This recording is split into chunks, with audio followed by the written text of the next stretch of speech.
Hello, hello. How are we all doing today?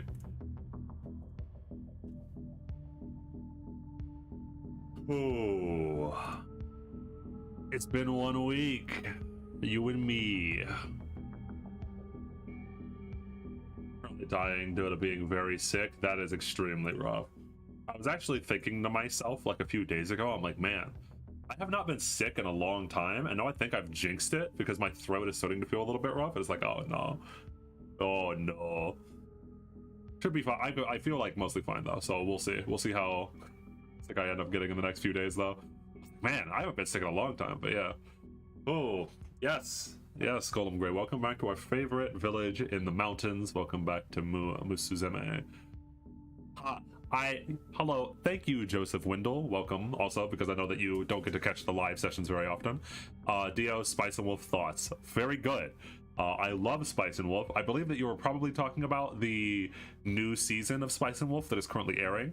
And this might surprise you, I have not watched it yet because I know that I would literally kill myself if I had to wait weekly for every single episode. So I don't have a lot of thoughts. I watched like the very, very, very beginning of the new season. Yeah, there's a new season. So there's a new season, but it's a remake of Spice and Wolf from scratch. It's going to apparently follow the manga very closely. Not manga, the light novels very closely. Sorry. And just like a small thing, I watched the very, very start, and the promise that they make at the start is so nice. And what I mean by the promise is that at the very, very start of the Spice and Wolf remake, you get to see I got spoilers, but like it kind of really you get to see a white-haired character that was not in the original series because she comes in way, way too late, and it only got 2 seasons. And for them to start with that character in the very opening scene, I'm like, oh, so you're making me a promise that you're gonna actually get there, right? So where she shows up, right? Right? You're not gonna cancel this after 2 seasons, dickheads? Anyway, that's enough of that. Okay. Anyway, let's go talk to our happy campers, our fun little player characters that are biting. They're so excited to get back to bed. Give me 1 second. I've been very concerned about Jane. Okay. Hello. No, because she only only was in like 1 session, right? Yeah, she only showed up once. Yeah. Well, she was in my pre-session. Yeah. Other than in your I'm concerned about Jade. Yeah. But you guys talk first. I'm gonna get water and like clean this dish. Okay. So actually, just I'm curious. Hello. Just to start us off. Hello, chat. If you could name one NPC or player character, if you wanted to, who is the one that you were the most concerned or worried about in this campaign right now? Daigo, because he's gonna punch the shit out of me. Honestly, if I have to be real, it's Noah. Really interesting. Noah is dead. I would have said Liz because Liz is about to snap. Like seeing her brother die might have done some things to her. I'm concerned about her. I don't think that's a thing anymore. No. Yes. Also, welcome, Kaiser. I hope that you enjoyed watching last session. I saw you in the Harmacists discussion where you went, bro, Ubel really needs to talk to James right now to sort some stuff out. And the Harmacists discussion just went, uh-oh. Uh-oh. Uh-oh. Uh-oh. Oh no. I have to say so. I was just memeing there. Like I have Okay. obviously rewatched the sessions. Holy shit. That was so funny. Just the oh. Wait, what do you mean by that? You're an evil and a nasty man. I would have loved to stay last week, man. I would have loved to be there for it. Oh, it was rough. As you heard, if you were watching that session, Skorak was not having a good time when it was happening. Noah was trying his best. And Skorak is like, "Do not let my brother die." And Noah's like, "What do you want me to do? Kill your sister? No, don't do that either." Ruh-roh. It's really I rough. don't even know where she is. I don't know she's with her ex-Sasha. I don't Correct. fuck. Dude, that I is don't know nuts, what by to the do way. to save her. So much Oh. crazy shit happened last week, man. Yes, Yeah, yes, it I- did. A lot of shit happened. The two best lines of the last session were, on one hand, when Para went, "At least my father is not paralyzed." I bursted out laughing when I heard it. And then Dio at the end, where you said something along the lines of like, "Now the real campaign starts." Yes. I actually had to Oh, dear God. pause the video and think to myself for like 20 seconds, bro. Are you sure joining the Green Gang? I didn't join the Green Gang. I've apparently just been a part of it. I don't know how. I'm What? hacking the system. I never want to be alone in a session again. I have some really bad news. Yeah, I we know. are basically all split up now. We are basically all split up in the Only lines. Yamada and Liz are together. True. Oh god. Oh, this I'm gonna be session. real with you. This session's gonna be I'm gonna really be real with funny. you. My plan was actually going outside the cave. Oh. Oh, well. All right. And Well, your mother. But no, no. You guys Oh. thought you'd seen Liz's plan before. Liz now has no inhibitions. all right. So All of this makes me so happy. it's about time that we get started. So we'll go around the little squad. Para, what's your fun fact of the day? No. No? What do you mean no? No.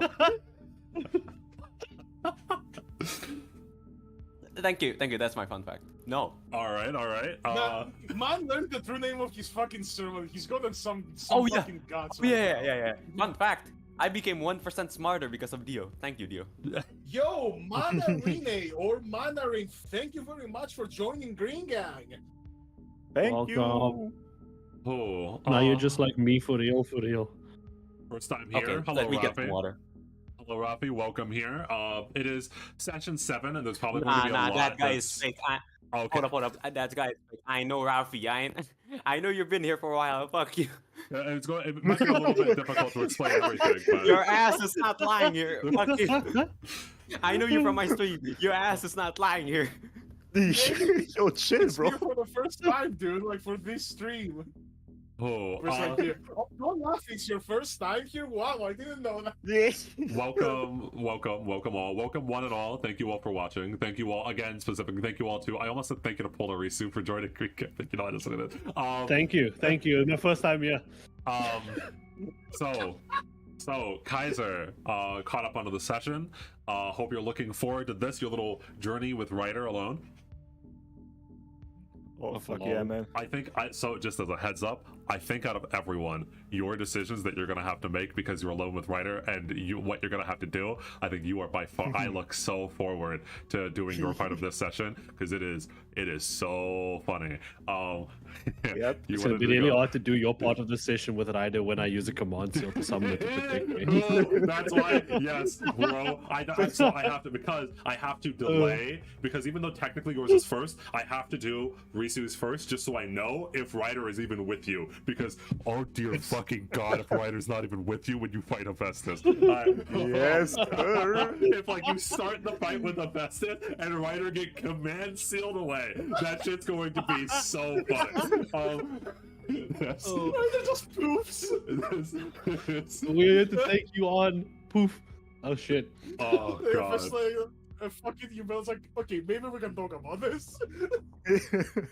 Oh Jesus. So on that note, so Risu, are you ready to fight Daigo? Maybe. We can be friends. There's still room for There conversation. is. Yes, he has not like hit you yet. Don't say yet. I'm just saying there is a decent chance that he will hit you, but not necessarily. After everything I've seen, I'm 100% down to become a monk. So what happened? All right, well, we'll see, because you are going to have to start some stuff off right at the start of your little session. Teleport Rider at Noah. And so Liz, you felt pretty powerless, and I don't know, you sent me your plan. You plan on full sending it as soon as possible. Yep. I have a plan now. Yeah. That plan is not gonna be fun for anyone. Didn't you have a plan last session also that you sent Dio? But I remember it. Yeah. It's gonna become worse, way worse. Wait, you mean becomes worse? I vaguely remember that Maria has to be there for something, right? Or was that a different plan? Yes. Yeah, Maria is necessary for the plan, but Maria is currently in Rakshasa territory due to Lucille. I don't know that. Yeah, it's due to Lucille. Important question. Yo, you know, Risu, do you think that you can still fix Maria after the Rakshasa are done with her? Jesus. Yo, what the fuck? you see, one of my goals is to like stop anything before the Rakshasa even get to her, but that depends on Daigo. Oh. Because I mean, like Liz is one phone call away, or like one DM. Okay. Oh boy. Okay. Yeah. So brief recap. Story about how I get all of Liz's siblings killed. Brief recap before we actually get into it. During the very last session, we mainly focused on Noah and what he was doing inside of the cave while the Archer versus Lancer fight was happening outside of it. And what was happening inside of the cave turns out to be that Lucille was teleporting around telling everyone that the gates actually have to be broken open. She says she revealed some of the truths of the old village, or if they are truths, because Lucille is a controversial character. Thank you, Gollum Gray, for joining Green King. However, she thinks heavily that the seals to the gate should be opened and that the curse should be freed because she thinks that she can control it.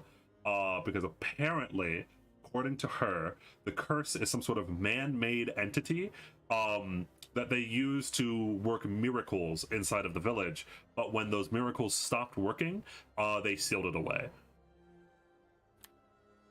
The entity, and or the curse, and or the serpent has been called many different names by many different people. We also know for a fact is Yamada's servant. Yeah, so funny argument, Lucille. But yeah, nah. So that fun fact, Lucille, no. Yeah. Hey, that personal audiobook is mine. So that throws a complication because, by the way, again, no one in the campaign knows that Yamada has a servant besides Daigo. That's the one person that knows that Yamada has a servant. Come on, let's roll some good persuasion. Then Daigo will tell me we can be BFFs. True, based. Yes, so that's all happening. Talked about the fact that there were at least, at a bare minimum, 3 survivors to the village. A cripple, a crier, quote unquote, because a man that was crying that lost their child, and then a coward. Because the coward was the one that escaped the village while the serpent was fighting with the villagers. There are 3 different people, assumingly, allegedly, that if everything is matching up with how Daigo has stayed alive for so long, and Daigo said to Yamada that he was in the village a long time, there are 3 immortal beings inside of this campaign. Who they are, no one knows. The biggest guess is Daigo, because Daigo has pretty much said that he was from the village. And Daigo also said that Hephaestus was from the village, but if he might have been lying, because Daigo is Daigo. There's a lot. So much of the information is heavily based on whether or not you believe the NPCs are telling the truth. What in Tibet? I don't know. It is what it is. You know, Like Daigo, you want Lucille, my opinion on Tibet? After Lucille did that thing, I didn't know how to spell her name, and I just wrote down these 3 words about her. And I misspelled the name, so it reads out even better. Fuck Lucille's plan. It might have been Lucille, because you were talking about the 3. Nishio is an interesting one, yes. Nishio has not shown up ever since Yamada's pre-session, but Nishio is just kind of like chilling inside of there. Are we sure that Lucille isn't the one that's lying? You're not sure. No one is sure of who's lying at any given time in Tibet. People just say I was gonna things. bet on Kaiser's like Ubal's grandfather, but you know. Oh, yeah. Straight yapping. Nah, he dead. Yeah, people Dead as hell. people just say things in Tibet. And so we are split into 3 different groups right now. Liz, Archer, and Yamada are with Albert and Fred inside of the inside of the caves, with James's dead body off of a cliff. Ubel is alone with Ryder, searching for Hephaestus, and Noah is with Honey in arms, standing in front of Daigo inside of the inner monastery. This is gonna be a fun session. I'm telling you that right now. This is gonna be a fun session. Cool. This is the weirdest fucking campaign I've ever been a part of. I don't like how This excited is he is. examples of fucking D&D campaign. No, I'm not gonna say it. That's too good. This is a fun campaign. Speaking of that, so I'm gonna start off strong with Yamada and Liz. Specifically, so Yamada, I will get back to you in a second. You are still talking to Ouroboros instead of your mind. Elizabeth, you, when we left off, you were looking down at your brother's dead body. Archer had eyes squinted a little bit, staring down. And then there was this overwhelming feeling that the curse was slowly growing stronger. But there, more than that, though, again, you were screaming out into the void, promising to kill this entity. Yes. And that's when you hear footsteps coming from behind you. Now, you in this moment, you might turn around, like wheel around, ready to kill something. Basically, yes. Yeah, especially with like the overwhelming feeling, filling the whole entire area. That the curse is growing stronger. That something you almost feel as there's your hair on the neck, back of your neck stands up because it almost feels as if something is watching you. Something is watching your every movement, and then you hear the footsteps. But as you turn around, it is Albert and Fred, or specifically Albert carrying Fred in his arms. And he doesn't know because he stopped before you went down to here to help Fred. And Fred is like, you see, he's passed out. His eyes are a little watery because apparently he's been crying, like tears have been streaming down his face. And Albert is cradling him in his arms. And he walks over silently. He can see you immediately. His eyes look to you, Liz, and tell that something is very wrong.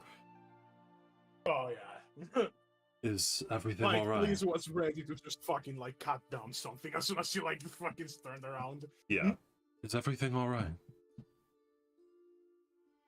No. I'm afraid it isn't. She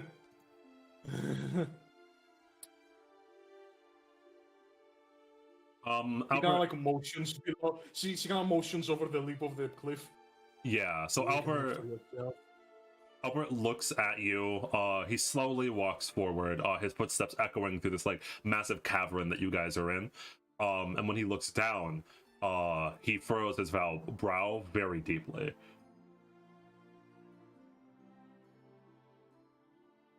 I had the feeling that he would drive himself to his death, but I did not think it would be this soon.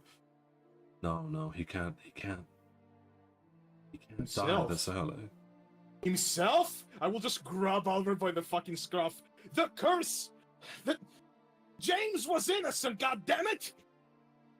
You cannot fault a man for wanting to change things! Everyone! Us, especially us! No, it's all that thing's fucking fault. Albert looks very sympathetic. Like he doesn't snap back at you. Like he almost like he understands. The most that he does is that he specifically moves Fred, who is in his arms, like away from you a little bit, so that you don't like accidentally hurt him. And he waits for you to like No, like, completely. I see that he doesn't like. I just kind of like let him go, right? Like after a little bit, like, you know, regaining some semblance of control. All that I meant was that we found him this far down, meaning that he was trying to push deeper in for the truth. Like he always said that he would.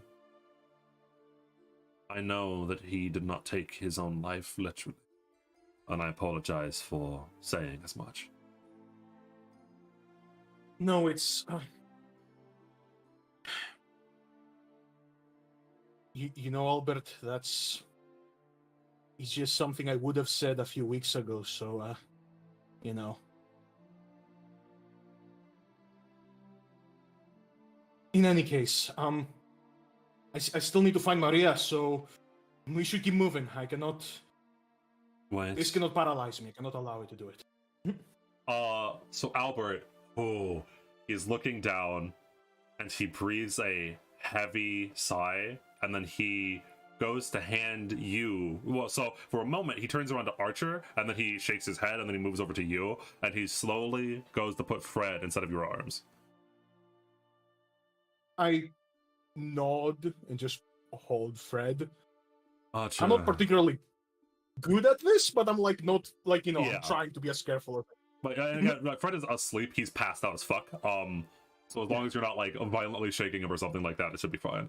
He's a little macaque monkey. He's a little eepy after everything that happened. oh yeah. So Albert then looks over towards Archer. Archer, help me down this cliff. Connecting his body won't exactly save him. I know. Did you forget that I am an archbishop of the Lord?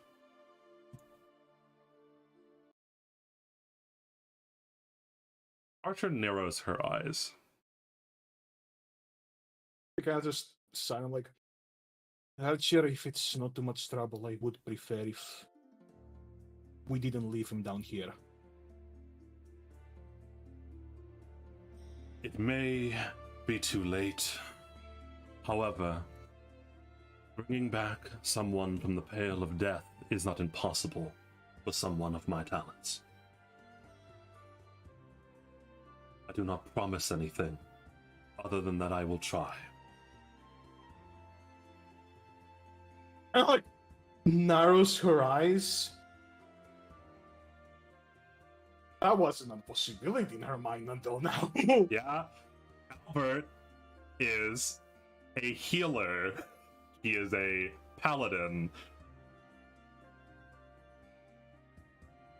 Archer is slightly conflicted. Like, she seemingly does not trust Albert all of the way, but considering that this is like the only option, she creates like small platforms of vines that will go all the way down and swirl around into like almost like a staircase, a spiraling staircase.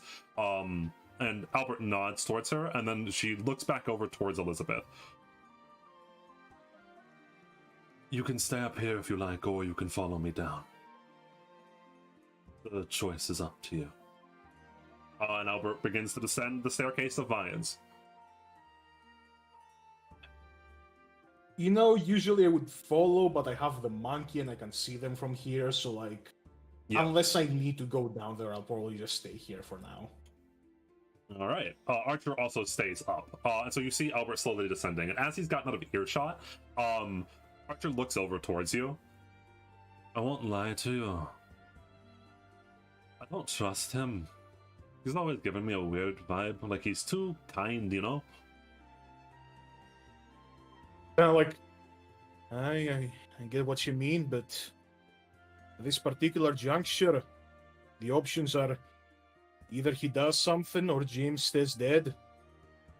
If he does manage to What do I get revive to your lose? brother, you owe him a very, very great debt. Only to an extent.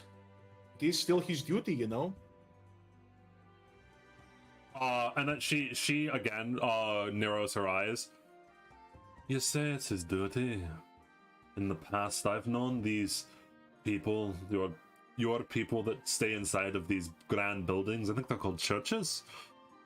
They don't always follow what their duty is. Humans are always human at the end of the day. I don't believe he's doing this for duty. I believe that he, for some reason, truly does need James alive. The only reason that I can think of that is that he truly does want to know the origins of the curse. Well, when I was talking about duty, I mean more in the sense that the obligation I have for him now. But you are correct.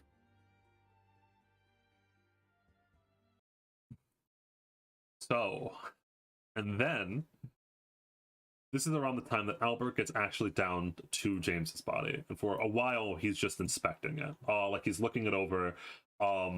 You see he attempts to cast magic onto it, and then nothing happens. And then Albert's face darkens, and then he looks up towards you, and he has to yell in order to get his voice up there because he's decently down, but it echoes. He's too far gone. We've gotten here too late.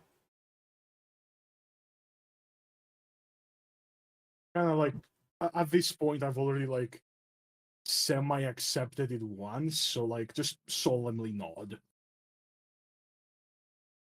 And Albert hesitates. He's standing down there, staring down at James's dead body, and he heaves a heavy sigh. And something that I've noted, I think, a couple of times about Albert is that he doesn't show much skin. He's in like this very extravagant, whatchamacallit, like official-ish outfit. And he wears white Priestly gloves. robes. Yeah, priestly robes. He wears white gloves. He wears very long sleeves, very long pants. The only thing that you could ever see was his face, and his hair, I guess. But you see, slowly, Albert takes off his left glove. And it's pretty far away, but so I'm gonna make you roll perception. Ooh. Let me do that real quick.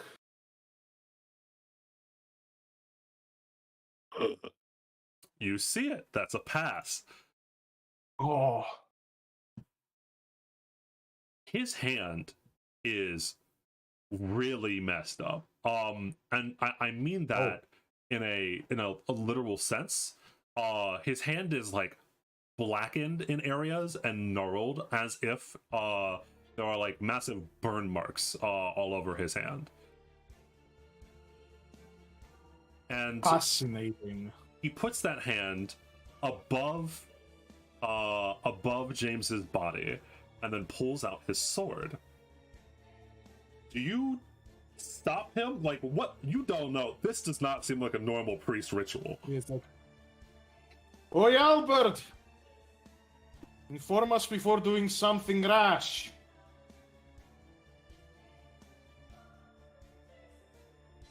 There are... and he like pauses as he's like really trying to think about what to say. And Albert looks up towards the edge. I will now save your brother's life.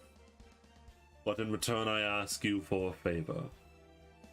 You either never speak of what you are about to witness, or you turn around and you do not see it to begin with.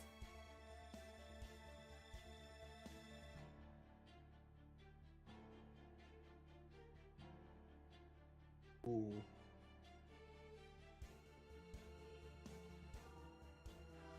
Like exchange glances with Archer, I would imagine.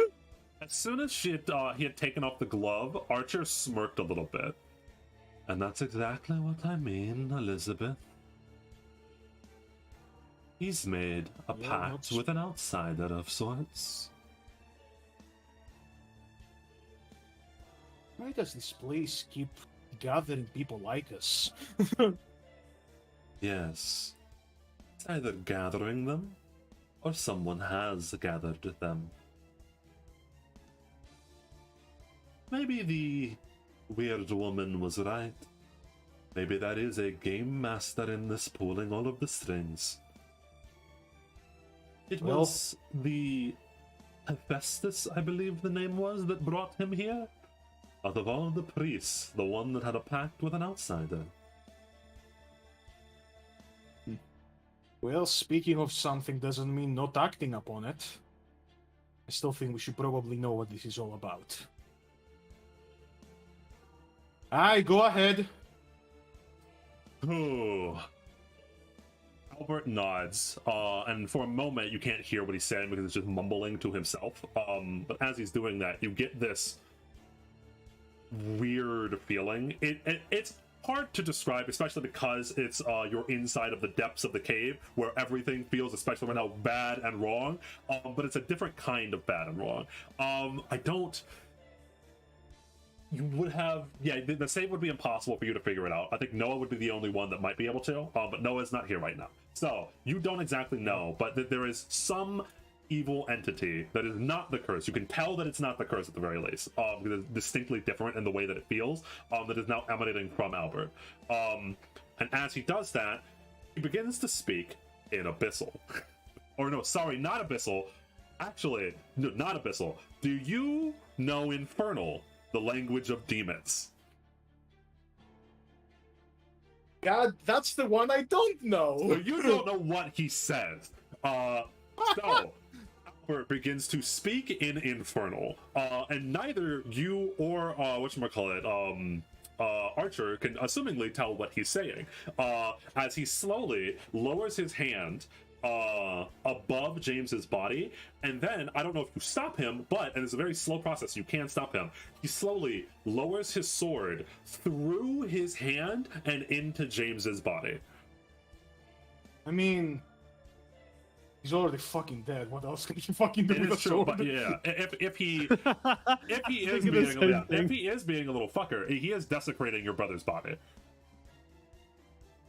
And It's about whether or not you that's trust what him he's for the doing. Hail He Mary. will pay for that later. All right.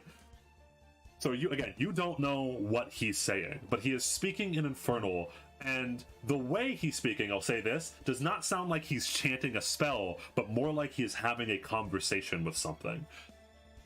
But he's like, essentially, he's made a contract with an outsider that speaks a different language than the outsider my family made a contract Correct. with. Yes, correct. And then in common, or in English, Yeah.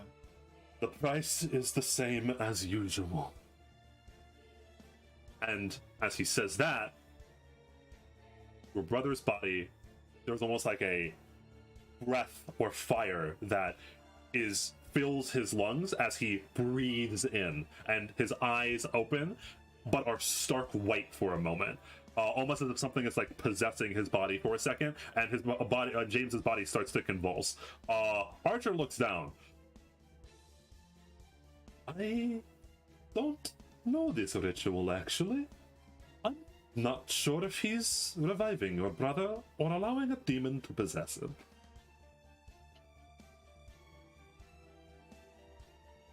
Well, I suppose we'll see soon enough, won't we? And as she says that, Archer materializes her bow but does not do anything with it. Yup. Yeah. Yeah, no, I have my hand on my fucking, like, on my jacket, essentially, for my spirit sheath. And at the end of this ritual, where basically, and you can see it, Albert's blood is, through this crippled, gnarled hand of his, is being poured directly through the sword into James. Like he's giving him his blood in this literal blood ritual that a holy priest is doing. And at the end of it, when the mana starts to fade, he slowly pulls out his sword from his hand and your brother's body, and then sheaths his sword in his scabbard. It is done. He will live. This is why I stopped looking going down. to church. Now I suggest that we leave. Aye. You and him can leave. I still need to save my sister. You cannot think of going deeper in. I can feel the air. thought- The stagnant air is all around us. That's the thing, priest. I'm not thinking about it. If I did, I would realize it's a very bad idea. We must regroup. You cannot do this alone. If she is too far gone, she will already have died. I cannot save everyone, and neither can you. Albert, with all due respect, you do not tell me how to conduct myself towards my family. I I will believe save her. that you owe me at least one favor. And having you die and having me have to resurrect you would be far too taxing on me.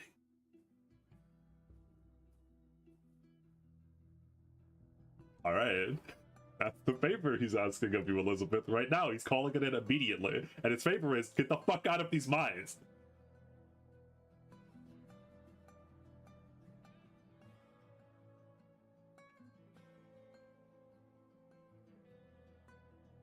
I will look at him. Bring GMs up here. We'll discuss what to do with the mines afterwards. I need to make a call. All right.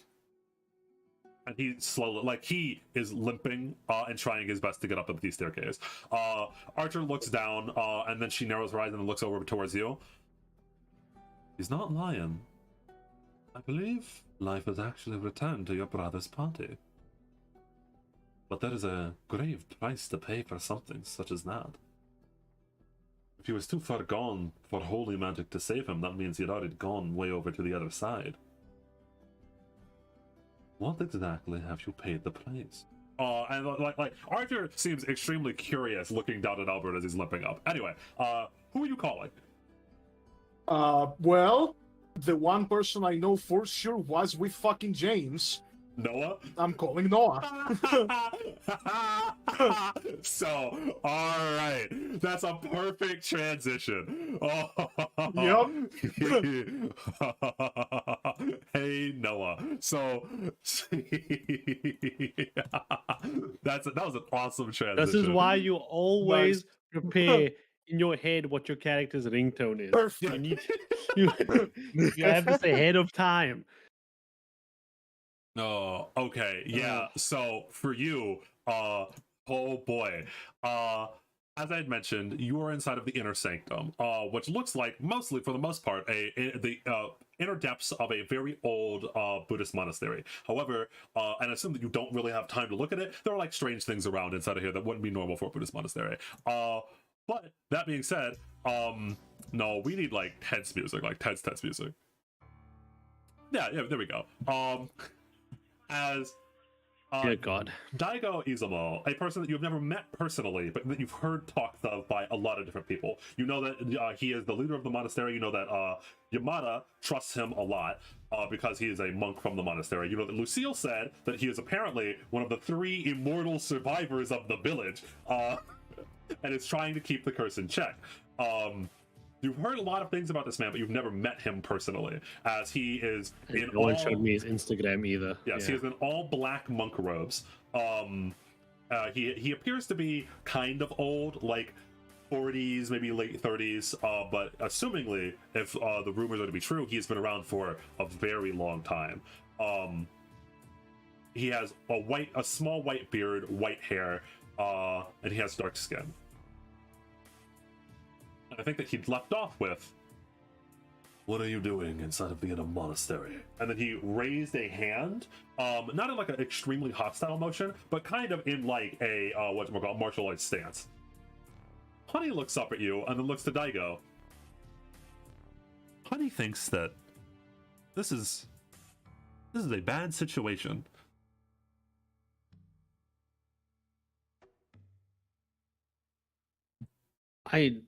I didn't think I was gonna be in the inner monastery.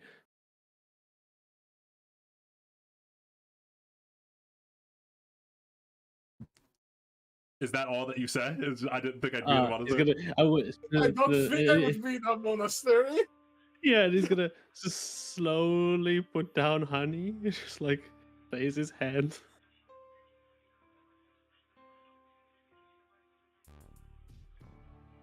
If you've gotten here, that means that you've been experimenting and playing in places that you really shouldn't have been.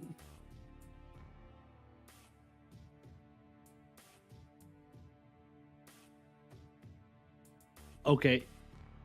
Yes, but I was forced in there and I managed to get out.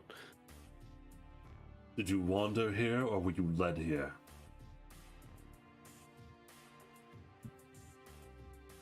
I forget. Did Lucille ever mention her name to me? Led you here. Yes. Yes. Whatchamacallit? Yeah. I think Maria had mentioned Lucille. Whoops, I did not mean to ping there.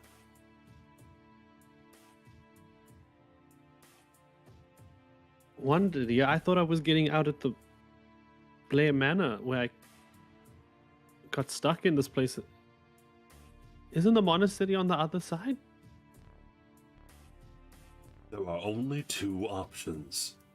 Either someone told you to do something here, in which case they have led you to your death, or you came here on purpose, alone, of your own volition. You did not simply wander into this place on accident. I have made sure of that.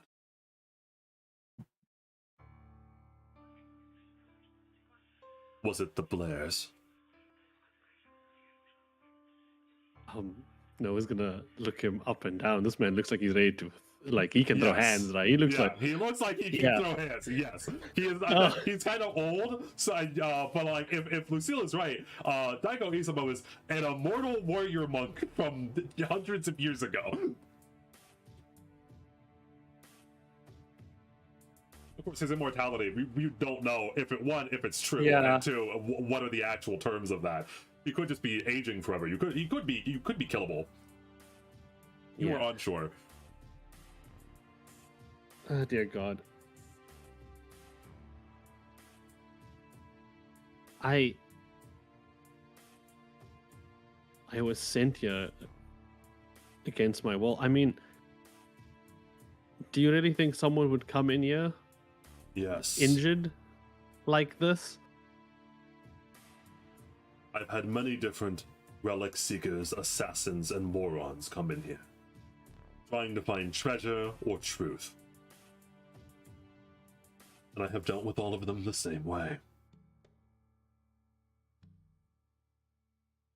You see him shift his stance.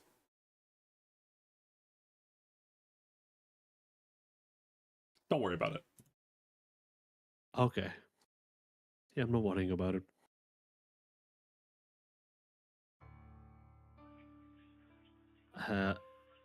No, it's just going to, like,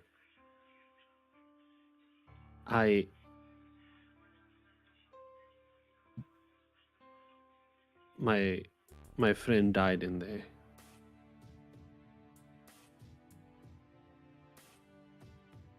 And some Lucille lady got me out.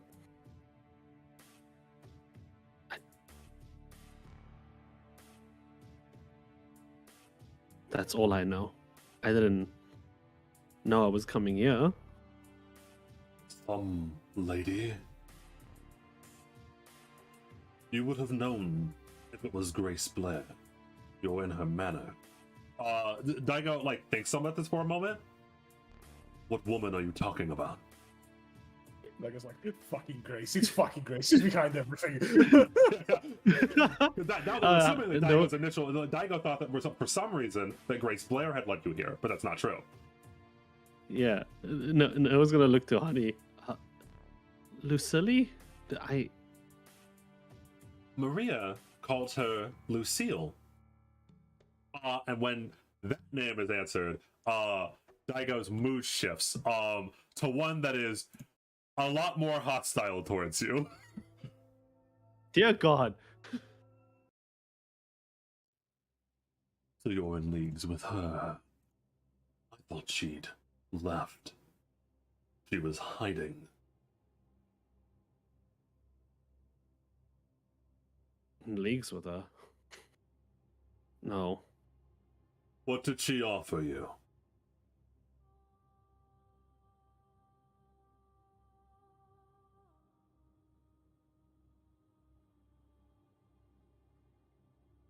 To be honest with you, I couldn't care less.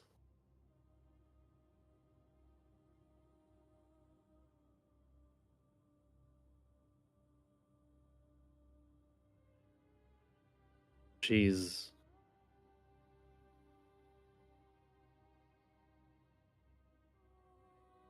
I don't like her.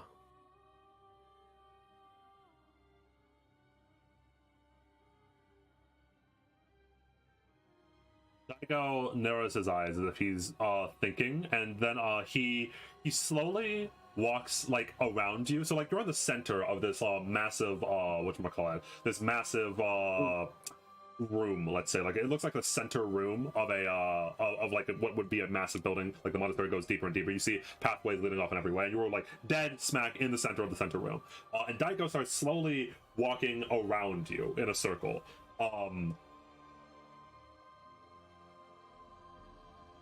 So are you saying that she led you here against your will?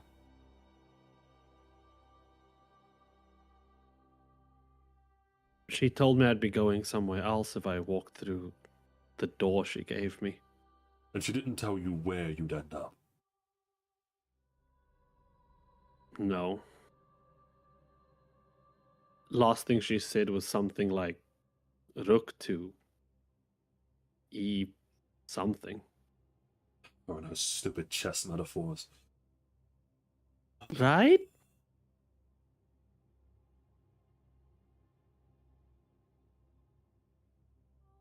Listen, I know I know you have to protect this place, and that's actually kind of really cool. You kind of look like a ninja, but I'm just a kid from the city.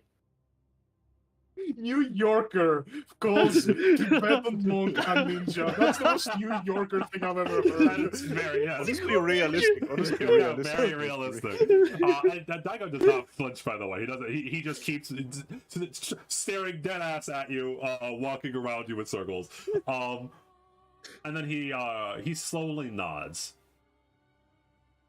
You are Yamada's ally, and Yamada. Oh yes, like a son to me.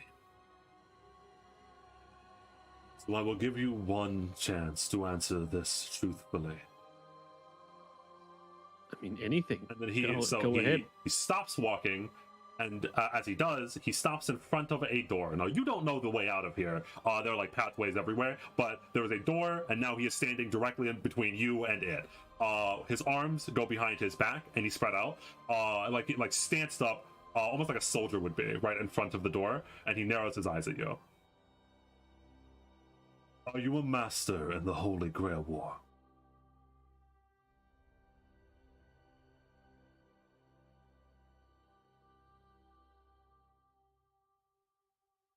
Dear God. Because he doesn't know, because the only one that Yamada has informed him of is Ubel, because Yamada doesn't know that you're a master. Yeah. No. Thanks, Dad, for doing like my work. I know that that's a bad idea to tell him, so. Is it the worst idea to tell him so or lie? It's up to you. Deceptive time. Right, pick me up. I'm scared. When a ninja tells you to tell the truth, okay, and to pass his test, you kind of have to tell the truth to pass his test. You know what I'm saying?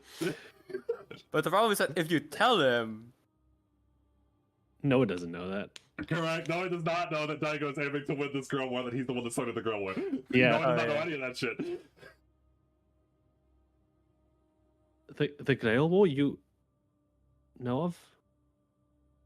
Yes. Because it's just a local thing. He does not. He just says yes, but does not elaborate on it being a local thing or not. He says nothing.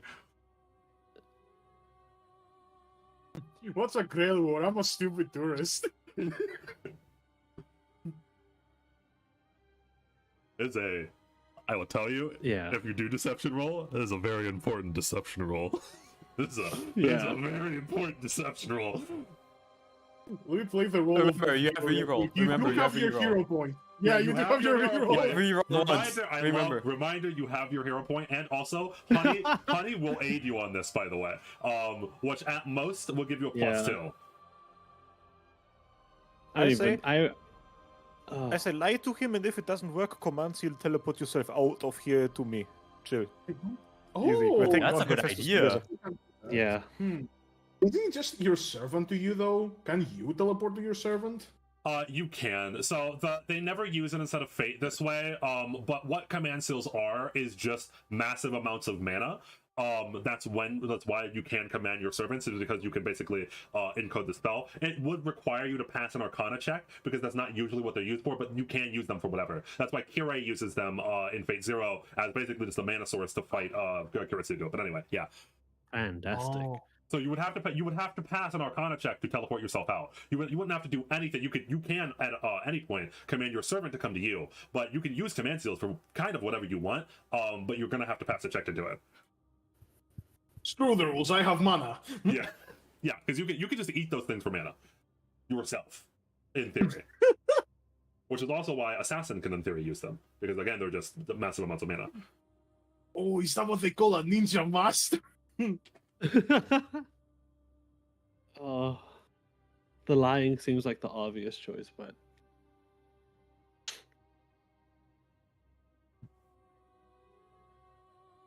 I love the bet. Fucking, if I, 20 minutes into the Yeah. campaign, 20 minutes into the session, make a very important choice. Liz has already had to make a very important choice and got James back. Let's see if you can.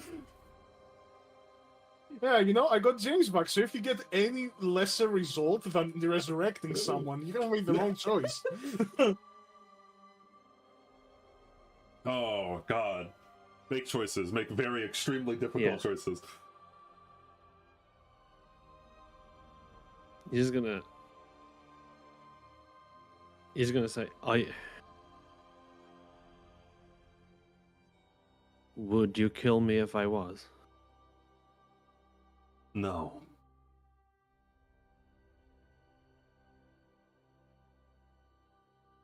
Can I roll insight on that? That or whatever good the fuck fucking. that's That's called? a yeah. It's, I wasn't. I reminded you enough. I was not gonna remind your ass. You are.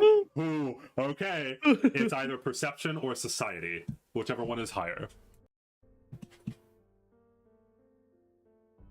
Yes. Okay, that's high enough. All right. I actually give me a second. I actually need to roll Daigo's deception. Or persuasion. You know. It's a crazy head modifier, ninja by the way. deception. Yeah, Noah has a really high perception apparently. Don't worry about it. He's been watching magic his whole Oh, life. That's so all he bad. can see. Think of crazy modifiers. Oh, okay. I should have GM rolled that. My bad.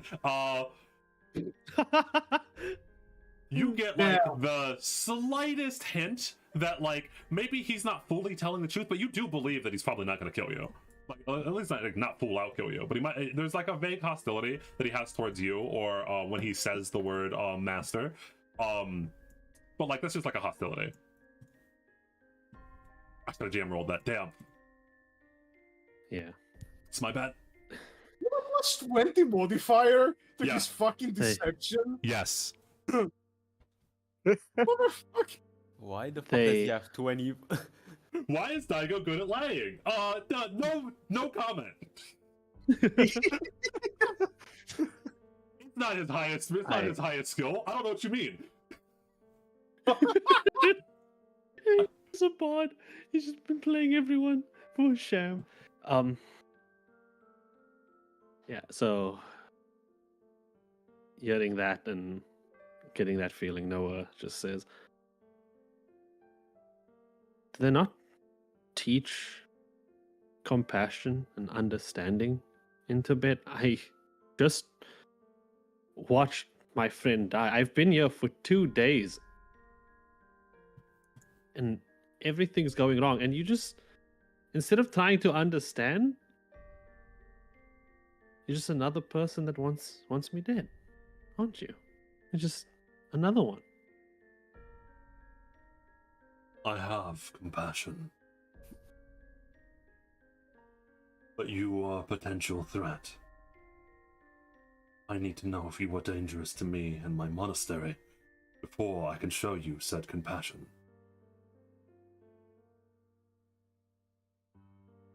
Are you a master? I've already said I will not kill you. I just need to know. You can roll me another perception on that because it is a new line of dialogue that he said. It's not going to change what I say. It's fine. Okay. Well,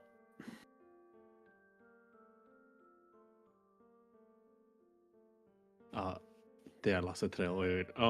Okay.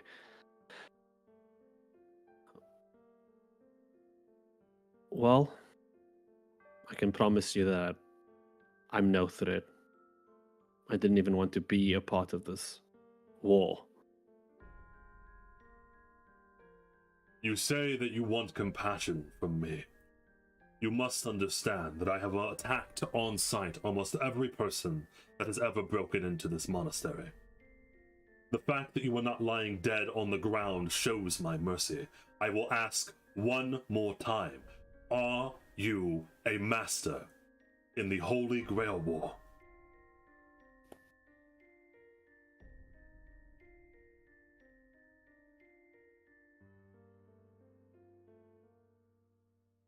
I am. When the DM says fuck. It's so over, you. It's so over. All right.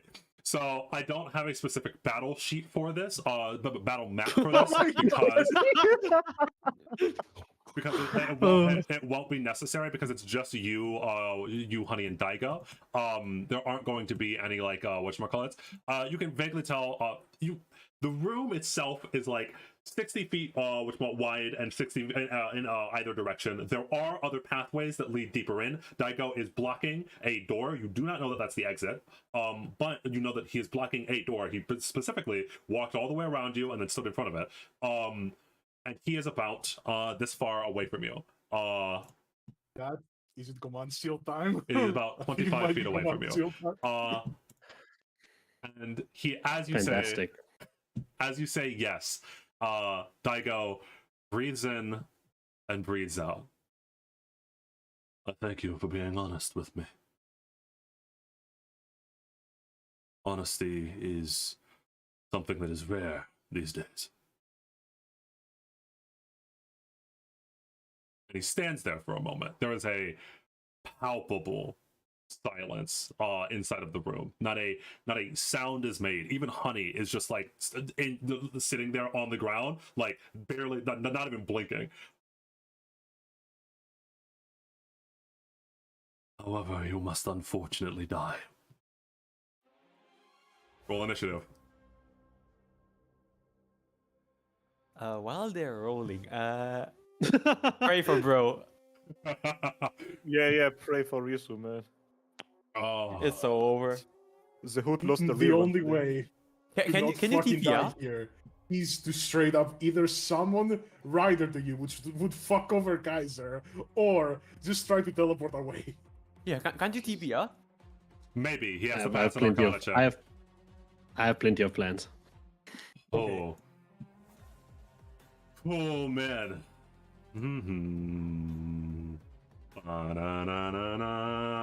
Daigo's theme is so Honey. fucking good.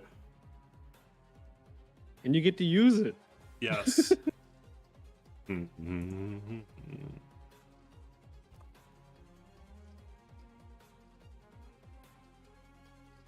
I was This gonna say you're was- faster than Daigo, but never mind. No, so Daigo and Honey tie, so when I click sort, it will 50-50 between them. Honey goes first. Honey won the coin flip. No! Let's go. So Honey looks up at you, blinks, looks up at you, looks over at Daigo, and as Daigo goes to pull out a shuriken out of seemingly thin air, Honey says to you, because talking to the free action, well, also because it's her turn, because she actually manages to move faster. She's on God. Yeah, she's on point. Oh wait, no, wait, what? No, I typed it in wrong. No, I'm wrong. I look at the chat. Honey has a 28 for which initiative. I accidentally typed in Daigo's. Daigo just goes first. Oh no. Oh no. Oh, never mind. No. That's Honey fine. Is not faster. I accidentally typed in Daigo's initiative for Honey. I'm so sorry. Can't have shit in Tibet. You cannot have shit in Tibet. Oh god. Honey is not fast I had one enough. hope and you took it away from Talking me. is a free action though, so she does say, would you like Honey to enable combat mode? Yes. Order received. Alright, Daigo goes first. Ooh. Oh god. 20 feet, so he has to get a little bit closer. That is very fortunate for you because it means that he has to use a step action. Oh, does that crit? What's your AC? I'm kind of hoping it crits actually. Huh? Don't worry about it. Don't worry about it. My AC is 23, so it doesn't. It does not crit. We only take 15 damage. And then the second attack, Okay. that misses, right? Yeah. Yes, so Daigo pulls out, and you don't even, they just appear or, evaporate out of nothingness as he pulls out 2 shurikens, and he throws both of the shurikens towards you. One of them thuds into your shoulder, your arm, and it hurts like hell. And the other one goes whizzing by. For some good news, we might actually get to see what he did against Assassin.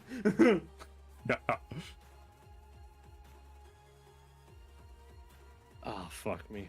All right. Honey's combat mode is engaged. I will get back to that later because engaging the combat module takes 3 actions. Oh. Oh. Well, that's bad. Yes, it does take up the entire turn for Honey to enter combat mode. It is your turn. But so as you see, so all that you can vaguely notice. Now, actually, I'll allow you, by the way, if you want to use your reaction to roll Arcana to recall knowledge on Honey, because something to figure out what exactly Honey is doing and what's happening to her. Say less. All right, you Say feel less. the magical energy from within. Magical energy exudes from Honey first. That's like the one of the actions, something like an engine has been clicked on inside of her. And as that's happening, you see slowly. That arcane energy slowly gets warped and twisted, as if she's melding and mixing something inside of her. She's somehow warping the magical energy of this thing that she's just turned on. Anyway, 32, was that enough? Yes, actually, it would be enough. You know, oh boy, that God. what she's warping is temporal in nature. Your turn. Oh, no. Honey is warping time.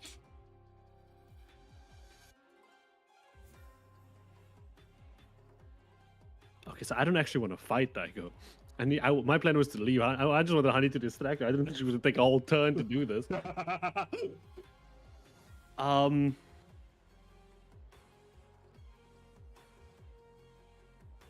So we're just gonna talk to Ryder. Ryder, can you get me to you real quick? Can I what? Get me to you real quick. Are you sure you want to be where I am? Anywhere's better than you. I'm not positive about that. That's where I am. Ubel, I might have to use my noble phantasm. We'll get Take to that me, later. please. You said that. You hear that, by the way, because she broadcasted to both of you. Ryder says, Yeah. I might have to activate my noble phantasm. Are you sure that you wish to be teleported? I have no idea what that is. Take me with you. Oh boy. Don't forget to hold Honey. Yeah, I'm gonna grab Honey and just. Oh, she's a I don't know temporal if that will device. help. You just said, take me away. I don't know if holding Honey will do anything. You might just leave Honey behind no matter what. Mistakes are made sometimes. We make choices in the moment. That's what Noah would have said. fucking. We make mistakes in the hope- heat I of hope- passion, Jimbo. No, Honey is gonna be an air fryer. Give me a few seconds. Give me a few seconds, all right? Hold on to anything that you want to bring with you. Do not let anything you don't want to bring with you touch you. Dear God. Daigo just goes on the human. We have Daigo meeting fucking Hephaestus. Yes, Okay. yes, that would be so good. Oh my God, I'm gonna Dio, leave please. Tara's dad and meet my dad. It's gonna be great. Family reunion. Family reunion. Give I me would actually love 6. Give me 6, maybe 12 seconds. Okay, fantastic. 6, 12 seconds. By the way, 1 round in whatchamacallit Pathfinder is 6 seconds. So that means that you have to hold out 1, maybe 2 seconds before you're being teleported, and you don't even know which. Talking is a free action. You still have your entire turn. Okay, how is it like an action to dodge? Is there the dodge action? A dodge action. I believe there is, but Because I don't know. Do you mean like Oh, what do you no. mean? Do you mean like run away?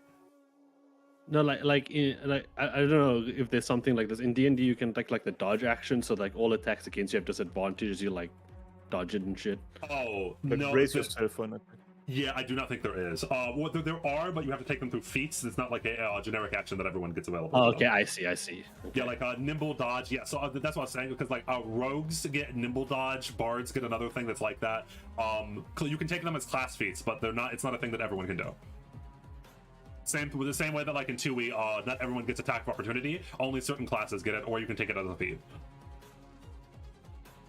Okay, then I'm going to do 2 things. I'm gonna cast shield. That's a good one. That's step 1. Yeah, I'm gonna cast shield and fucking invisibility. You got this, Arnie. So I need you to understand. Okay, we'll get back to that. But yeah, so shield. What levels of heightened to? How much AC are you getting?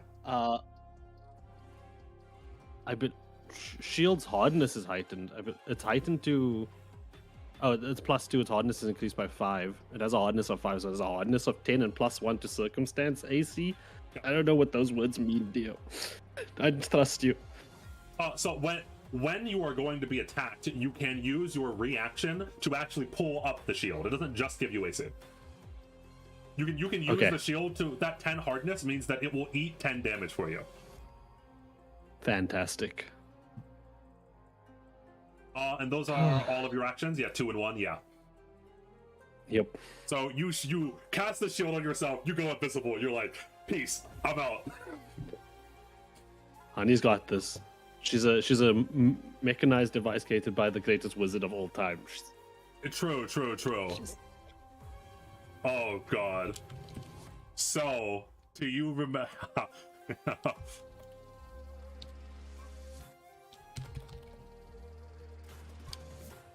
So, do you remember when Daigo said, well, no, because OOC, do you remember Daigo has a mind's eye, an ability to see anywhere that he does not want to. So, Daigo has blind sight up to 30 feet, meaning Fantastic. that as you go invisible, he just sees you do that. He just sees that you cloak a little bit. You cannot go invisible to Daigo. It's very funny because, as a side note, when I first ran this campaign for my friends, because again, this is the second time that I'm running this campaign, the rogue tried to do this exact same thing. Because the rogue got into a very similar situation with Daigo and went, I go invisible. And Daigo went, bet. And he went, uh-oh. I like to think for part of Noah's version of the spell, since he has like a lot of like unique ways of casting shit, is that he just like crouches like in Skyrim as well as part of it. Oh God. Oh, this is very funny. So That's perfectly fine. Daigo is actually going to get up close and personal. Dear God. Dear God is a little bit right. So as Daigo enters, he switches his stance a little bit, which costs 1 action. You're only getting punched once this round, so that's fine. Daigo walks up to here extremely quickly, and then punches you once with his unarmed strike in melee. That crits. Is that crit? Fantastic. I have a spell for that. All right.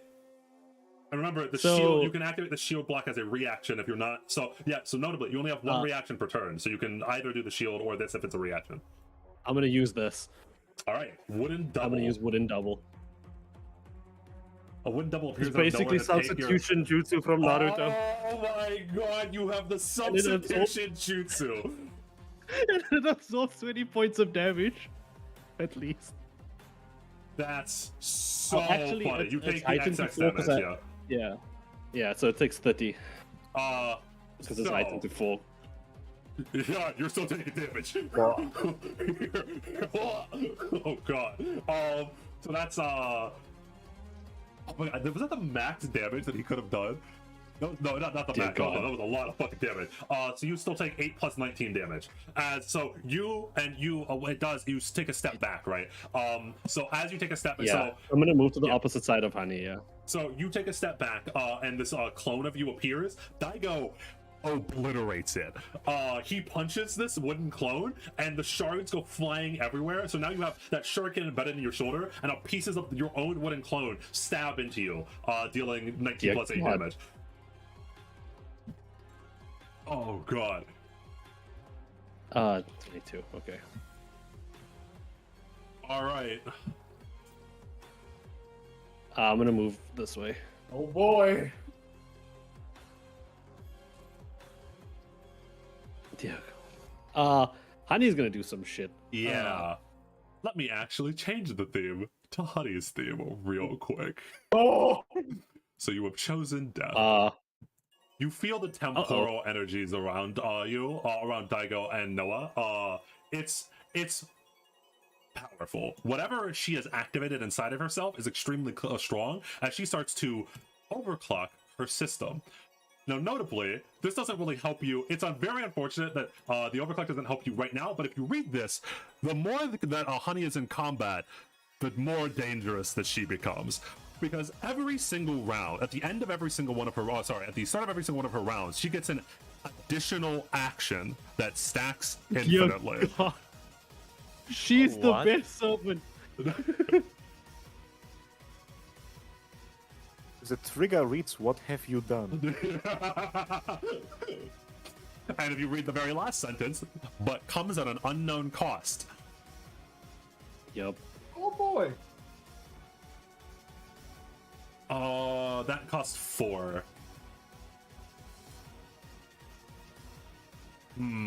Dear God. Yeah, so Essentially, she- you have to take her out before she takes you out. Yep. Honey will, she will get more and more out of control as she continuously warps space-time, and she gets faster and faster and faster and faster. Speaking of that, she uses 4 actions. That is a 4-action ability. The theory of space-time relativity. What? So, Honey's been out here inventing Newton's laws and shit. all allies. I'm trying to, my objective is to survive. She's bending time and space. No. She's making the sequel to Newton's Law. All allies close to her, so within 60 feet, are quickened, meaning that they're under the haste effect, meaning that you get an extra action each turn. But you must use that action to either stride or strike, so either move or attack. Fantastic. And all enemies at the start of every one of their turns have to pass a will save or they are slowed. So she is slowing all of her enemies and she is speeding up all of her allies. That's how we know who Honey's real friends are. Combat mode. Just like with Ubal. Combat mode engaged. So you have chosen death. As she says, as she looks up towards Daigo. Daigo looks down.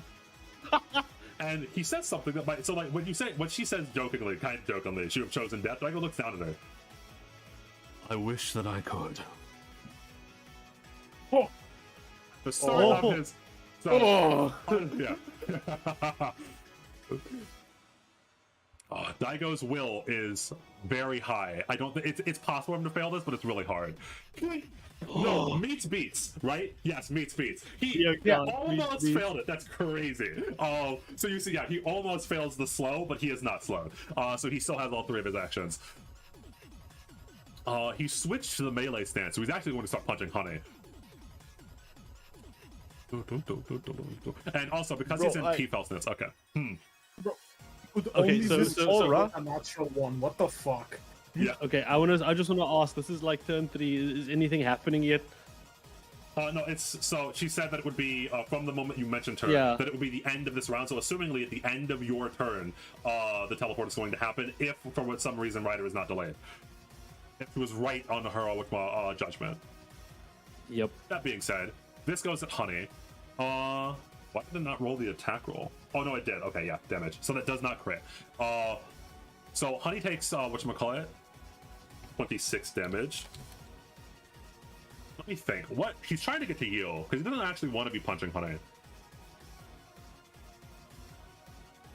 He gets one step action. So punch, step, punch, step, hit you. Yeah. Okay, that's what he's going to try to do. Okay. So Daigo. Did I get a turn off the? Did I get a turn off the Daigo punch my shit? I got to move for free as part of my reaction. Yeah, because Daigo went before you. Daigo went before you. He hit you. Oh wait, no. Oh yeah. Yes. Daigo went and Honey went. Yeah. So I was supposed to go. I don't think I'm just moving the turn order normally. I mean, Noah. Oh no, it is your turn. Yes, yeah, it's still your turn. That's why. Yeah. So this is, sorry. Yes, I must have clicked it on twice on accident. You are correct. You get to take your turn. Sorry, I got confused because of your reaction, and I think I might have skipped you on accident. That being said, so this will be the first turn. Daigo still gets to move before you're teleported, assumingly. So you're going to have to put up with Daigo for one more turn. And you notice he homed in on you immediately. Your invisibility did not do shit. Yup. That's kind of bad. The issue is it would be a lot easier, but I wasted spells on fucking Maria. Not fucking Maria. Wait, what? Wait, what? Wait, what? That needed spell slots? Hawaii got action economy out of existence. Yeah, as you can tell, whatever the hell is in Honey is extremely dangerous, as she apparently can just speed up infinitely. She can just get faster and faster and faster.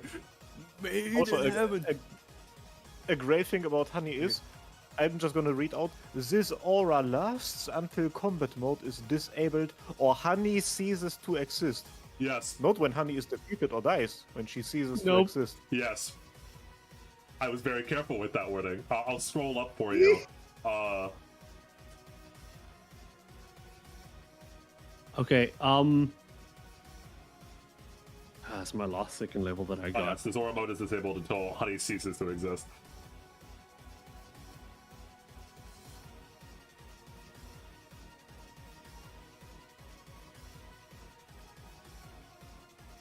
If you trip someone and they get like that they prone, right? Yes. Okay, I'd like to trip this. I'd like to trip this man using the spell. It's a 23 on the. I guess it's a 23 on the shove. Okay, it's against what's it's his reflex DC. Reflex is actually one of his lowest. It is. 23. Barely fails. Barely fails. By one. It's unlucky. Wait a minute. Honey is going to attempt to aid you when you do that. Oh yes, thank you, Honey. Give me one moment. Because you're literally one off. You got this. Honey can save you. So as you do your telekinetic rush, Honey will attempt a Arcana. That passes. That's a +2. Easy. So she looks over at you, and you can see that she blinks as she looks over at you. She blinks extremely quickly. As you cast your spell, the time warps around your spell, and Daigo looked like he was going to dodge, like he reacted in time. But then Honey speeds up your push so that it goes faster and hits them. And you know, because you probably cast this spell before on your own when you were practicing, that spell flew out a lot faster than it should have. Oh, fantastic. As Daigo is now prone. Okay, and while he's prone, I'm going to use Mage Hand to forceful push him away. That's a Fortitude DC, so it says make your spell attack roll. So it's your whatchamacallit. I didn't get it fixed from last time. +16, right? So that's so just roll 1. Really? That does not pass. No, I was gonna say, do I hero point this? It might be important. I don't know how important it is. He's on the ground. He's prone. I think it's the best I could do, yeah. And I still have my shield. You to are being react to that. teleported into hell, by the way. Remember, so Yeah. I'm good then. That's Noah's turn. all right. So this does fuck over his action economy. So yeah, so your forceful push comes down and Daigo falls down to the ground. You're still being punched. I have some bad news. So Daigo, when you push him down to the ground, he abundant steps, which is a monk ability, and teleports. Up to But is he still? Does he teleport? But he's still on the ground, so he just appears on the ground. Yes, you are correct. He does not get up off of the ground, but no one said that you cannot punch someone while prone. I know. I'm aware. So I want you to understand that. So Honey speeds up your telekinetic push. It hits Daigo's legs, and he falls down to the ground. Then as he hits the ground, he vanishes, reappears right next to you, and then while on the ground, starts beating your ankles in. So while prone, he takes a -2 to all. Dear God, this is the most insane anime battle. Yes, ever. it's a very insane anime. So all of these attacks are at a -2, by the way. And he only gets 2 attacks because he used one action to abundant step. 29 and 30. Neither of those crit, but both hit, I assume, because 29, 27, and yeah. Yeah, I'm gonna. You have shield. I would have immediately. Yeah, use that action to block. I believe it takes its hardness is 10, I think you said. Yeah. Yeah. So so the shield absorbs 10 of that damage, and you take 22. 22. Yeah, That's exactly how much I'm on. So you exactly at 22 HP.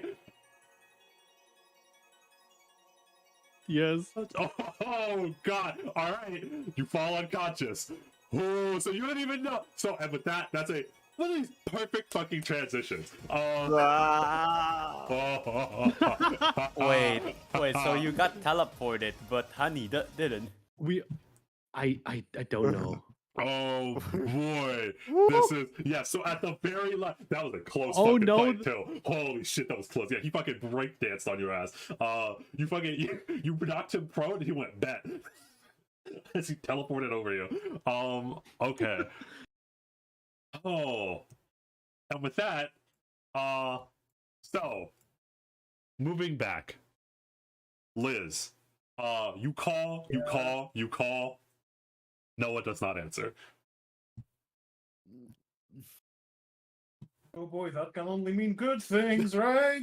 I mean, if it means anything, I don't know if it's Daigo or Ryder and Ubal, but they basically this year's equivalent of the Biri Biri Yasobi song from the newest Pokemon game.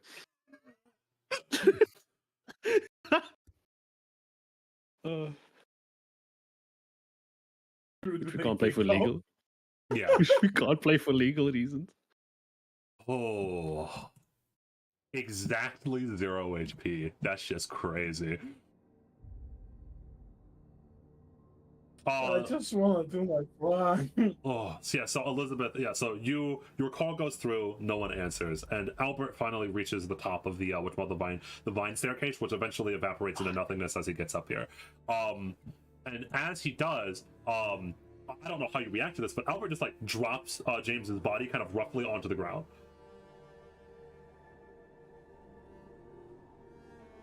Hey, careful with that. I'm sorry, I didn't. And Albert, like, he grabs a hold of his head, and there's a like sneer on Archer's face. As she was she was talking about like, I wonder what price that he he had to cause. And then Albert goes, he starts like, he almost doesn't like see you there for a moment. He's like talking to like no one. This is not the price. I haven't passed that threshold yet. Why? And then he like looks to where you came in from. He looks towards the exit, and his eyes widen. It's not a curse. It's not a curse.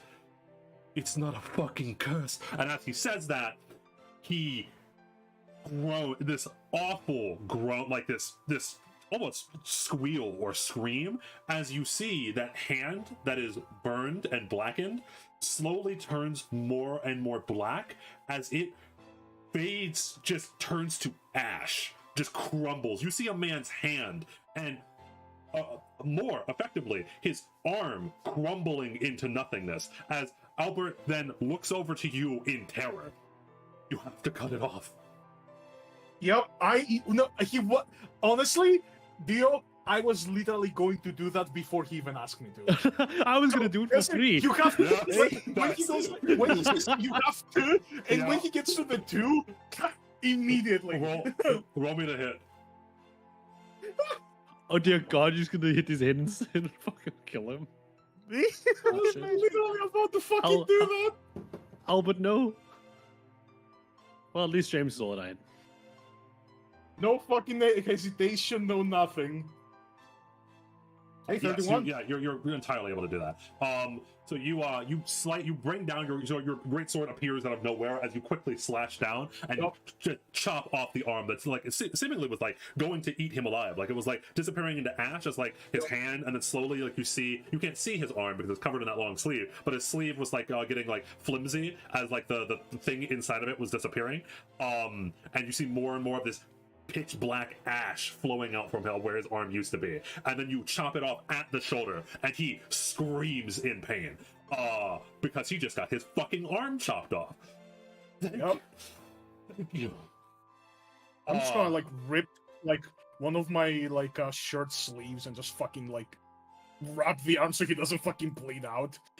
Yes, and he as you're doing that, he is also trying to cast lay on hands to like he can't reform his hand or his arm, but he's trying to like cauterize the wound, and with your help you manage to get past the part where he seemingly is going to die, but there is blood and this awful looking black ash all over the ground, and Albert looks scared as he's looking up towards the direction where you guys came from, and Archer also looks up there, and she says, "It's here. I can feel it. It's towards the exit." Didn't we leave the monk up there?" Yamada is where it seems like Yamada is where the feeling of the curse is coming from, or not specifically Yamada, but that area where Yamada was when he was looking at the whatchamacallit. It seems like that's where the curse you can all feel it as it like manifests more. Oh no, Yamada's in danger. And I like tilt my head. Don't say anything to him. I'm just gonna walk towards there. Just trying to be stealthy. Albert takes like one step forward, but then just falls down right in front of Archer. Archer does not help him. Archer just watches him fall down as he face plants into the ground. You see him like try to twist his body to hold himself up where his arm would be, but he no longer has that, and so he just falls down. And like you can tell that hurt. I'm sorry. Like, I took a step forward and I'm like, you know what? This is stupid. Archer, you can like go invisible, right? Can you go and see what the fuck is going on up there? All right. As I'm like realizing I am horrible at stealth and I'm wearing heavy armor. I'm sorry. The King of Cannons just about lay on hand. I'm just. Do you guys want me to roll a stealth right now to see my mod? There you go. There you go. What? My mod is on -3 on stealth. That is a Any more perfect, negative one. That shit's so like funny. I go ahead to try and stealth to see what's going on, and I'm like, nah, this is gonna work, Archer. What do you do? Don't think I will. And Archer nods as she dematerializes. And yeah, and by you are with fucking Fred is unconscious. Whatchamacallit? James is unconscious. Albert is conscious, but is writhing in pain as he's lost his arm. As apparently something with like the curse has caused whatever payment that he had to pay cost way more. And, or he said it's not a curse. That's what he said. Yamada apparently isn't like screaming or yelling or doing anything, and the curse is coming straight from him. So, you know, Oh. Just got me a little paranoid. On that note, Yamada, welcome to the session. How you doing? Not good. So, you say not good. So, for you, we are going to go back a little bit. You don't know that James is dead. You don't know what's happening with Noah. You have just been staring at this mural as you realize that your servant is not Avenger, but Pretender. It was pretending to be an Avenger. And this is probably just like flavor text, but I think I remember last session I put up like a box or something like that outside of mine. So like I'm currently inside of a crude box, like crude ice box. okay. And you are, yeah, so right now you are still just inside of your mind. Or actually, so you were just gotten out of your mind. You were just gotten quote unquote done talking or seeing the memories of Pretender. And now you are at that location where you're staring down this giant mural of the serpent, and then all of these people praying towards the serpent. And you notice that the mural, the thing that's carved into stone, its eyes are vaguely glowing yellow. And from behind you, you feel something manifest. Okay. Something Do like I roll perception or what? you don't need, you can just turn around. It's not a you can just. Okay. What do I see? I actually get to put down your servant. Your servant has earned a token. Oh, and the dock. I'm looking on the thing like. Oh no! Oh, fuck. Wait. Shit. Don laughing. Wait, I'm the As- first one to go, aren't I? As a being, and you can Oh, feel no. you can feel that this is your servant. You can feel and you see it is a long cowled man, maybe. It's a very simple dress. It is just a one long cowl or cloak that covers all of his body. You can't see any of his body, and of his features, including where the face would be, is just darkness. It's just pitch black. It's just nothingness that goes on forever and ever. And your servant, Ouroboros, quote unquote, looks at you. Yamada, I thank you truthfully. This is the strongest I have felt in what I can remember as centuries. Maybe longer. Yamada is just gonna look at him, like, up, like from down, straight to up, like back then down. So, not comfortable with me. he's like pointing to like his arm and stuff like that, like the tattoo. Hmm? Like, is the tattoo even still there? It is. Like he's pointing there. Not comfortable here, or It is, in fact, more comfortable with you. In this form, it is just a mere projection of myself, and not even my true self. It is a passing thought that I project out into the world of what I wish to be. Human, in a way. Yamada like looks like now he's like looking for like details and stuff like that. He's looking up and down. Like, is it just like full cloak or like It can is I a see his full- arm and stuff like that? No, it is just a full cloak and pitch black where the face. It is just a void where the face should be. There's nothing.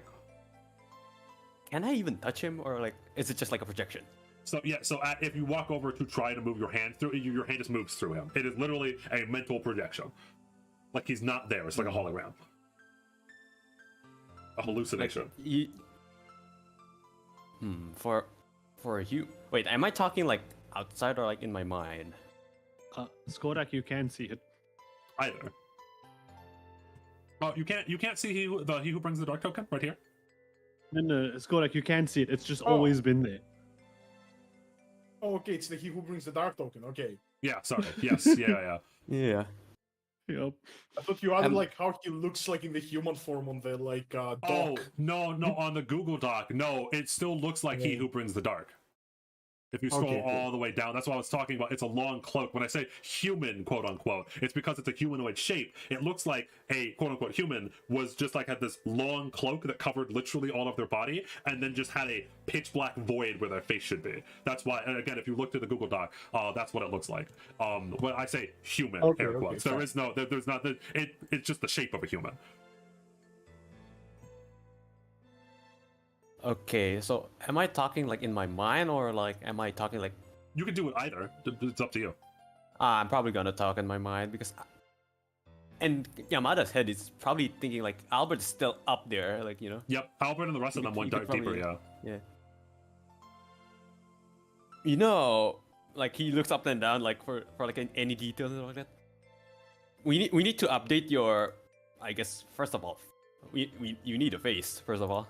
Like Yamada is like saying like jokingly. So. I agree. That was... Wait.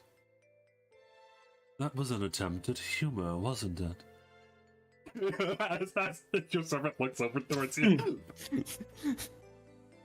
See, you're catching on. That was... funny, I believe the word is. But the truth of the matter is that I have not been fully unleashed. I cannot fully manifest my form in the waking world yet. I am but a mere dream. Still, my real form is sealed. He like looks off deeper inside of the cave, and then slowly he quote unquote looks at you. And you can sense, because you are still connected deeply with this servant as your souls are intertwined almost. As you can feel the like his hesitation and or a little bit of sadness as he looks over towards you. Yamada, you are my Yes? friend, right? Of course I am. I am afraid I must ask you for a terrible favor. And that is.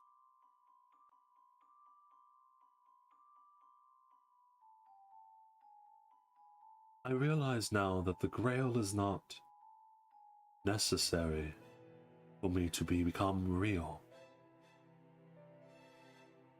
All that I would need is for the gate seals to be broken. I have always existed in this world. The only reason I was in that hell was thanks to the villagers. However, I know through your memories that Daigo has instructed you to do the exact opposite. To lock me away. To kill me.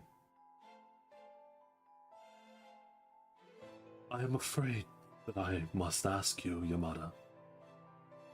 Do you truly trust your father more than you trust your friend?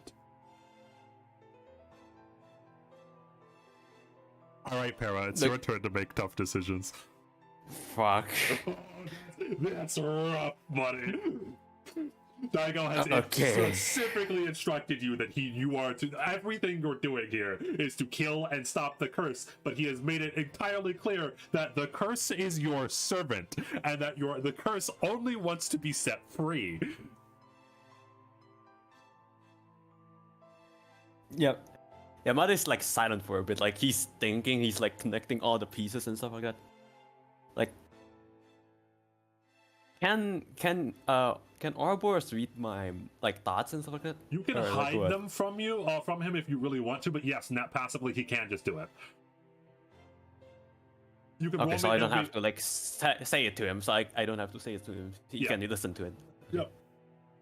So, wait, Dio. Hmm. In like the rooms, is there any like language, like abyssal or stuff like that? That's abyssal, yes. The runes are in abyssal. Yamada is gonna look at that and he's gonna ask Ouroboros, say, do you understand this language? Like he's gonna point at Yes. the whistle.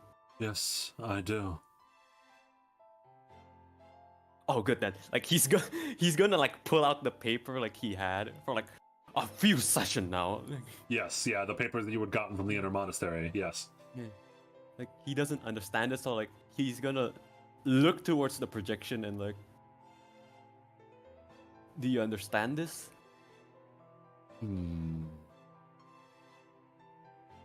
I understand it well. Is why I thought I was fascinating. I What is it truly about? am. And so he, Ouroboros like thinks about it for a second. It's about me and my creation.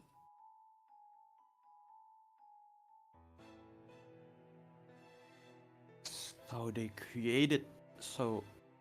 created you, and you give them a lot of stuff, like from the mural. I gave them everything they could ever want, and they betrayed me. How did they betray you? You've If you're the seen- curse,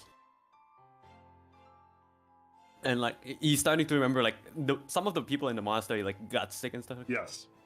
So the sickness it's the curse. Yes. But why? They're not even a part of the old village. They're innocents. Oh, roll me a will save in order to read inside of Ouroboros' thoughts for a moment. Oh god. Okay. I'm reading him like a book. Okay. I'm reading him like a book. I'm reading him like he's an actual Alright. paper from So common. the snap reaction for your servant is to say inside of his own mind, there are no innocents. There are only those that try to help me and those that do not. But he tries to like hide that information from people. And he's saying this out of, he's saying this out of anger. He is pissed, and as a reminder, you felt what felt like an eternity of darkness and pitch blackness, where Ouroboros was assumingly devouring itself in endless pain and suffering. This thing is mad. I don't know what you've been through. I will never understand it. I've been trying to understand you, but I have to be honest, I will never understand the feeling you have felt for like thousands of years. But he takes like a deep breath in. The ones that imprison you, most of them are already dead.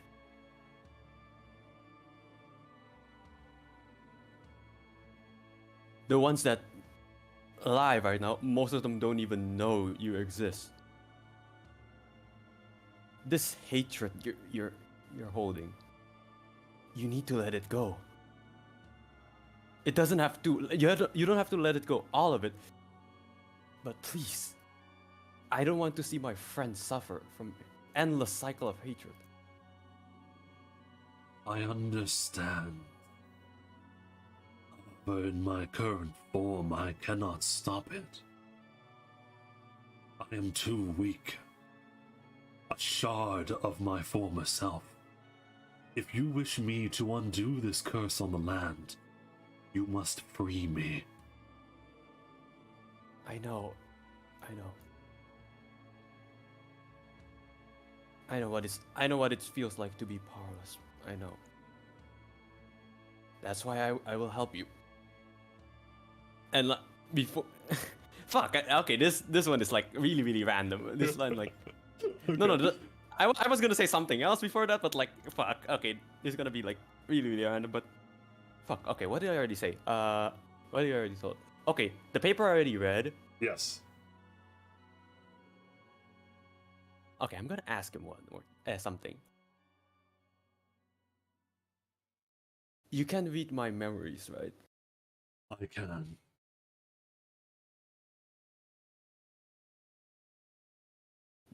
The Nishio guy. Is he familiar to you? Or like, is anyone familiar to you? Familiar. My own memories are fractured. For one, I can give you one name I know for sure. Daigo. I know of him. He was there. He? He is one of the people that must pay for sealing me.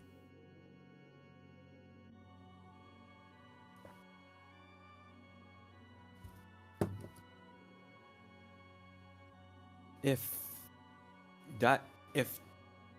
Daigo summoned you, basically make you my servant, and his whole plan, what he told us, was to kill the curse, and you're the curse. He was planning to kill me. You were was a planning to kill us. sacrifice. Yes. He had hoped to trap a shard of my soul inside of you, and then to kill you.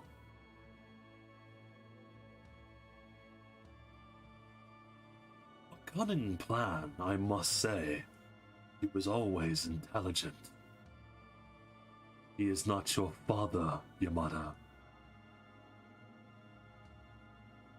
No.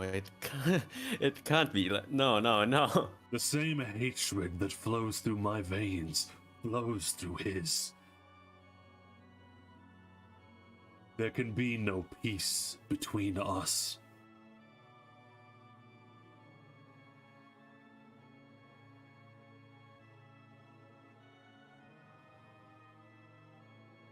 Yamada is like silent. He takes his moments to like collect his thoughts.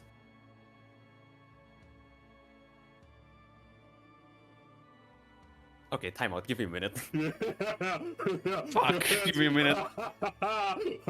Give me a minute. I need a recap. Okay. First of all, the paper says about Ouroboros basically. Yes, or about And this is like confirmation. yes. Nishio said something about why did I come back here, and Yep. Daigo said something like he met me way different. Yes.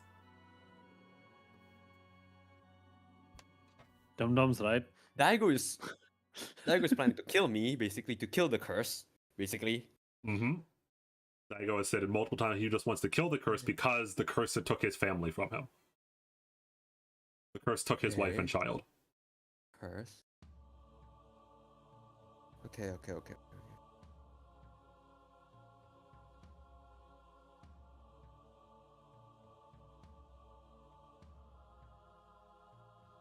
Friend, we need more information.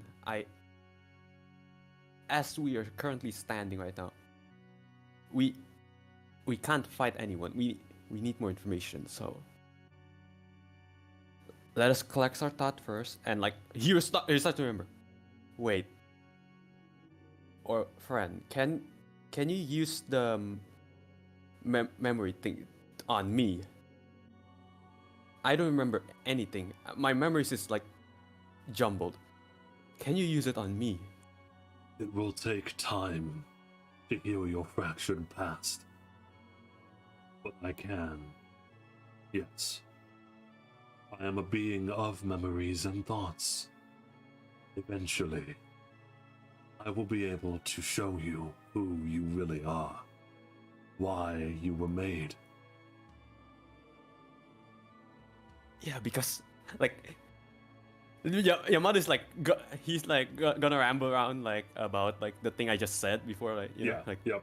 Nishio said about like why did I come back here, and Daigo said Why did I look different before?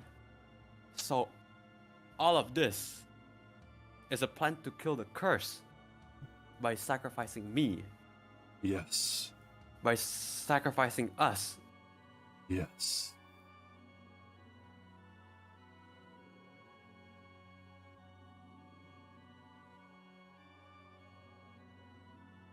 Yamada is gonna take a deep breath. He's gonna remove the box, like the ice box. He's gonna like slowly remove it. Say, friend, if we win this Grail War, are your wishes still the same? Of course. All that I have ever wanted is to exist in this world. I want to be, and they rob me of my very existence.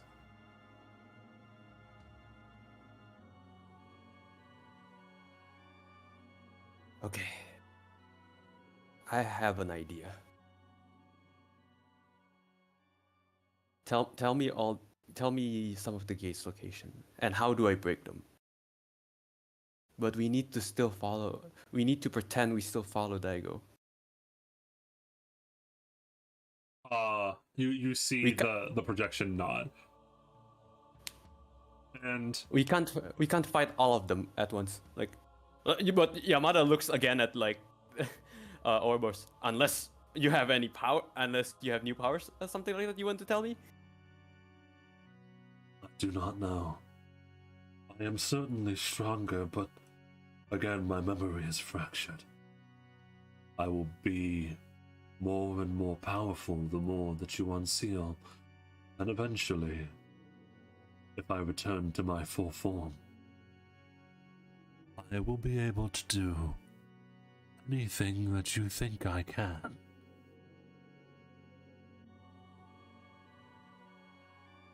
I don't need you to do anything. All we need is to win. I don't need world domination. I don't need any of that. We just need to win. We just need to win.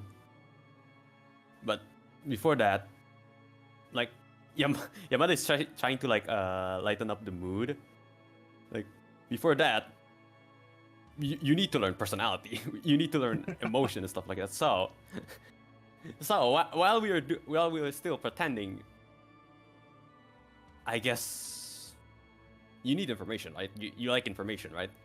I'm pretty sure. I will give you the information on the gates, but no. I mean like new information, like any new information. You like that, yes, right? I do. Well, I'm not a very smart person. That's like for one. But I can show you what it feels like to be human, I guess. I guess that's information. Like Yamada is trying to make the mood lighter. Yeah. Even though like he can feel the air, like it's. You can feel that he is. So there is a lot more as he's remembered his past. There's a lot more hatred. You saw a little bit of that when it was just the tattoos, but there's a lot more hatred now. But there is still this like, and you feel it. That's still like that joy and that like innocent joy of just wanting to be like a puppy in snow. As you're saying, I can show you what it's like to be human. You can feel like his excitement. I would love that, Yamada. Truly. Good. Then let us continue playing this act. Well, like Yamada pulls out from like one of his sleeves like an apple. Like, nice. Like Yes. Yamada looks at an apple and then looks at the I guess projection and then looks back at the apple. So do I give this to you or do I and so eat it? Like do I put it in? The projection reaches out its hand and grabs it, and as it does, similarly, you both meld a little bit your minds, and you give him your memories as he gives yours, you yours. As the apple is being consumed, it's a lot of information to take in, and I want you to roll me perception as you fall down to the ground. Noted. And you fall down to the ground not because you just have like a massive headache because of all of the information that is like being shared. That's for like you're being drained of your not like drained, but like someone's rifling through your mind, as also Ouroboros is inputting all of the whatchamacallit information from his past as well. And so like you fall down to the ground, and as you do, back over towards Elizabeth for a second, as Archer materializes again. Don't know what to make of that. I could sense it in the room with Yamada, but he was just staring into nothingness. His eyes turned yellow, and then he fell down to the ground.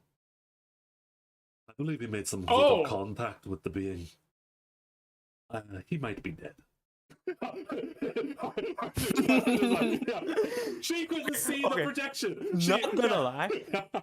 Not I gonna lie. love That is the best. That is the best outcome. Yeah, she could not see the projection, and Yamada specifically said that whatchamacallit, he was talking in his mind. So for Archer, all that Archer saw was Yamada staring into nothingness in a room full of curse energy, and then he falls down to the ground. So yeah, the only problem is that Liz knows what yellow eyes mean. Yes, that they have the curse. And that they're potentially soon dead. Dead or not, we have to consider him compromised at least. She nods. Potentially a case study. As she like vaguely looks over towards Fred, who was also compromised the last time you saw. And then assumingly you go you go up to go walk over towards him. Yeah. Because by the way, the energy starts to slowly vanish and evaporate and get lighter and lighter. As you get to Yamada is just like assumingly maybe like actually standing. He's gotten up in front of the mural. Archer is not carrying Fred and Fred and James, by the way. Assumingly you are. Yeah. Yeah, because Archer's not doing that. You're not commanding Archer to carry some bodies. That's not happening. He does not give a fuck. But yes, so there is an unconscious Fred, and James's token is back onto the page. At the cost of Albert's arm. You can assume he cannot do that very often. He only has one more. Yeah, he has 2 arms. Dude, he's got 3 more limbs. He's got this. After that, we take the tongue. I think we're the not ears are removing also his legs. We're not If removing his legs. if we have robots that can move around like full metal, we can get him like some Full Metal Alchemist shit going. You know what I'm saying? Yeah, He's gonna be depressed. Albert, more like Edward. Am I right? Yeah, he can only do that. So in terms of revives, you have potentially the coin that was given by Ryder, and then you have Albert can revive people, but and those are the only 2 outs you got. Yamada. Sorry, out of character. Sorry, give me a minute. Give me 5 seconds because I think I accidentally uploaded a video. No, like I set it for like I set it for like Monday, but I think I set it for I think I set it for Sunday. 2 hours ago, I got the notification. Even. Fuck, I think I set it. I think backed up. Hold on. Oh wait, why is chat, new video content. See, there we go. Might as well use it. Hold up. Everyone. Crazy ass fucking session so far. So okay, I'm ready. You know what you're gonna do. You know what you're gonna do after the session. So Elizabeth, you walk over towards Yamada, who is just slowly getting up off of the ground. And you do notice that as you see him, his eyes are yellow. Yamada, we will have to go out of the cave. Got everyone we came down here to get. Well, besides one person, any chance you know where Maria might be? Yamada is like head is like spinning like, oh yeah, hi guys, like yeah.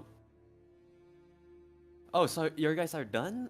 Like in the cave? Yeah, if you look over, James is unconscious with multiple stab wounds to his chest. Fred is unconscious. And Albert is walking with 1 arm. His left arm is entirely gone. Like he's gonna like rush to like Albert. What happened to him? Like, is he alright? Like, It is a price that I had to pay. We Like- leave now. is it still bleeding or like what? No, And, like no, in my eyes, it's still bleeding. no, the It's which all one- taken care of. yeah, Liz and Albert Unless you managed know to where cover my it. sister is, we probably have to go. Of course, I wouldn't know. I went in with you guys. Like, Yamada is like making like open. an ice brick, you By could the say, way, or something like that. Like, Liz has Escalating. never stopped making calls. Yes.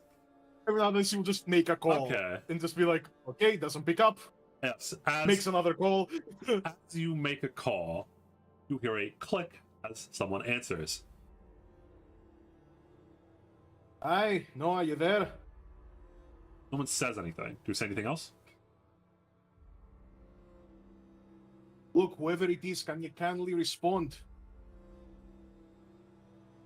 I'm speaking to Elizabeth Blair, no? You hear a voice that is vaguely familiar. You identify as Daigo. How the fuck Noah's phone ended up in the hands of Daigo is unknown. Daigo, how the hell did Noah's phone end up in your arms? Noah broke into the inner sanctum.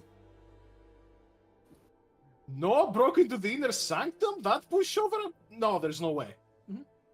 Like, can I listen? Can I hear that or like so, what? well, maybe actually, are you is No, it on I'm speakerphone? telling- Okay, I was about to say, is this I on mean, speakerphone or no? she just puts it on speaker once she knows it's Daigo because she knows He that what? Yamada is probably going to be more. What? Oh yeah, one of your monks is here, by the way. You know Yamada. I attempted to apprehend him, but he and a small robot that he had with him fought Well, back shit. violently. Well, shite. Any idea where he might be now? I really need to speak to him. No, there was teleportation magic that I'd never seen before. Fuck. It was water. I really do not know what to tell you. I don't like. Now you got his phone, apparently. You can answer me a question that he did not want to very easily. Aye? Was Lucille there? Lucille? Aye, yes, she was there. Fuck. I hope that you do not trust that woman. At this point, I don't really trust anyone in these particular parts, but hey, as long as you don't do bad by me, I won't particularly have any issue to cause you harm. I understand. We have always seen eye to eye. I'd like to think so.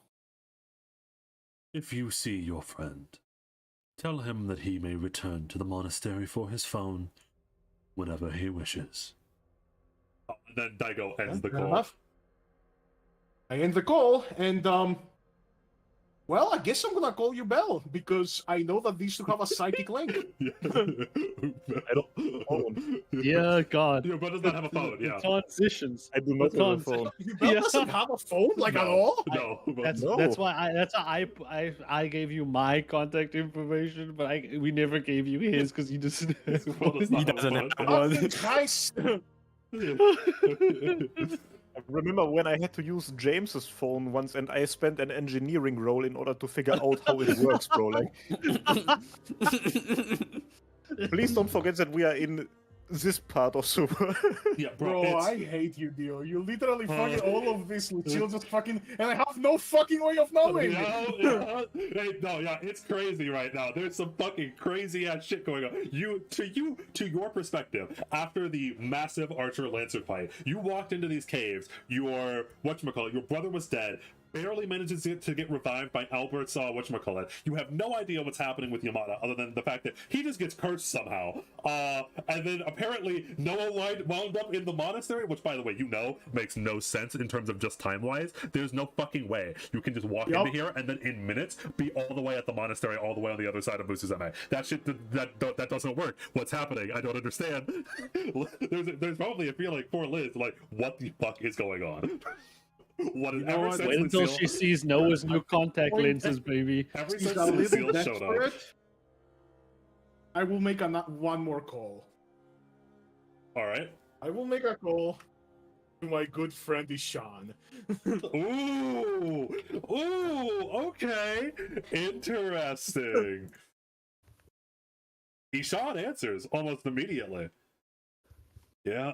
Hey, Mr. Private Detective, Elizabeth Blair here. Think I may have a job for you.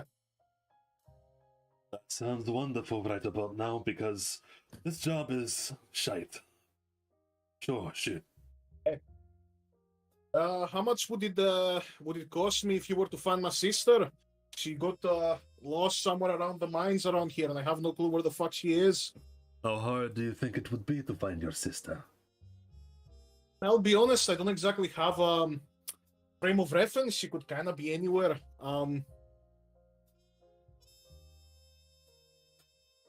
Ishan is on the case. I will give you a payment for how much I want, depending on how hard it is to find her. Sounds good. I'll get back to you as soon as I have an update. Yeah, the sooner the better. Oh, and he like pauses for a moment. Do you know anything about a mobster? Mobster? This far into Tibet? Yeah. No, I don't really think there's any organized crime syndicates around here. I didn't think so either. Sorry, that was a strange thing to ask. No worries, this is a strange place at a strange time. All right, and with that, Ishan hangs up. I also hung out, I'm like, well, I suppose it's better than nothing. Okay, we need to get out of the cave. All right, you guys get the fuck out of these caves finally. Get out of there. Bad. Very bad, no good. Very bad, no good. Well, I'm upset. Let's hope with Ishan Koda- is better at finding my sister than he is at finding fucking Olivia. Before that, I kind of want Just to leave. ask. I kind of want to Get out of there. ask Ouroboros something. Fuck these One caves. last thing. Sure. Oh. You can ask it in your mind, Like yeah. while you guys are like going, like he's gonna look back and like into like the deeper parts. Like he's gonna ask Ouroboros, like, is there one gate there? There is, but thanks to your friend James, the seal on it has been broken. This one So- is the reason why I am as strong as I am right now. Sir, like while walking, he's gonna ask like, servant strong or what? How are we comparing? No, the other servants are much stronger than me still. I'm vaguely about as powerful as you. Perhaps a bit weaker. What? Well, 2 is better than 1, I guess. Yeah. Yeah, there you go. Like he's still trying to like keep the mood like really light, Yeah. like because he knows like there's a lot of hatred inside of him. Like Yes, he's yeah. still trying his best. Oh, you guys see fucking sunlight for the first time in what feels like a very long time. Never go back inside those caves. Those caves are very bad. Yeah, I don't need to anymore.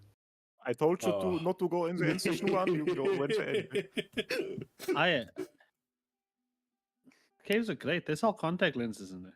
Yeah, you get these Oh free my they're handing God. out free contact lenses inside of the caves.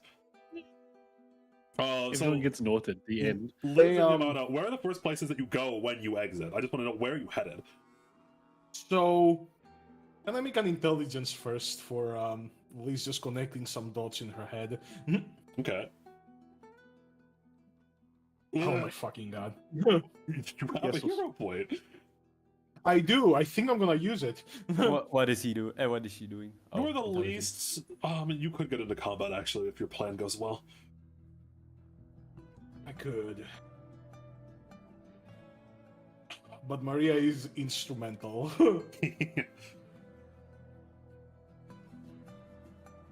Well, that's not a natural one. That's decent. What were you trying to piece together? Just like You know, Maria at least has a connection to the Rakshasa, considering why her hair is white. Yes. Yes. You can So piece that together. perhaps trying to ask them is not completely irrelevant here. That could be a plan because you know that somehow Maria has a connection to the Rakshasa because of how they drain Yeah. energy. So you can like go to them and try to make a deal like, hey, can you find this person? Because now your Essentially. sister is with so you have like, and with the Sean and the Rakshasa, you might be able to actually find her relatively quickly. Of course, what you don't know is that Yup. Also, you know, either make a deal out of them or threaten the absolute shit out of them, either or. yeah.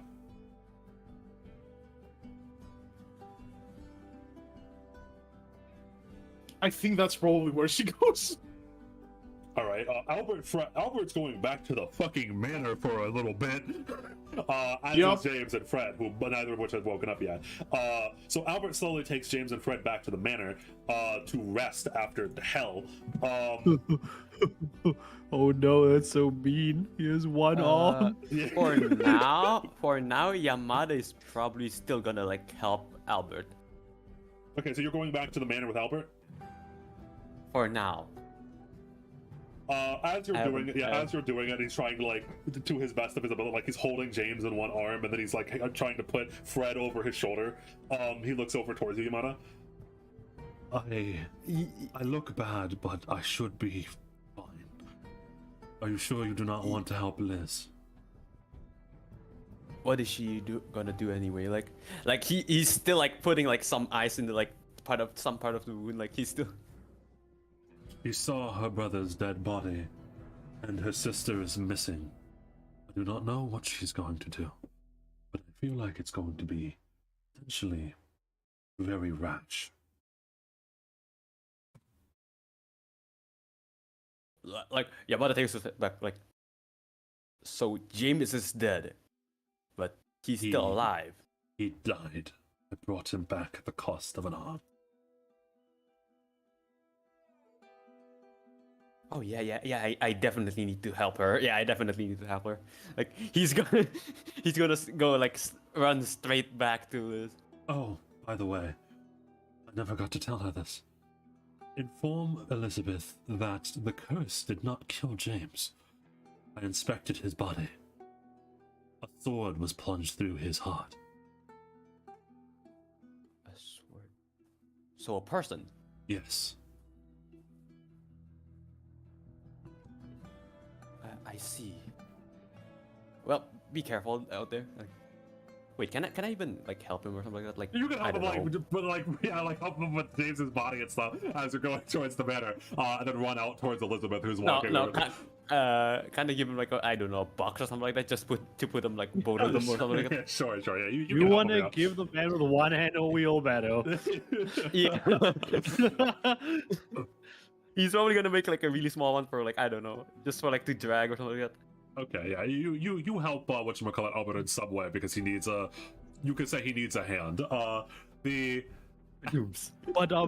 Yeah, and then assuming that you run over towards Elizabeth as Albert, you see Albert walking in through the door of the manor.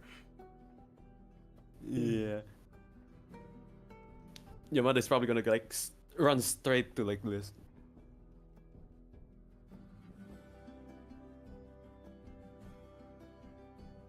So Elizabeth, you're walking over to the east where you know the Rakshasa, the lair of the Rakshasa is. And as you do, you thought for a moment that Yamada was going to go back over towards Albert, but then he runs over back to you. Yamada, by the sudden escort. I just heard from Albert. You saw your brother die, and your sister is missing. Clearly, you're not right in the head right now. Yamada, I've been trying to balance this fucking mess for, well, ever since I became a woman. I think I can handle a little more pressure. Yeah. Let me help you. He's gonna follow you. I am helping you. Do not resist. I am a monk. I have wise ways. Allow me to I- explain. The thing is that I don't think I want to tell her that a person killed James and not a curse, I was gonna say, it's up to because you. You get to, she would probably instantly thinks it's her sister. maybe she and doesn't then even it would know. be, She, like, she even doesn't. more- She doesn't know for certain that Maria was in there. It's just like that was the yeah. explanation that Albert had given her. Oh. There was not like Yeah. definite proof that Maria was there. Oh yeah, It's just that her sister was Yamada doesn't missing. even know that. Yamada. Well, she might Yeah, think it's Yamada- Noah with a knife. Yeah, I was or going Yeah, to yeah. say, You know, Noah, Dude, he's I am he's- proficient with a He's gonna- sword. he's gonna say Listen, it. remember that. Noah, Honey, and Fred are the only He's- ones that were for certain inside of there, which doesn't make any sense because none of them are exactly sword masters. I mean, Lucille was also there. True, Lucille can was stab. also there, but she is also not Lucille a is sword just master. Lucille. She's a mage. Like there was a whole bunch of mages inside of there, and then somehow James got stabbed through the heart. Like, Yeah, someone stopped him. That's funny. Yeah, I don't know if you know this, but Albert told me right before I left, the curse didn't kill him. It was a sword. Somebody killed him. Stands there. Looks at you for a concerningly long amount of time. Yamada is So like, that's how it is. Oh, so that's how it is. Ah. And then she just quickens her pace. so that's how it is. um, Yeah, because you, assumingly, you can't, yeah, really, yeah. you can't really think of like this situation right now for Elizabeth is probably like, what is actually happening? What what the fuck is going on? fucking mean? He was stabbed by the mages. The mages guild shaked him. Sounds like a nerd. Where is my sister? How did James die? How the fuck is Noah in the monastery? He was stabbed by the chess club, is what you're saying. Oh, I know this might be crazy. I know. Oh, It would yeah, be so funny Yeah. if Yamada used his funny hand ability on James's body and was like just like I don't. nosy and close to I him. only have like one shot. Yeah. I yep. only have one shot. So Oh, One opportunity. all right. yeah, I Okay. already used it. Even the next one, I'm probably gonna use it for myself. I'm gonna Uh-oh. use it myself. Going up. Yeah. Goodbye, my friend. Ooh, as you all are walking towards the Rakshas's cave, Ubel, you have just teleported to Ryder using her ability. Oh boy. So as I'd mentioned, you are high up on the mountain.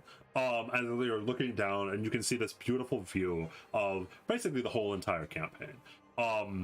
As Ryder like leans down across one of like the craggy cliff's face, her hair blowing in the wind because you guys are so high up. As she's looking out. Usually I can sense life, but as I'd said, that man is barely human. His life, his soul is almost non-existent.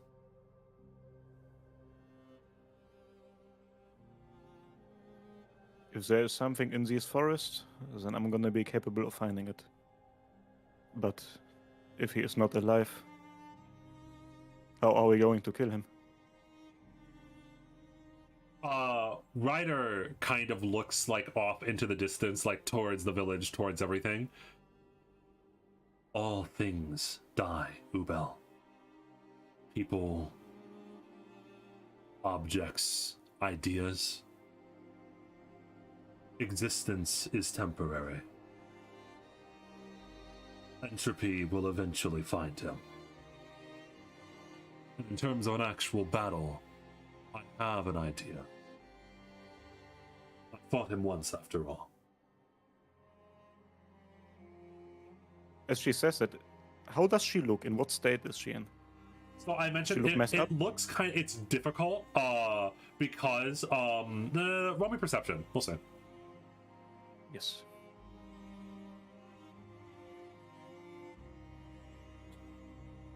So a pretty good perception.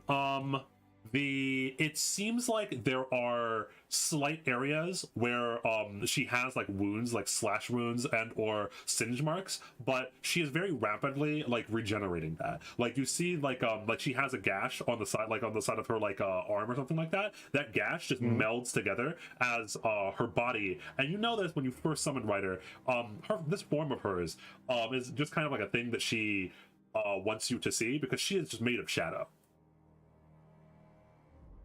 Mm.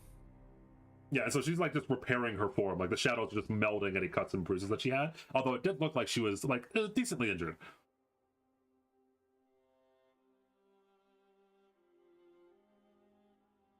Did you fight him head on? What happened? Yes. It might seem odd to you, but I'm not the kind of person to sneak around in the shadows. If I have a problem, I fight it head on.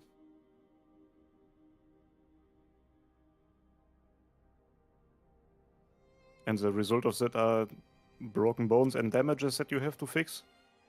Maybe fighting him head on is not the best idea here.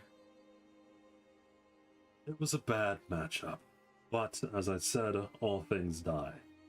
I know how to kill him. I'll just need your help and a bit of setup.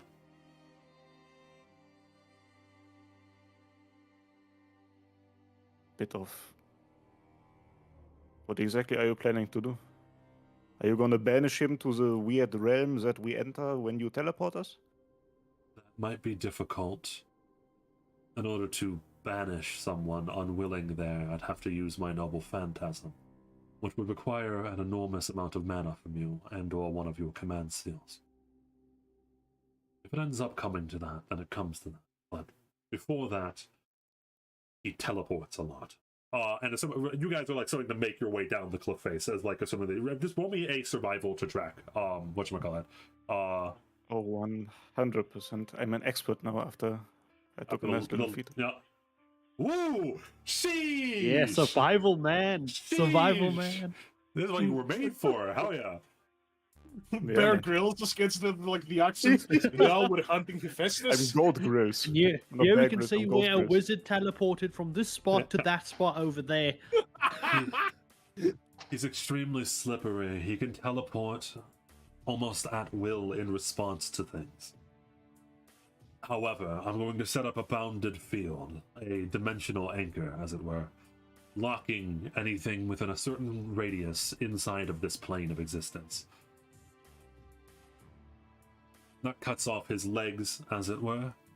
Beyond that, and like some of the, again, you're like tracking, you're seeing footsteps, you're seeing here, you're feeling the magic here and there. Roll me an Arcana as well. Oh, that roll is not gonna be that good. Oh, I mean- that's not that bad, actually. You're on point today. You came ready to the session. Yes. Yeah, so anyway, so as you were continually tracking, Ryder, she like clicks her tongue in annoyance. There's an orb he's going to summon, a sphere of sorts. You are on duty to kill that thing. If he gets too many of them, how do I describe this? Bad things happen. Right, honestly, that doesn't sound like you want to trap him with us, but to trap us with him. That's what's gonna happen there. I'm not a fighter. If you put me in a closed room with him and his orbs, I don't even know what that is then. That's bad news. You should be mainly focused on me. I'm the bigger threat by far.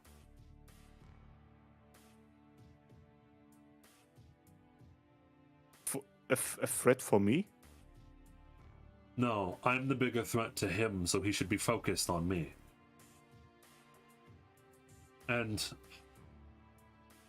she like pauses for a moment, right as like you see like some magical energy where there was someone that teleported, and you can vaguely tell the direction that which one that he went in, and you start walking towards it. As you do that, Ryder like stops you and puts a hand on your shoulder and hands you something. You use a gun, right? I do. How many bullets do you have in a magazine? 10. Okay. She hands you 5 bullets, so half of your magazine. Oh. And they are pitch Bullets? black. Yes, bullets. They are pitch black bullets. If you hit him with Haven't one seen of that type these, before. that's because they're made of me.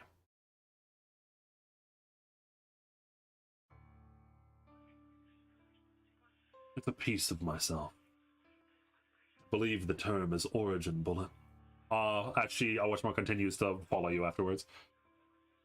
Shoot him with one of those and it will mess him up. Shoot the orb with one of those. It should kill it. Your job is that whenever you see him summoning one of those, stop him. Whenever he does manage to summon one, destroy it. I was gonna say the same thing. Lick it for everyone who wants you to lick it.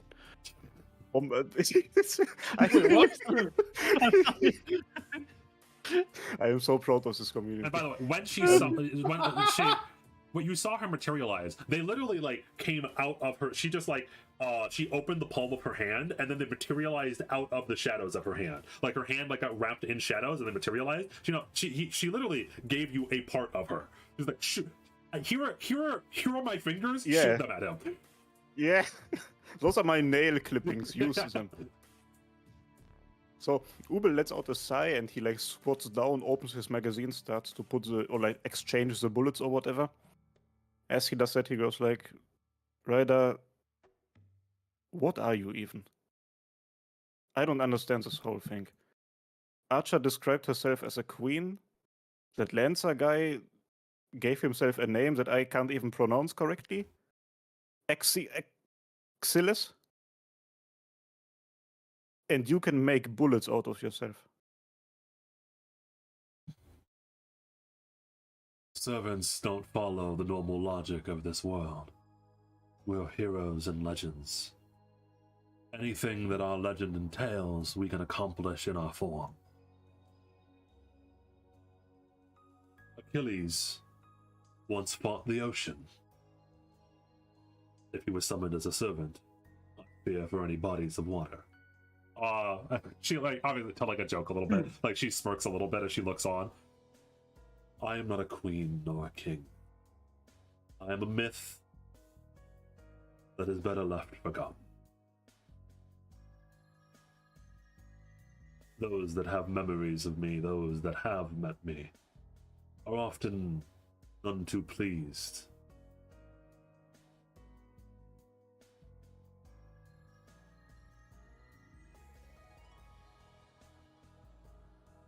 Well, for what it's good, I can say. And he like gets up after having finished the magazine stuff. I'm quite pleased to meet you so far. We haven't really talked at all, but you have already saved the lives of me and Noah at least a couple of times. So it's weird. You were just saying that's just like genuinely out of the car, out of your own kindness, but when you say that to Ryder, when you say, I'm glad to have met you, her face softens, and she gives you like because she's always been like kind of like grumpy, but she genuinely does give you like a real smile. Like she's very like, you, for whatever reason, the words "I'm happy to have met you" really mean a lot to Ryder. There have been people like you in the past. Some regret those words.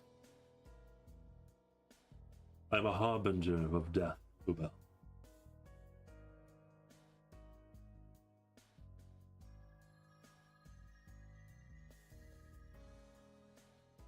After all of the things that I have encountered over my life here, those words don't scare me.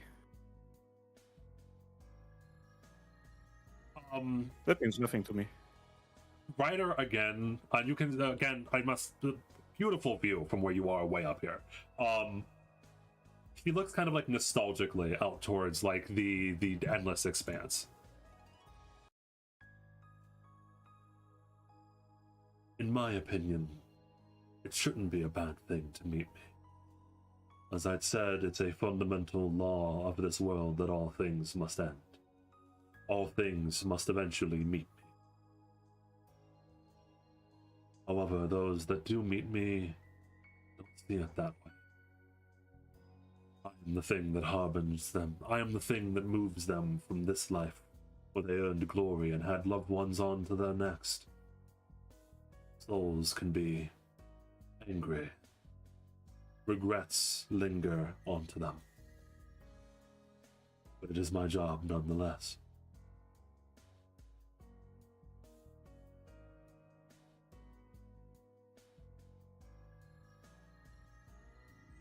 Is that a job you chose yourself?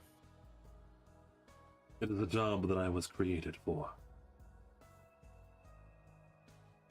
Ever since I awoke, I've always been a servant of the gods.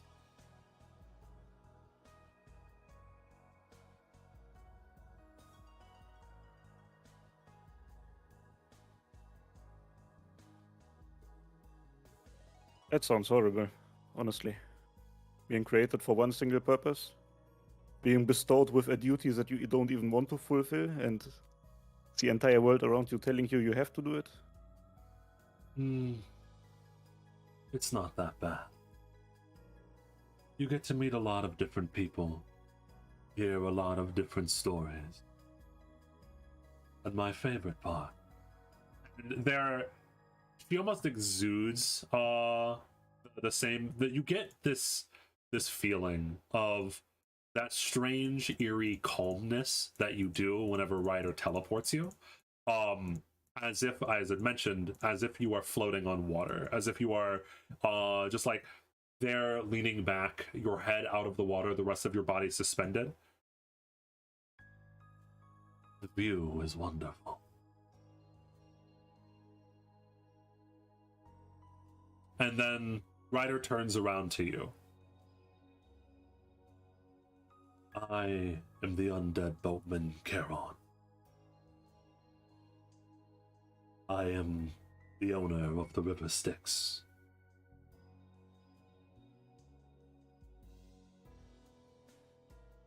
You guessed it right, Chad. Ryder is Charon. And that does mean that the coin that Noah has would be one free passage to or from the river Styx. So Noah has one free revive on anyone in the campaign. Damn.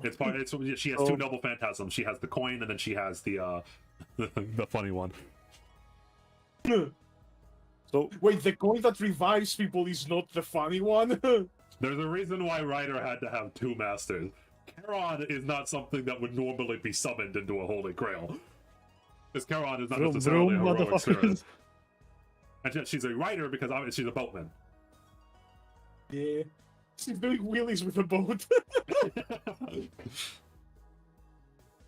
So Ubel stands there, like, you know, he listens, but those words mean nothing because he has absolutely zero, like, knowledge about any mythology or stuff like that. So he just goes like, well,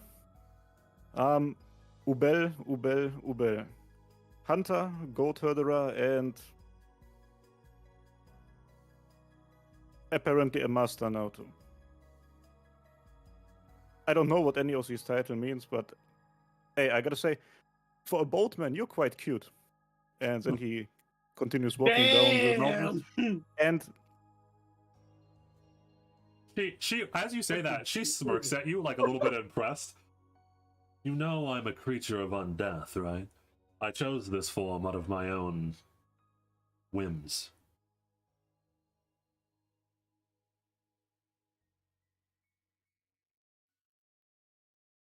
well, what do you want me to say? I'm happy you made the decision. She laughed that single and then she oh no don't play that theme yet. And then she continues to follow you. Uh-oh. Ruh-roh. Ryder chose to be So, hot? Yes. That is canon. So I am gonna do something. Okay. I have a feat that's called Survey Life. No, what am I? I forgot how to talk after that immaculate risk. Hold up. No, the Riz got him. It's called Immaculate Riz. So I have a thing called Survey Wildlife where I can study the wilderness around me for the presence of creatures. Like it allows me to like analyze nests or markings or like there's shit lying around. Ooh, okay. And specifically, I want to look for like I don't know what information I will find, but I specifically am interested in anything regarding to the big white wolf in the area, because I know for a fact that originally this thing, according to James, killed Hephaestus somewhere in Yes. these woods. Yep. Yeah. Okay, I think that's a survival check, if I remember. It doesn't explicitly say so, but it says something. I'm just gonna roll it. And Ooh. that's a 26 because we are in mountain terrain. Yeah, it's a survival check based on the whatchamacallit, a DC of my choosing. Okay. You said it's a 26 because it's in a mountain terrain? Yep. Got you. Okay. So you are whatchamacallit, exploring the wildlife, seeing things next to who now you know is Ryder Charon. And one, you pick up on vaguely what you assume where Hephaestus at very least went. You don't know if he's still here. These ruins right down here. And I think that way back when James had mentioned that the ruins are the ruins of the civilization, the village, the previous village that was here. You don't know any of the background knowledge from the people that were inside of the cave. But all that you know is that that this was hooked up apparently by the people, by your ancestors, and had been long since forgotten. That's where Hephaestus was headed to. You don't know if he's still there though. And in terms of the wolf, yes, the wolf has been up here. Assuming you can see signs of it almost everywhere. Apparently, all this area up here is like the wolf's territory is up here to the north. You are in its home, although you don't sense that it's nearby anywhere. Like right now. Okay, perfect. Say, Karen, you haven't seen a big white wolf around here, right? That was fighting Hephaestus? No. Although I did feel an odd mana source going down to the south.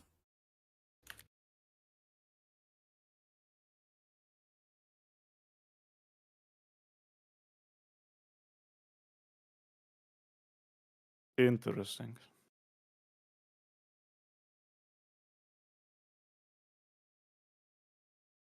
Also, I gotta say, right? I don't really completely understand why you specifically are so fixated on hunting that man.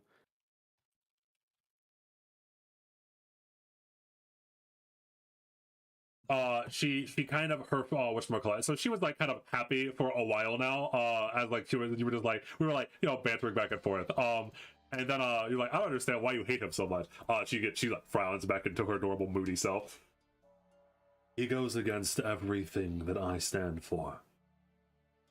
I shepherd souls onto their next life after their natural end has occurred. Hephaestus is a man that spits in the face of death. That man should have died a long time ago. Not only that, he is using forbidden soul magic, trapping beings here that should have moved on. Beings that belong in Hades.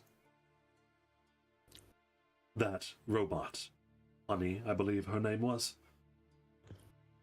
Her soul is trapped there, almost unwillingly.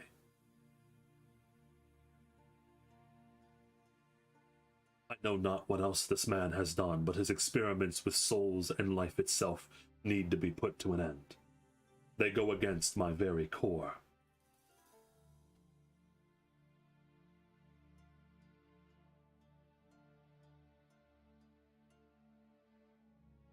You really take your purpose seriously, huh? It was what I was made to do. I don't necessarily resent that. I enjoy my job for the most part. The benefits could be better. He like shrugs.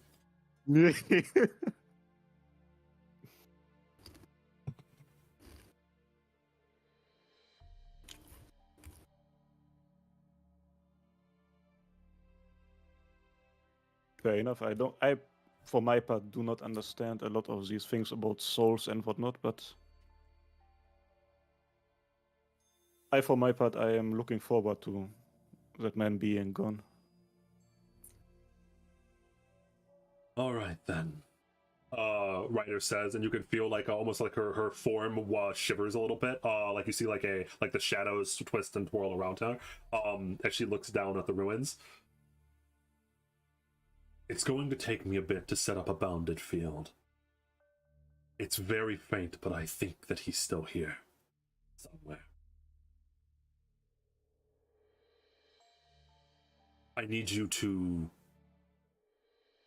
like, Ryder looks over at you, like, concerned and slightly, like, pitying. I need you to keep him there, to make sure that he doesn't leave while I stop him from being able to teleport away. To buy me time. Not necessarily combat, just talk to him.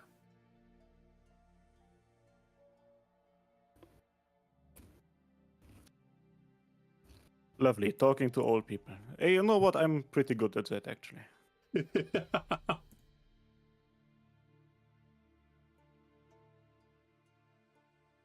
Yeah, don't worry. I got it covered. Oh, all right. So you walk down into the ruins, and you probably have avoided these. Atlan probably told you a long time ago to avoid these things for the most part because bad air is there. Like the air is stagnated. Yeah. And as you actually enter, you can now probably like understand truly like what your father meant by those words. It's almost as if time has never moved on from here. In an almost odd way, there are signs of what used to be that are still pristinely kept in this state of decay, right? Like you would imagine, like, because assuming that the village was like a long time ago, how it has managed to, like, these ruins have managed to survive in this state is odd, especially with the weather here, right? With like all of the snow and stuff. It's strange. Roll me will. Don't worry about it. This place has Hey, bad. this These is actually rolls fucking today. pass? Holy shit! So Damn. funny. That's so funny. That is so funny. Okay, That's a big yippee. so and as you were looking past them, you see the ruins shimmer. You're like, that's strange. Why is that happening?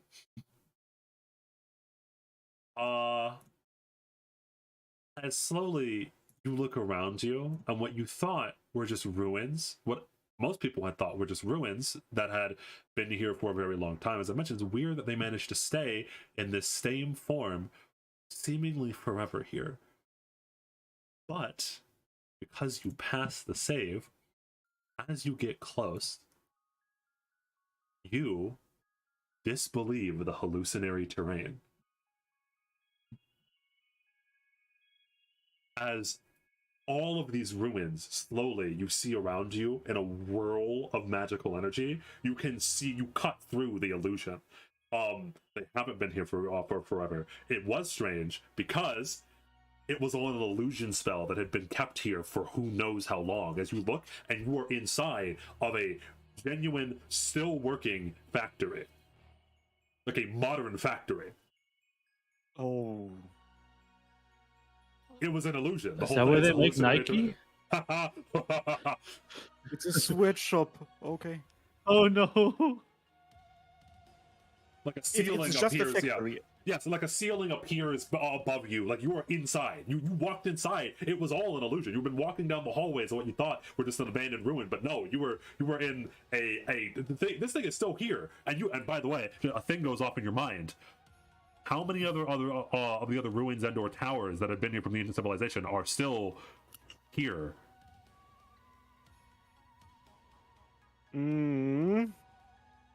They've just been here for forever.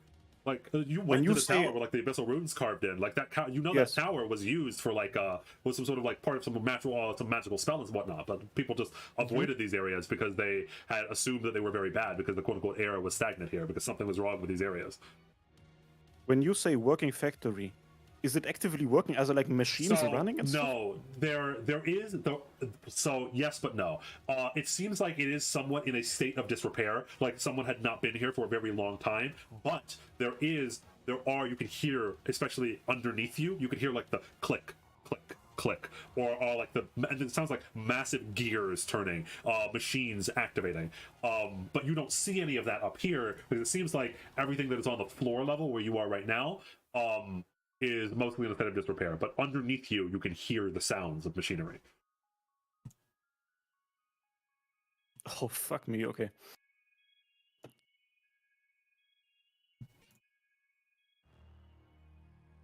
So Ubel is evidently very, very shocked by this revelation. Like, an illusion like that disappearing is not something that he would have accounted for.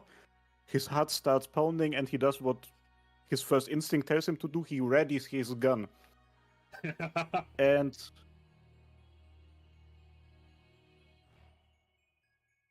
this is gonna be a boring thing to do, but I'm just gonna investigate the whole thing even closer. Look for any openings. There is supposed to be something below me. Are there any openings to go inside, maybe? Yeah. Other than that, what exactly are details, I guess? Roll me perception. Yes. And knowledge engineering, if you have it, which I think you do, actually. No, sorry, lore. Who It's lore, I yeah. do, my friend. Yeah, And lore, I have a new engineering, and field perception. regarding my law, Okay. which means that if I critically fail on something, on a law roll, it just turns into a regular failure. Okay. So Hey, I have that too. Perception. All right. who has given me their luck? Somebody has it. Dio, have you hacked my account? What happened here? You're insane this session. You don't even need your fucking hero point, bro. 30. Damn. You don't even need your hero point. You're correct. Jesus Christ, man. So Holy you, shit. for one, just as a starter, as I'd mentioned, it does appear that like some of the illusion does map on. Like there were like desks and things like that, weird pillars and stuff that were in the ruins. And as you see, as the illusion goes over, they are kind of still there and decrepit. To keep the illusion somewhat realistic. So if someone bumped into the desk or something, it was actually there. That's the first thing you notice. And you also notice that deeper inside, there is a staircase or a hidden staircase that leads down if you open up a latch. Okay. As for what this factory is, it's hard, even with a nat 20, it's hard for you to fully wrap your head around it, but you do know that, especially like you hear like the click click, maybe like just like the sounds of like what it sounds like. This appears to be, when I say factory, and not just like metal warehouse, it's because, and now you know this, you understand this, something is being created here. Something is being like generated here. Mm-hmm. But even with that 20, you won't be able to tell what. You don't know what. You just know that something is being generated or created here. Yes, makes sense, yes. Ooh.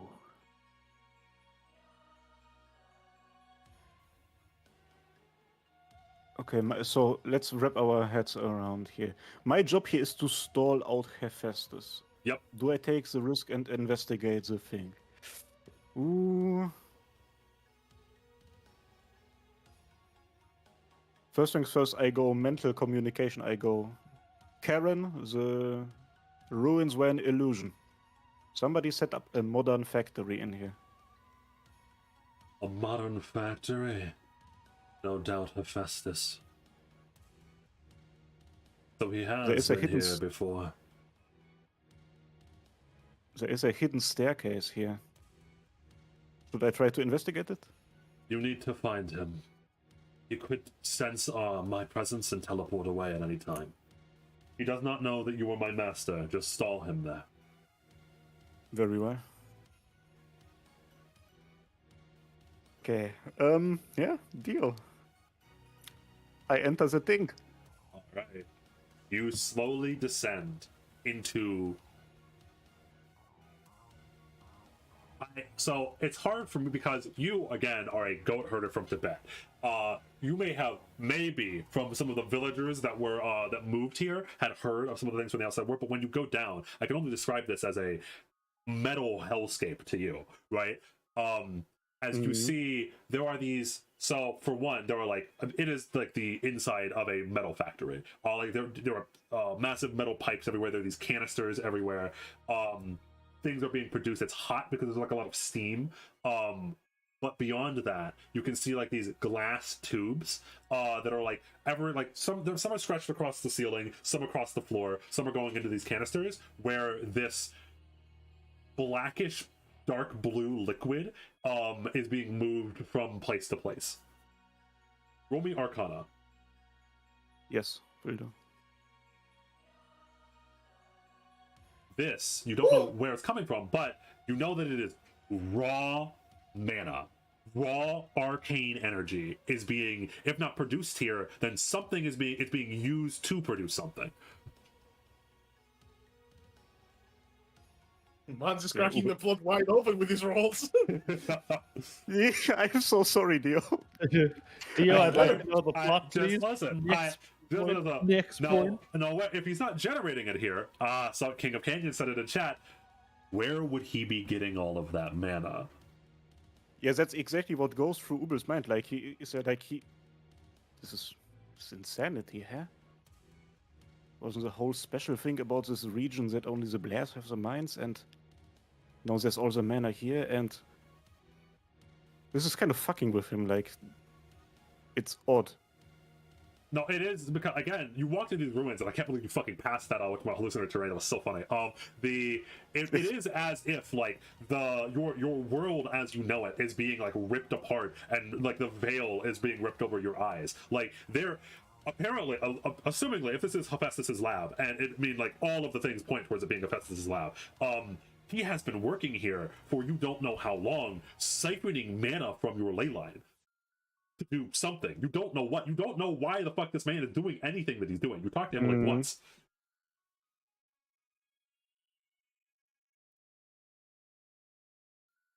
And you don't know, by the way, all of the lore, whatchamacallit, of the fact that like allegedly Daigo and the villagers created the curse. You don't know that. From your no, of course. This shit's just wild. If only we were all friends. Yeah, honestly. You're all learning different parts of the lore, but none of you know all of the pieces because none of you will tell each other. So, but there are no signs of Hephaestus himself? Not initially when you first go down. Do you continue to go deeper?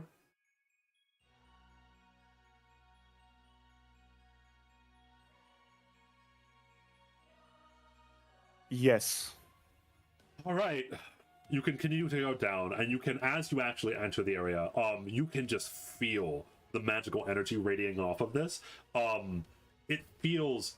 Oh no, you didn't go down to the caves. It feels kind of like the caves, but not as infected with the overwhelming feeling of the curse. It's just mana all over the place. Like magic flourishes inside of this factory because it's literally either producing it or using a ton of it to do something. If we all met up right now and were honest with each other, we could solve the fucking campaign. We would literally save the world if we did. Yeah, we would just literally just solve everyone's problems. Just give us a chalkboard. Just give us a chalkboard. Be honest for like 1 hour, and we'll solve this problem.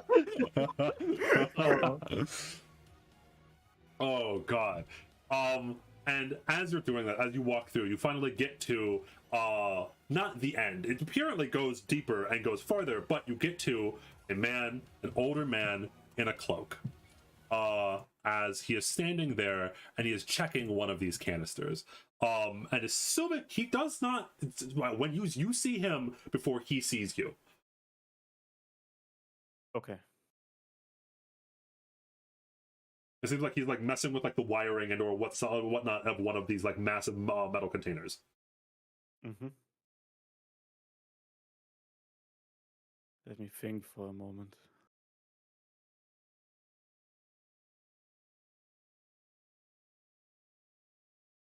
Ubel goes. Science. Fuck science, bro. Ubel goes like. Excuse me?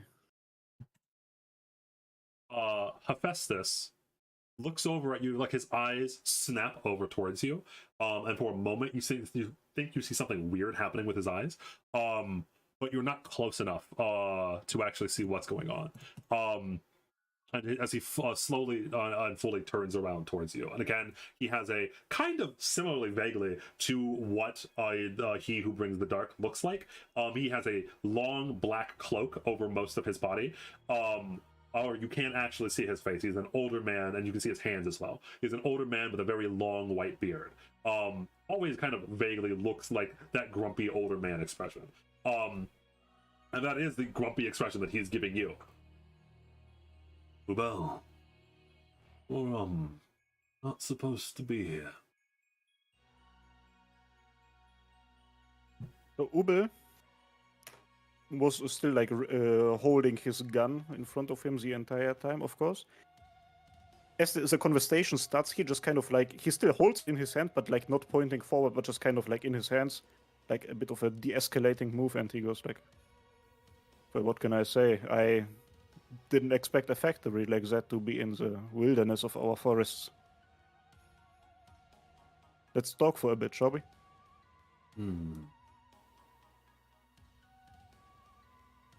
Sure. Understood. What do you wish to speak about?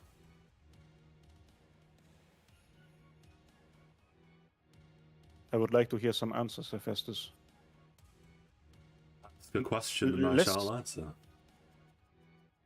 Well, for start, you see, less than a week ago, you and your group crashed with your plane.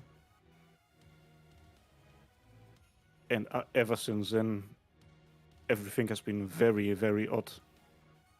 From the Ishvaldan army arriving to civil unrest, the Blair situation, you just disappearing into the woods. Why is all of this happening? And before he starts to speak, in my mind I go, Karen, by the way, I found him. Oh, okay. Why is all of this happening? Yo, Gareth, he's here. There are many different answers to that question. It is going to be hard to narrow it down to one that you would understand and enjoy. You could say that all of this is happening because a very long time ago, the Arya family made a choice that it could not take back. You could say that all of this is happening because a very foolish old man made a very foolish heir in one of his experiments. When he says that he looks like resentful a little bit, you could say all of this is happening because a very sad man will not let go his hatred of a thing that wronged him. Many different people want many different things.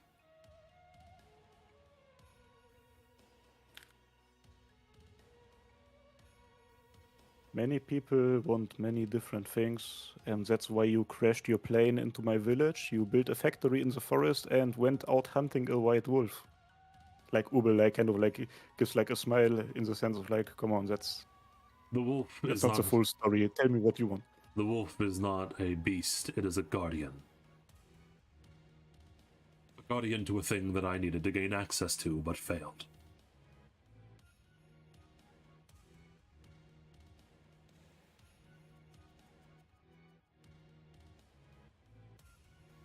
Well, then I will just ask explicitly. And I say this because I genuinely want to understand things and maybe help with resolving things. What is your purpose here, Hephaestus? What are you trying to do? I want to seal the curse. Again, you can roll perception and or society to see if he is telling the truth. Unironically awesome that you reminded me of that. It seems like he is telling the truth.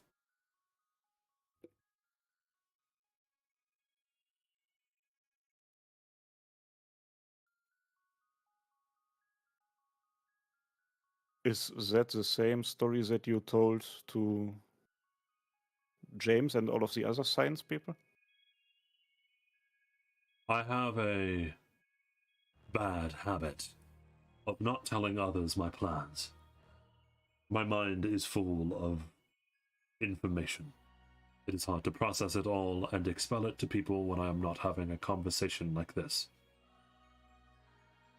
I have a habit of going off and doing things on my own.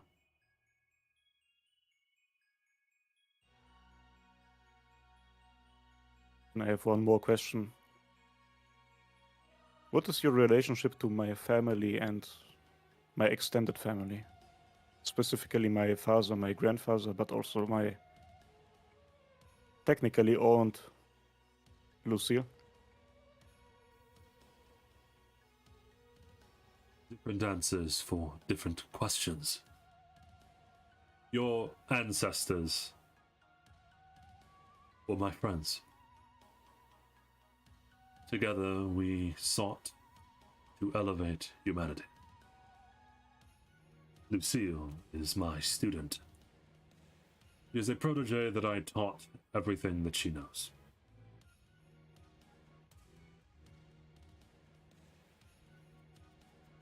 Is that why you came looking for her when you crashed here? Yes.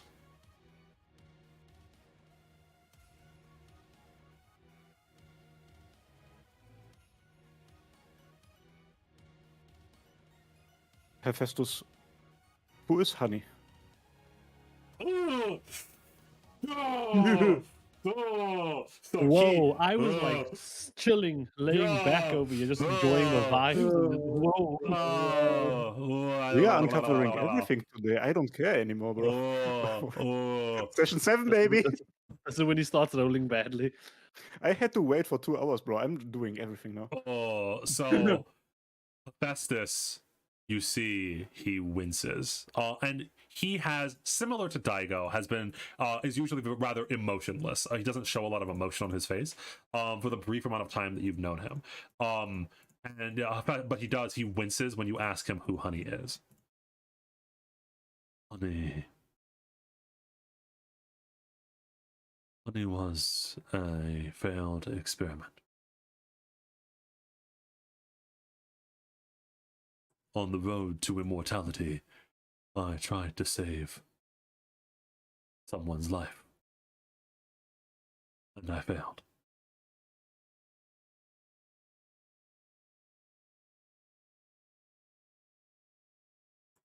Somebody close to you, I guess. In a way. There was a friend of mine. He... and you see, like, he, whatchamacallit, and this,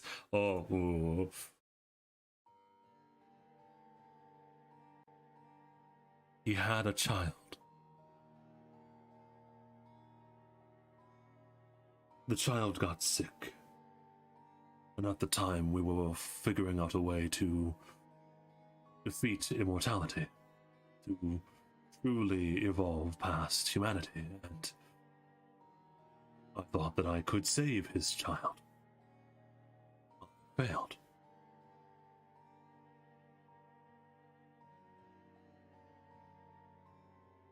Some of chat is putting together some pieces that are very... I'm not reading chat, but I think I'm Okay. also putting it together. Okay. I will just say, last session, Honey said that the door to the monastery felt vaguely familiar, and that Honey did not understand why. And earlier said that Daigo didn't want to hit Honey. Mm-hmm. Putting that Yes, out I didn't even mean to say that, but yes. Daigo does not really want to hit Honey and wants to, Daigo wants to hit, yeah. You know, Spirit Vikings. You're so evil.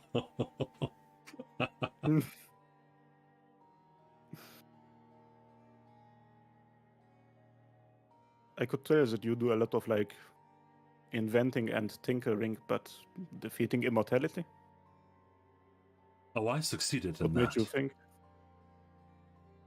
I created immortality afterwards. I made sure of it. But on the path of progress, we do not... Failure is necessary for success. If you defeated immortality, then why do you want to just seal away the curse and not defeat it? Because it is immortal. My own immortality means nothing in regards to the being that I created. And he just says it. He created the curse. You don't know that yet. He just told you that he created the curse. This man is just like, yeah, I did it.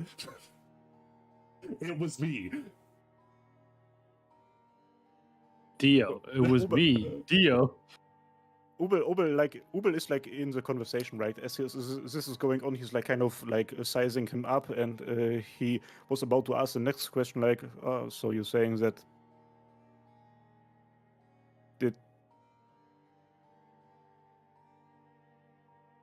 you created the curse?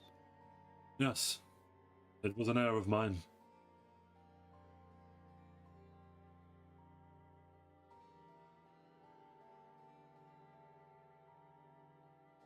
Old man, you... On the road to success, there will be failure.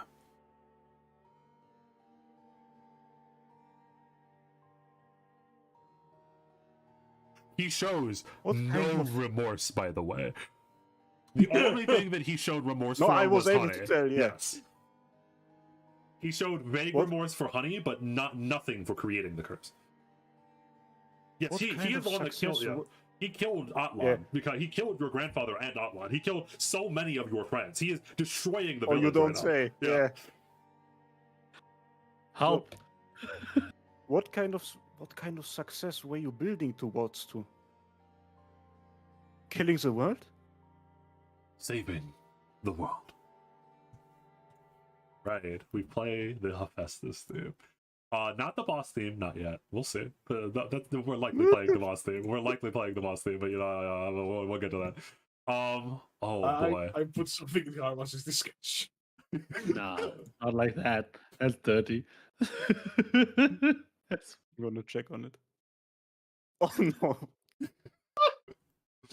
None of us need to watch it. We know it. Oh god.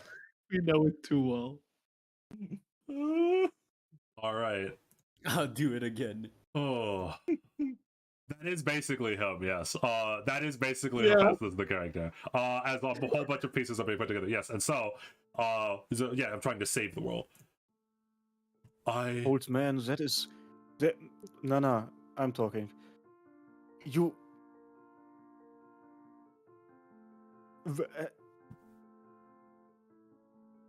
Ubel like slightly turns around. He needs a couple of seconds to recollect himself, and then he says, "How can you go so wrong? And how many years has it been since then? How fucking old are you?" How many people? That first of all, and second of all, how many people died in the Civil War between the Americans' East and West Side?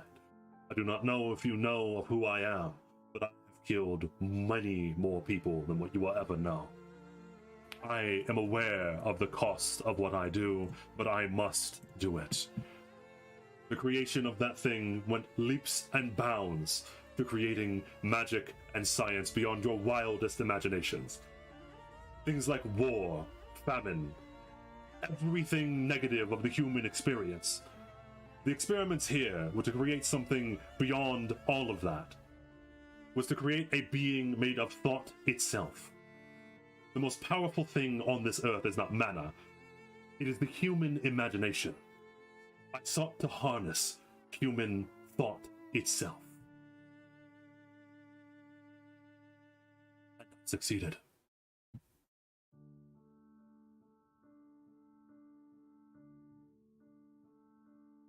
Ubel stands there with like a half-open mouth, and narrowed eyes.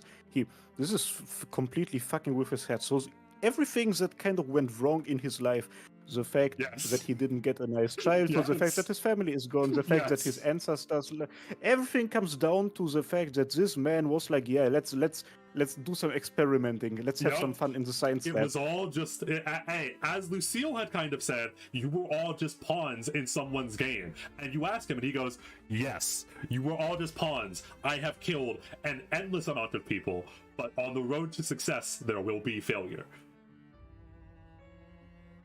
Yeah, is this feeling of like just being like a footnote in Yep. Hephaestus's Wikipedia article. Yes, that's exactly what he just told you. Oh dear God! You are a This- footnote in this his is wiki the worst. article.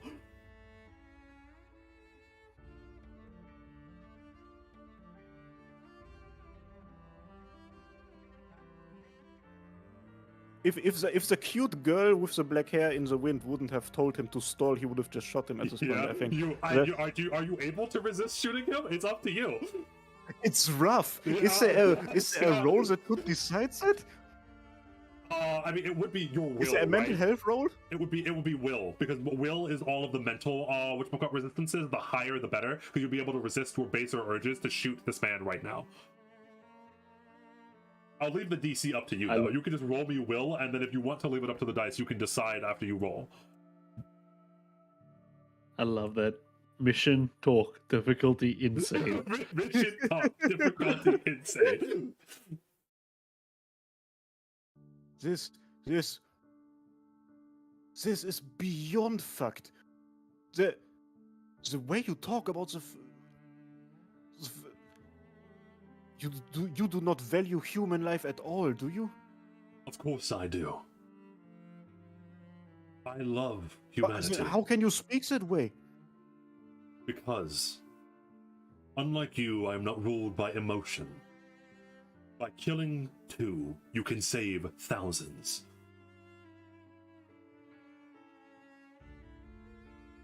When I succeed, when everything is over, when I finally manage to control that which I have created, all of you will thank me. Yeah. All the ones that are still left will thank you. Of course, and then from there we will rebuild. Ubel, like, kind of Chad, The- yes. the absurdity of what Hephaestus is saying gets like a little smirk out of Ubel. Like he actually like smirks at that, and he's like, "Holy shit! You sound exactly like that James kid. You sound exactly like him. Both of you are literally the type of people who would be willing to sacrifice 80% in order to save 20%, just so that you could prove your point and your inventions. And I James is I very hate similar to me. everybody." James is very similar to me, you are correct, because he understands the cost of things. If you want to achieve greatness, you must be willing to pay the cost of such greatness. Your father understood that. Do you?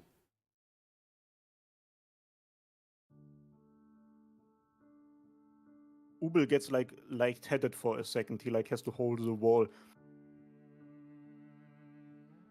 Then he leans against the wall and he sinks down and like leaning against the wall, sitting on the floor.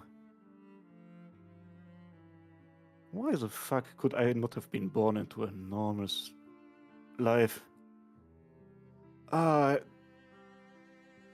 Hephaestus, why is this part of the world? Why did you have to do your experiments here? Literally, why me? The ley line. If you want to blame Oh, you actually have an anything- answer to the question. He does. Yes, Chad, yes. I came here for the ley line. That is simple. That is all. We needed the mana to create a being of pure thought and imagination.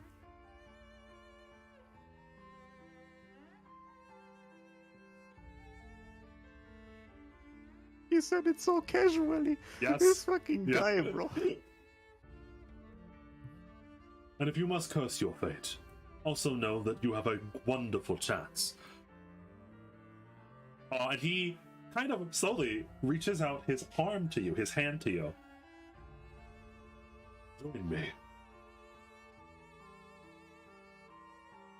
Ubel looks up to him. A couple of tears start building up in his eyes, and he just goes like, "Go fuck your mom, bro." My mother has died a very long time ago.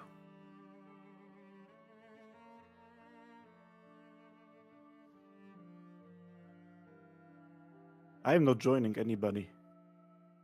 I want nothing more than to just be left alone by everything and everybody.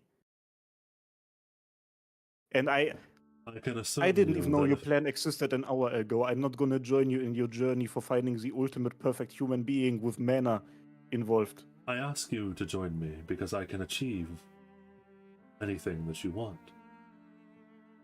Let me ask you a question. Or, no. I said I succeeded when I created a being of pure thought and imagination. When you close your eyes, can you still see your father's face? Do you remember what he told you when he took you out for walks? What his voice sounded like?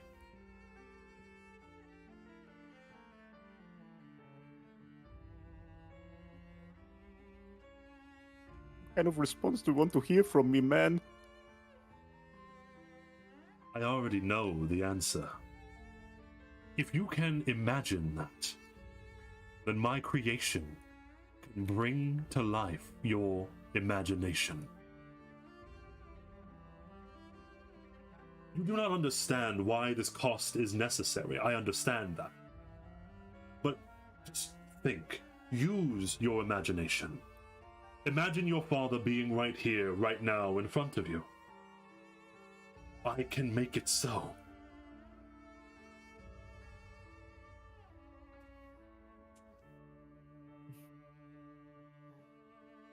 Ubel in his head goes like,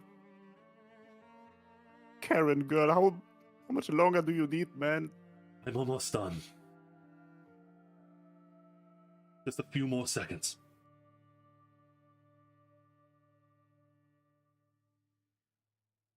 Any last words you wanted to say to him before combat started?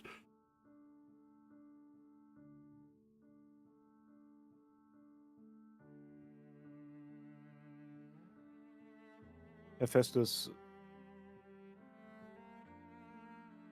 the way I see it,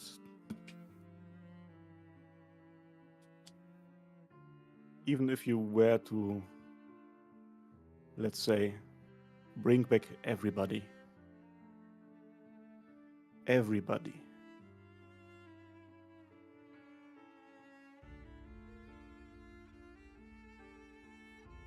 Ubel doesn't finish the sentence because he starts to imagine everybody being brought back. Yeah, it's a good feeling, isn't it? Maybe it's a good imagination. It's a it's nice like, dream.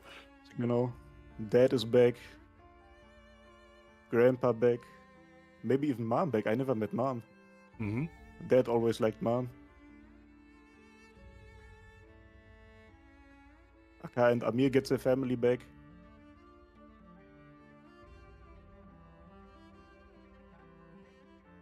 In theory, if he is right, then the survivors would be able to do anything. They would be able to warp reality with their minds. They would be able to bring back the dead that long since holy magic cannot revive, nor demonic pacts. You would be able to cease all war. It would be an actual utopia, because everyone's imagination would be able to become reality.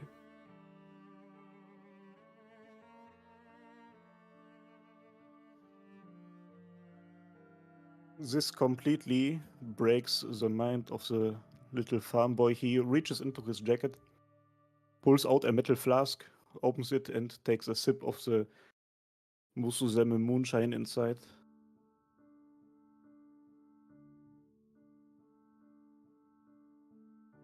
I don't know.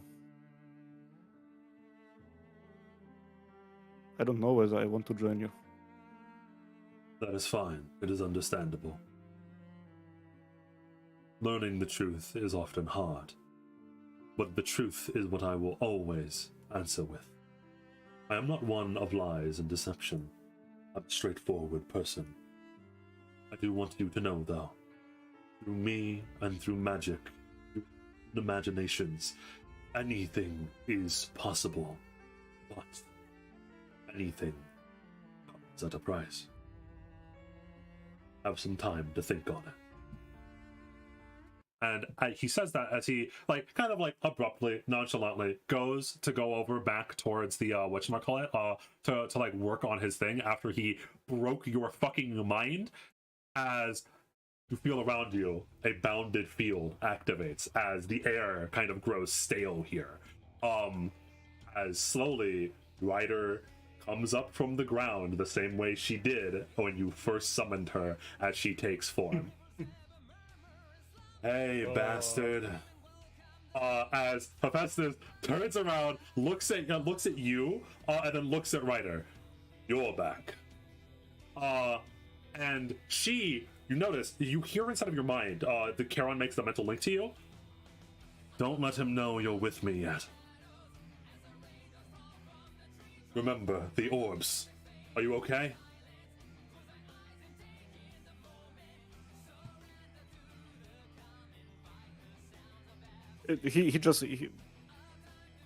He's gonna respond with something, and that's gonna tell her whether he's okay or not. He just says, in his mind. No, not even in his mind. He just, from sitting on the floor, he looks up to her and he just goes, "Magic is gonna betray you when you most need it."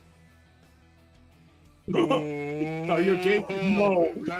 No, I am not. That's an interesting counterline to Hephaestus's, that's his tagline, because Hephaestus also said it to Noah when he was first introduced inside of the campaign in Noah's pre-session.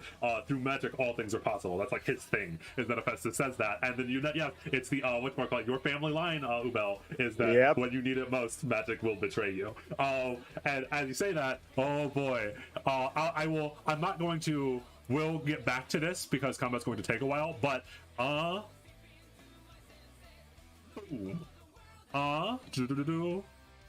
Jesus Christ.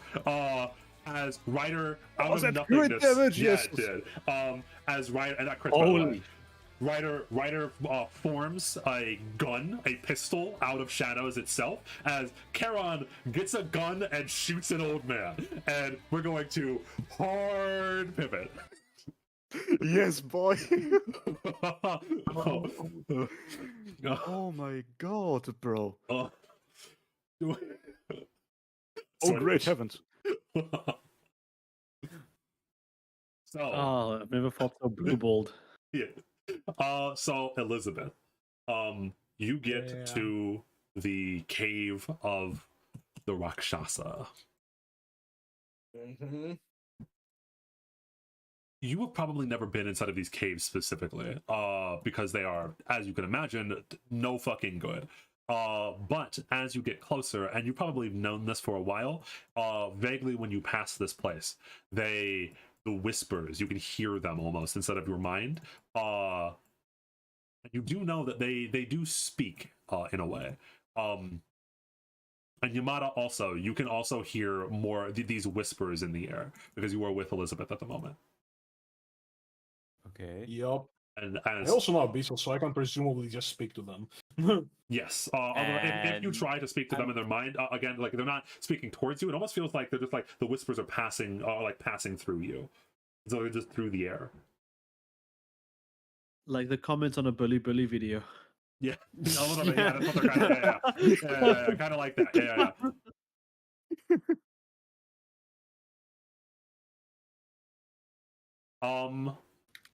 Archer actually materializes next to you as you get close to the cave.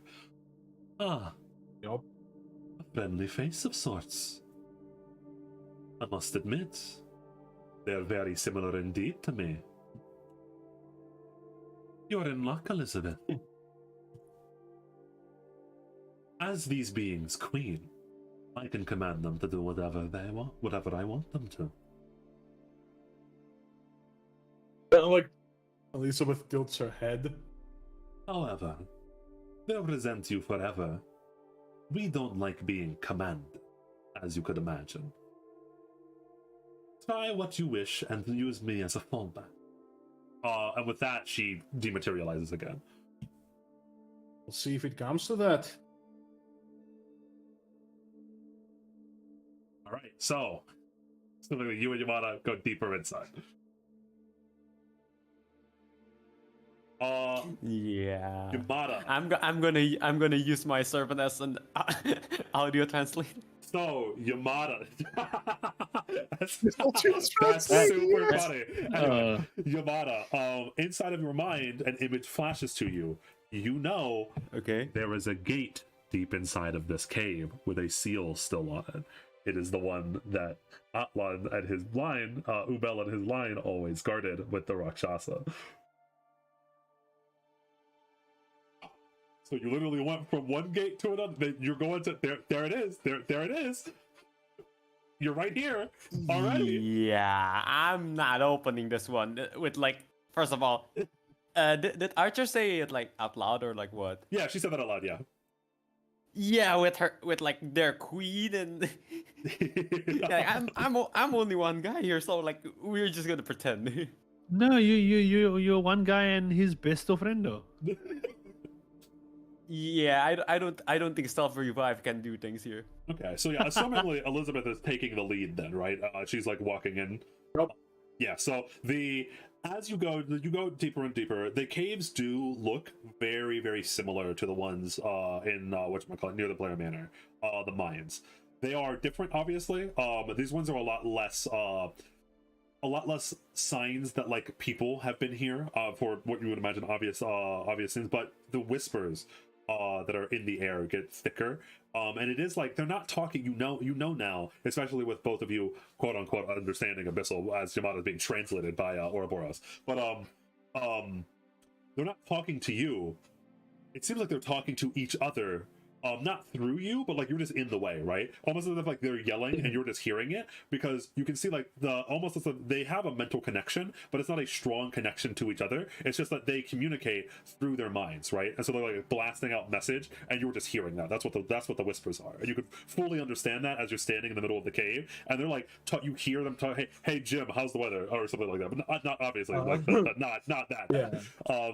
But they're not like they're trying to decipher it. You're like, what are they talking about? Why do they? Oh, they're not talking to me.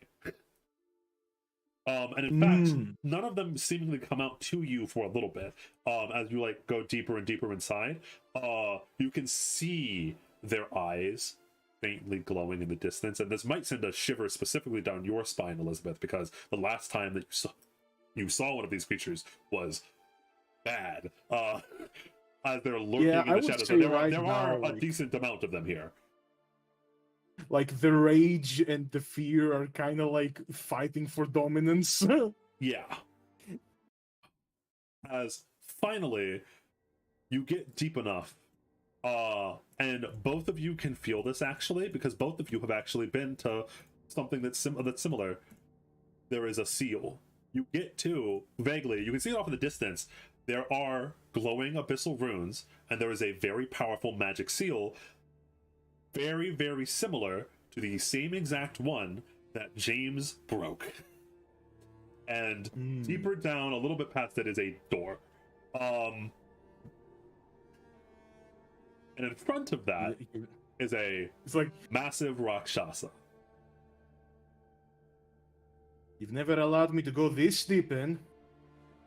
So this Rakshasa for OSC is the same old, beaten, bruised one with the messed up eye that Atlan initially talked to way back when in what's session. It seems like you don't know if there's like they actually have a king, but it does seem like this one is like in charge of things more than whatnot. As the large Rakshasa, its eye spins around in its socket as it settles upon all of you. That is because you were expected. Yamada is gonna like look around like really confused, and he's gonna like whisper to Liz like, "Hey, Fascinating. Didn't What's have any going on? long-term plans of coming here. Your sister knew you would come.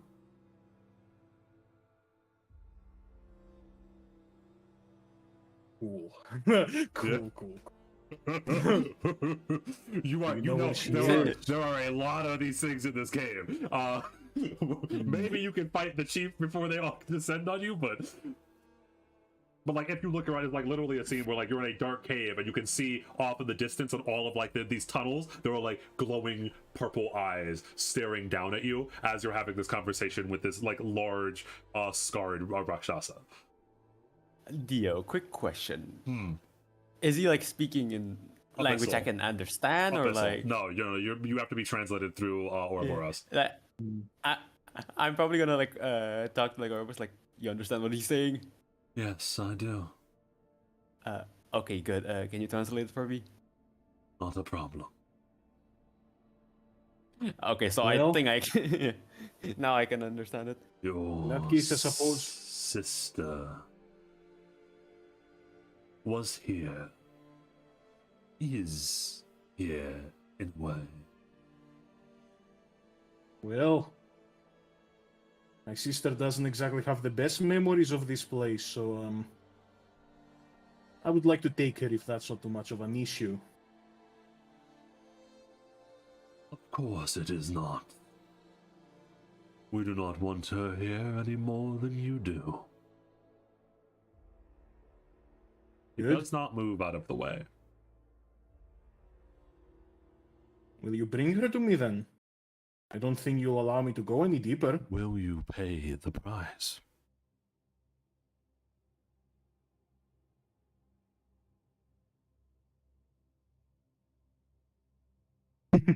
No one is allowed to pass this threshold unless they pay the price.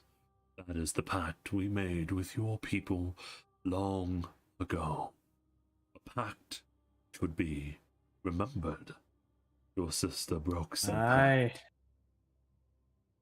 However, My- your sister is of gatekeeper blood, and we shall, for once, forgive the transgression if the price is paid. She cannot pay the price. Someone must Yes, pay you it already for her. took something from her. The Rakshasa slowly nods, and now you understand. Yes, they were holding her because she cannot pay the price because her emotions have already been sapped. But they've already feasted on her. They are asking for more.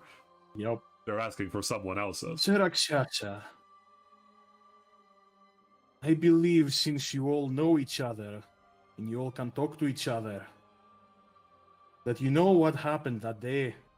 The day when I first met your kind. We remember. See, I have a theory about that day. Now, of course, I don't exactly have the fondest memories of your kind, but the one we fought, he was running from something, wasn't it? Something even deeper down. And if it is that thing that I think it is, you want it gone just about as much as I do. But let me ask you, do you have any ways to make it go away? Because I do. Do you know what a holy grail war is, Mr. Aksasha? Oh my god, hear- he's a master. You hear Sounds like a whispers. brilliant You plan. hear whispers back and forth throughout like the council of the Rakshasa before finally the large one speaks. No, we have never heard of this term. It's a competition. The one who wins that competition can do anything, can wish for anything, especially the eradication of our mutual enemy. Now, I need to ask you, do you think my chances of winning will go up if you harm me like this, as I am fighting to make that thing go away? So as you say that, by the way, you can hear the chorus of like all of the creatures that since you at first you hear like that there might be like you might be a little bit scared because they start to get like excited and or uppity and or potentially angry as you hear like them actually physically start roaring a little bit off in the distance. Their roars echo through and their grunts, some of them move around that shake the cavern. But as you hear what they're saying in Abyssal as they're talking to each other, a lot of them actually seemingly are extremely keen on the idea. Break our bonds, destroy the curse. As you hear them like they're like yelling off like the from all of these tunnels. But as it starts to get noisy, and assuming that maybe your mind even starts to hurt a little bit because of all of the voices, the large Rakshasa raises his fist and slams his fist into the wall to like quiet everyone down. Your deal sounds good. young gatekeeper. But we are beings of contracts. And he's not getting mad at you. He's like, he looks up and like is yelling that towards like his people almost. Aye. Your contract was made with the gatekeeper Atlan, wasn't it? Yes. How about a new contract? With me.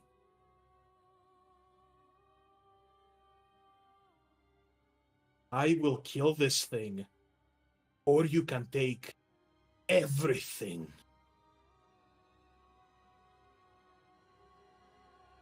And with that, there is like genuine excitement. Like the beasts, the creatures, there was some laughter, but there was like a lot of like, oh hell yeah. Yeah. You hear like them roaring almost at you, like cheering you. The new gatekeeper, new blood, new pact. You hear them say off into the distance as this time the large Rakshasa does not actually stop them.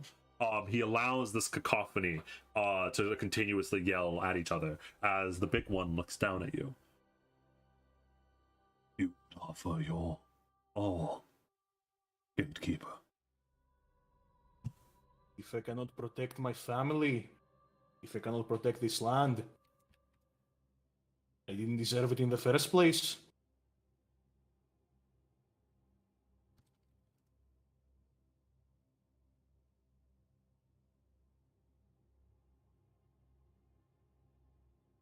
Out of character. Yamada is fucked. Yeah. Yamada, you in the background, you hearing, I will give you my all to kill the curse. You holding the curse, who has just promised to do anything that you can. It's like the fucking like panel with like Liz just looking at the thing, just oozing fucking menacing aura, and just Yamada in the background like, oh fuck. Yamada is probably like talking to like Ouroboros, like, seems you're famous. it's really rough for you, Yamada, to be sitting here and you hear this cacophony of like 100 different beasts who are all cheering for the death of this thing as Elizabeth is making a pact with them to kill it or die. You're like, oh. Kill the curse. Kill the curse. Kill the curse. Kill the curse. Kill the curse. Kill the curse. This woman is gonna be our downfall. No, it's your downfall. You're first, motherfucker. You're literally number one on that list. You don't know that. You don't. I know you're compromised. Oh. I know what the yellow eyes mean. Yeah, you know compromise, but you don't know I'm missing. I'll have him. Fine. The pact will be made. And as he says that, he he puts up his arm right up to one of his tusks that are protruding from the bottom of his jaw, and he stabs his massive tusk right through his arm, pouring blood down right in front of you. On the name Lamatsu, I will uphold my end of the bargain. And you hear in the back of your mind, you make a deal with Faye, you better keep your word. From Archer. I don't intend not to. Also for the chat, it doesn't necessarily mean that I don't have to kill Yamada, I just have to kill Ouroboros. Correct. You sure you're not gonna kill me as well? It's so technically logging us out of all this and surviving, it just makes it much harder. If he gets folded along the way, that's his fault for, you know. Nah. You sure you're not gonna kill me as well? I make no promises. I'm just saying it's not necessary. Yeah, I'm dead as well. I had the option to choose a couple of feats that allow me to kill Faye easier, like more easy. Yes. I have to reconsider for the next level up, maybe. You know the borrow like to borrow to ground and stuff like that. I told you, Dio, that like that wasn't really important, but now that I think about it, that's kind of important. Just start digging. I should have picked that. Assuming you Big were bad supposed Elizabeth, the possibility is becoming more real by the day. Assumingly you were supposed to follow his thing, so like you need to make the blood pact as it were and pour your blood out in front of him. Okay. I'll just draw my sword, do a cut on my arm, and I'm like, in the name Blair, Is anyone? I will close uphold in? my end of the pact.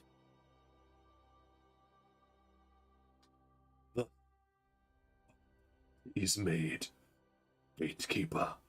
And you see he kneels down to you a bit, as do a lot of the other figures in the shadows. You are not necessarily their king, but you know there is a deep allegiance between you and them now. You now have potentially a small army of beasts that will fight for you, maybe. Final boss Elizabeth is becoming realer by the day. But if you do not hold your end of the bargain, and you do not now, you are locked in. If you do not make, if you do not kill the curse, then they will devour all that you are. Yup. Oh. While that's going on, Yamada is probably gonna talk to Ouroboros and like say, so not this gate? These creatures in my current power level are dangerous. Yeah, not this gate. It angers me that we got so close to one, but we cannot reveal ourselves here or now. Hey, I mean, at least you're famous. Like, he's Yeah. desperately trying to light up. He's There is a desperate now. small army of like fucking Rakshasa constantly guarding this one. So presumably you will have to break the third one to get strong enough to potentially get past them. Yeah, this one's really hard. This one's really hard to get past. Yeah, like, that's the thing. Like, I don't even know the location because, first of all, I can't go to like the monastery one instantly because Daigo would know. Yeah, so your options are you do know, by the way, there is another gate, but I'll DM that you because it's something you don't want. Yeah, but there is. Yeah, at least I one don't other know gate, the full one. Yeah, that's So yeah, so the other ones are your options right now are the monastery or the Rakshasa lair. Good luck, Yamada. Yeah, I'm just gonna play. I'm just gonna pretend for now. And as the pact is made, Elizabeth sits there, stoic, determined. Oh, I have my sister back now. Of course. And you see his eye spins around and twirls up towards one of the tunnels, and you see one of the eyes disappear from that tunnel, and then he looks back down at you. I would like you to understand as well. We are beings that feast on emotion. We did not mean anything personal for what happened to your sister. Aye. The one that And I was assume running from what you could imagine it was. Aye. And I assume once you've eaten something, you can't exactly uneat it. Correct.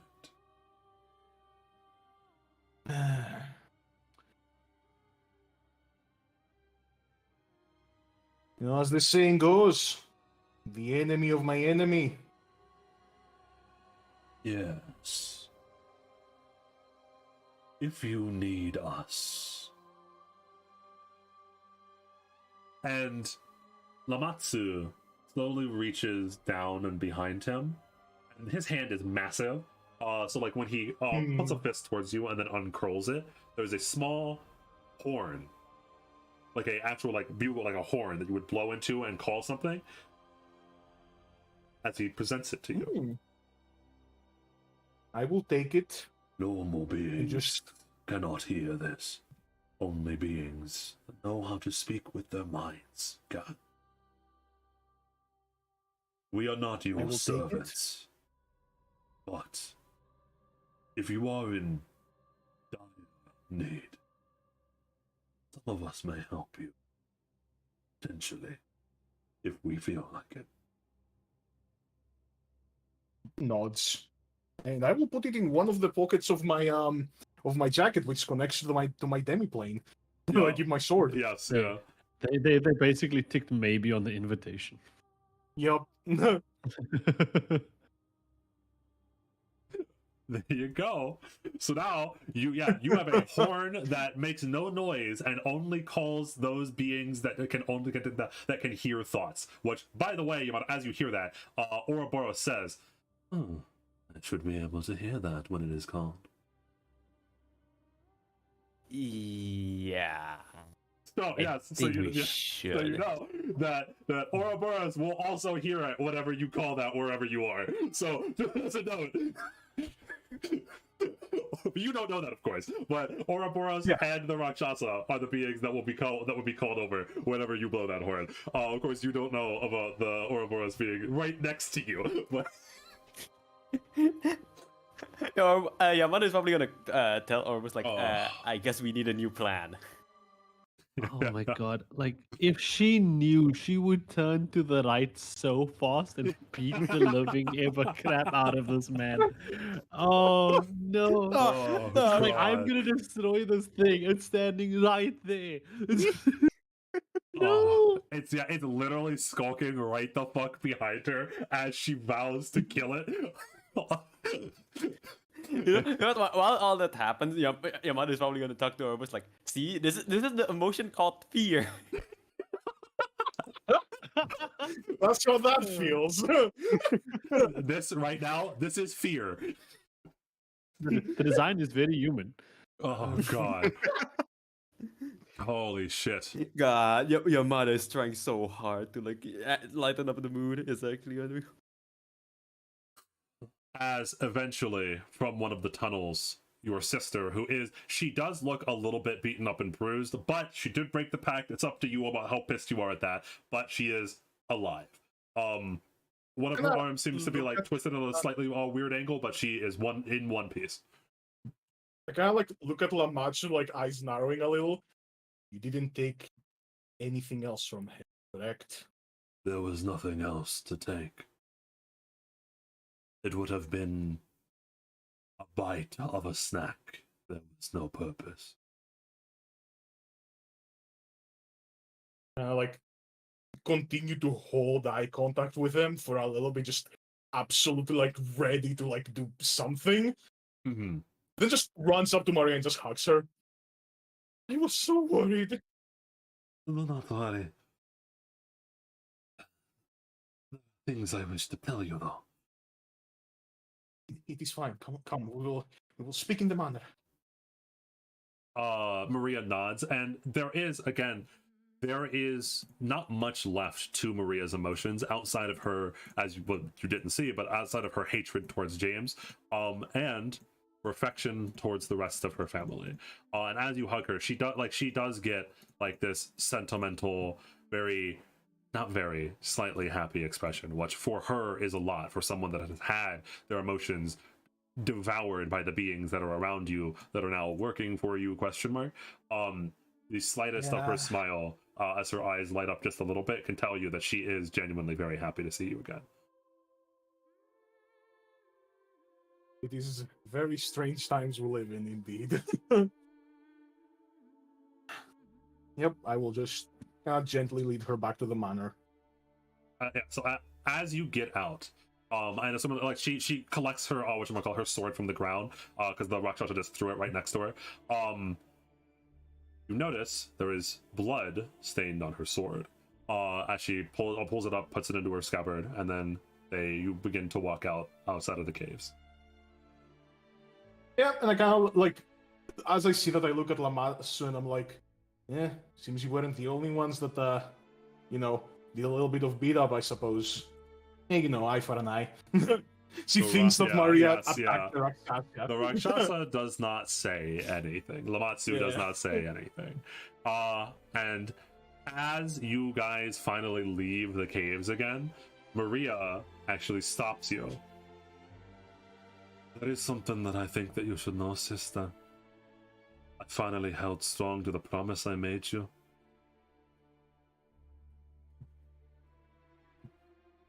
What promise? I promised you that if I'd ever saw James trying to betray the family, that I'd kill him.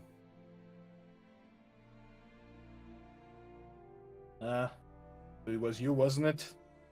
So you already know. Maria, I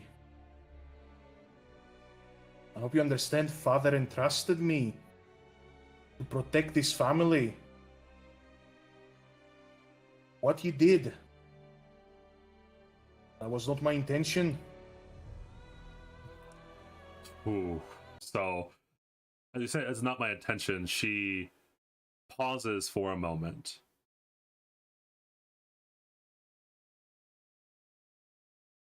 You went down there. He had every intention to dig down into the mines until he got the answers he sought. Damned be the consequences.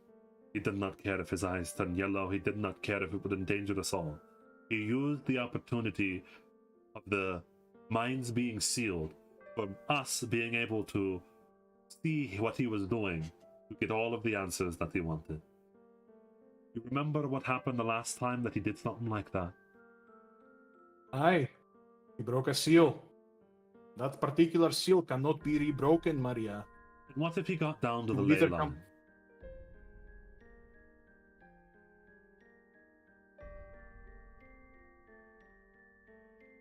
I presume he would just fucking die.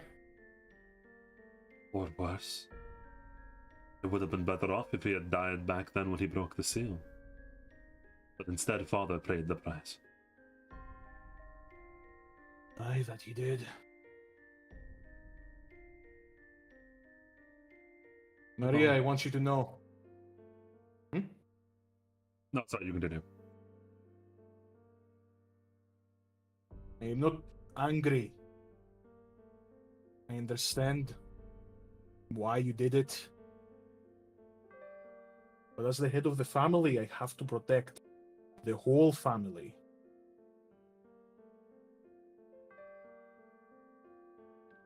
Maria closes her eyes.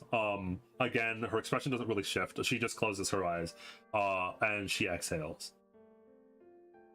I don't wish to argue with you, sister, especially not after all that we've gone through.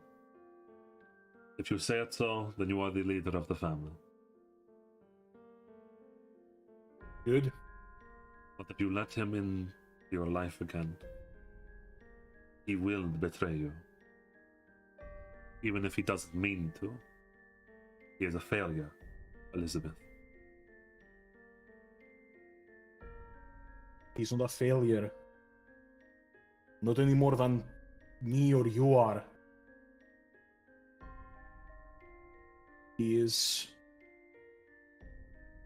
was simply born with an peculiar mind in difficult times.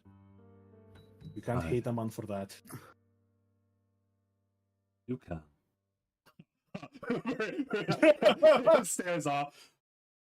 The last thing that was very important for me to tell you was that Lucille betrayed us.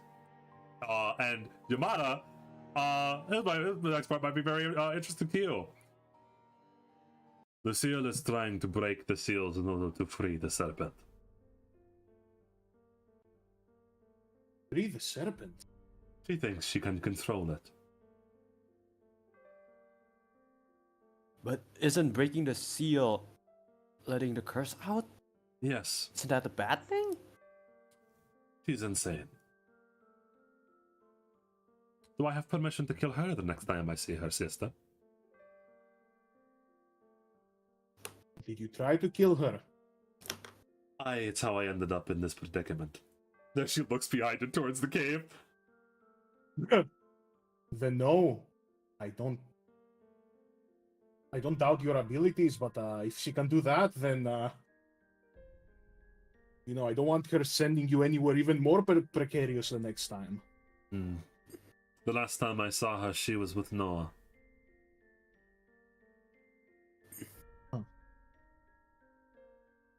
Well, wait a minute. Did she fucking teleport into Daigo? Maria does it now? I mean, It's sounds reasonable. Daigo was there. Yeah. Daigo picked up the phone. Yeah. Yeah, so now my- finally you're starting to you're like, okay, Maria killed James. That's really fucking rough, and we're gonna have to work that on in therapy. But at least I understand what Yep. happened there now.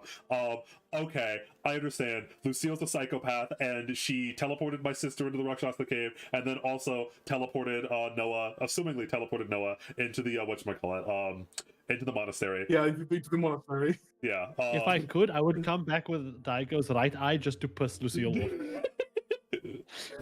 Like, No. Use it on yourself. No. damn it. She wants the left eye. I Stop, believe. you old bitch. Yeah. Oh. Well, it's fine. Maria, we have something very important to discuss when we're back in the manor. And I assure you, I will keep James on a tighter leash from now on.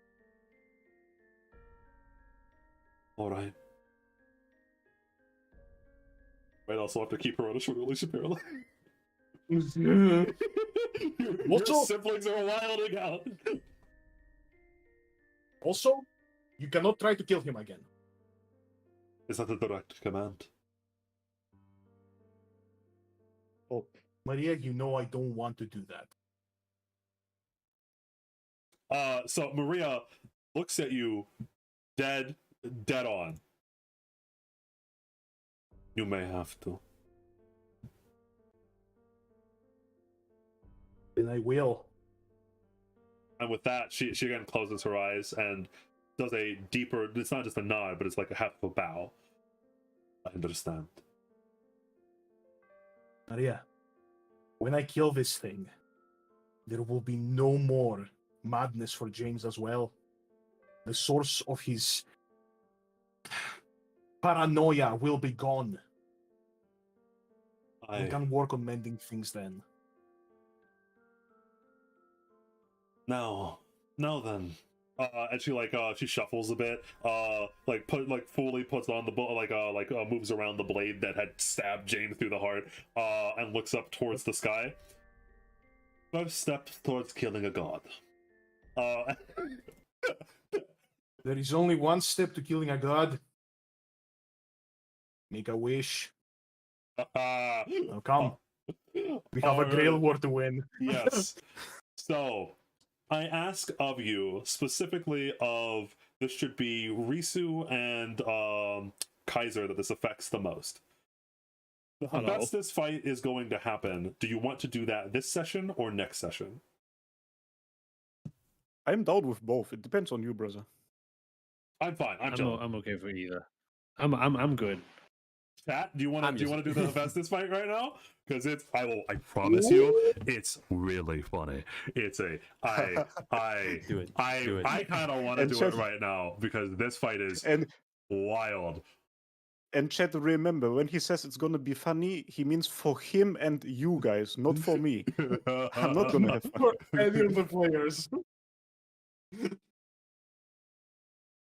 Oh my god. I'm just here to have fun. This was a fucking scene and a half, damn. And this, it's kind of crazy was a that we session say and a this half, every holy single, shit. and we say that every single week, don't we? Like every single week, we Yeah. just go, fuck, what a Honestly, session. I will have to say, this is an outstanding campaign. I wouldn't trust anyone else to play this with me but you guys. I would not play this with anyone else. I would like, Oh, the the season- season, this the, would the go season south squad guys? so No, quickly. we're dead. We're already dead. This, if this is not with players I trust, this will go south so quickly. Oh god. Everything is a mess. It is. Can we get a fucked a bit? All right Look, then. look.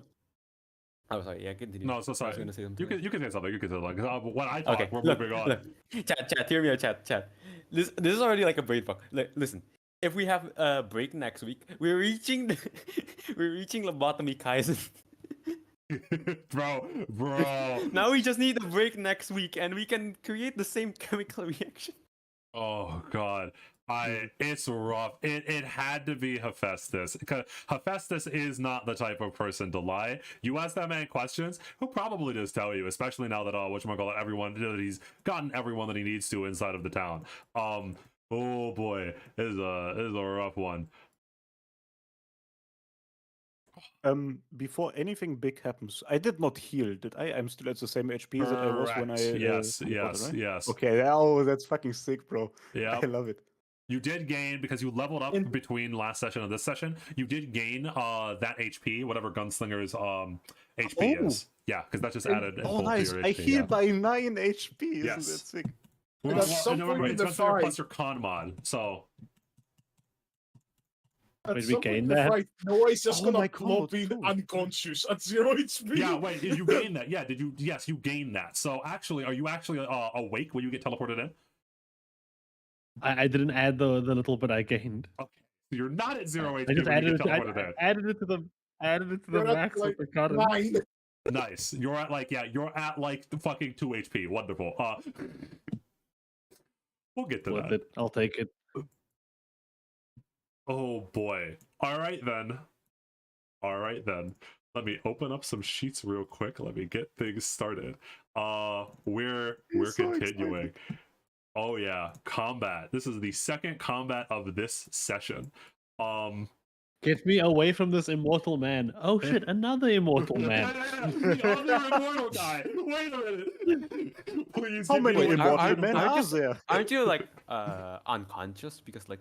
No, because he Daigo knocked forgot. you out? He forgot to add the HP from level I up. I thought we just added to the max. Oh. I didn't know we get to So add yeah, it. To so Noah is at like 8 HP or something. I don't know. Oh. So how much was it? this Because it's actually fight. going to come down to the numbers. It's con mod plus level plus Yes. like If you have Okay, any other perfect, okay. additions like toughness. yes. Okay. Yeah, I have toughness. Perfect. Okay. And thus we go to the Hephaestus fight. So I had left you off. Oh boy. Oh yeah. We're going right back. I'll put you down in a second. But just for the whatchamacallit, the understanding, we left off with Ryder pulling out a Glock, and then shooting the shit out of whatchamacallit, out of Hephaestus. But as the bullet collides with him, and you can roll me a knowledge and lore engineering for your reaction, Ubel, if you want to try and see what's happening. The bullet hits him and does no damage. Uh-huh. You do not pass. All that you see is a vague, weird shimmer. You don't really understand what's going on or why it happened, and so notably it's that I don't have two different versions for this because I'm a bad DM. I did not think that you would actually walk up to the ruins that investigated past, so we're just going to pretend that this is the factory and not ancient ruins that you see right here, because these are supposed to be the ruins that you're not supposed to. Yeah, because I thought you were going to be fighting Hephaestus here.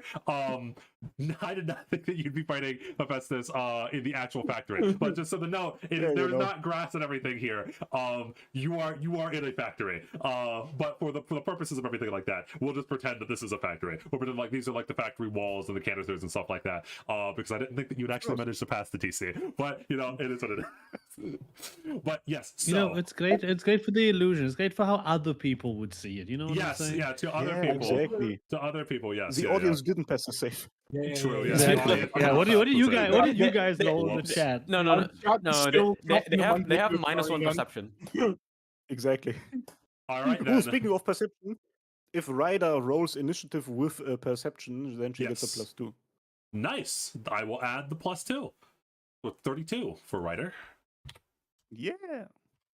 Da, da, da, da, da, da, da, da, da. Hephaestus's perception is it's actually the same as Ryder's. It's funny. Ooh, all right. Yeah, get I'm fucked out, man. feeling it. Nat 1 on perception. Okay, all right That's then. what you get. You may Yes, be so- immortal, but your back still hurts. So, yes, we left off. Ryder summons a bullet after the bounded field that locks down all teleportation. It's been set up, so Hephaestus cannot leave. And as she pulls up the gun and shoots the bullet collides with Hephaestus's cloak and then just like shimmers and disappears. That annoying shit again. Ryder, like, fucking very frustrated, but seemingly has seen this effect before. And then mentally connects with you, Ubel. I may have to... No, save your bullets. Never mind. I'll deal with it. Just say it. it doesn't seem like he can do that consistently. If you shoot him and you force him to use that, whatever it is, this force field that he has, I'll be able to unload on him. With the special bullets? No, preferably not.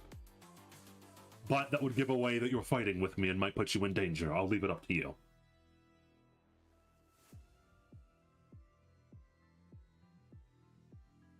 Okay, cool. All right, then. 2 actions, and you saw this ability at the very start when Ryder was first summoned, when she summoned the Cyclops. As she says, she looks over towards Hephaestus and says, "Hydra, I call upon you." As 3 skeletal heads of a Hydra appear out of what appears to be a amorphous like thing of water that just appears out of nowhere. Like water, an orb of water appears in the sky behind Ryder as 3 heads of Hydras pop out from it and then vanish into nothingness.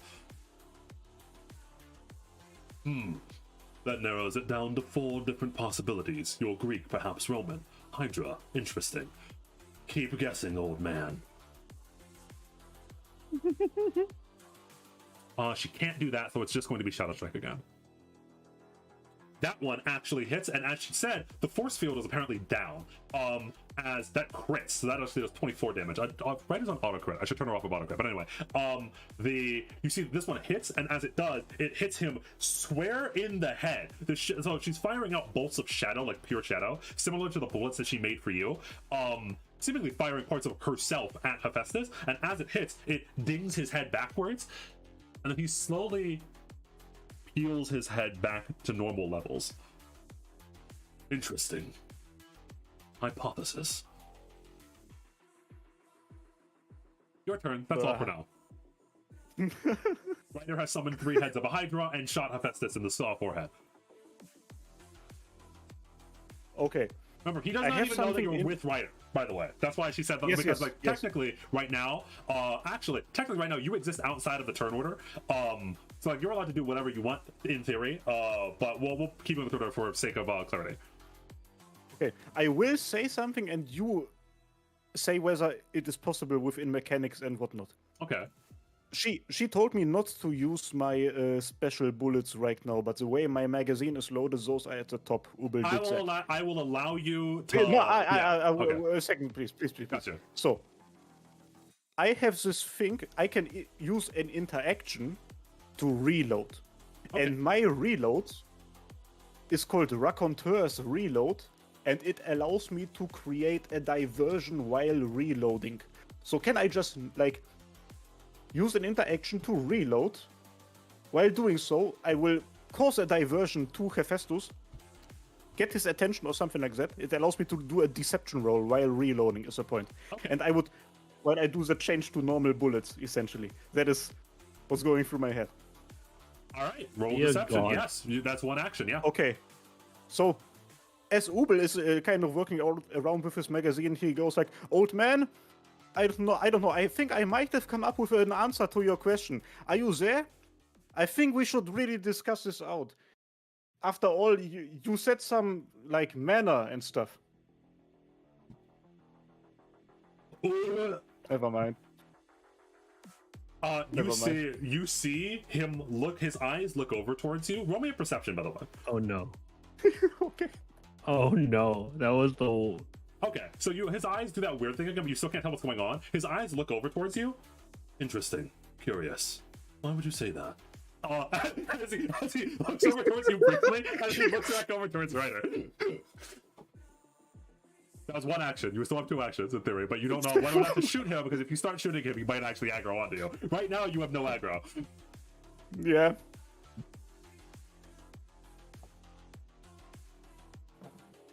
This is so fucking dumb. I'm useless in this, but I have to do something. Ooh. You can always just wait for the bulls. Honestly, maybe.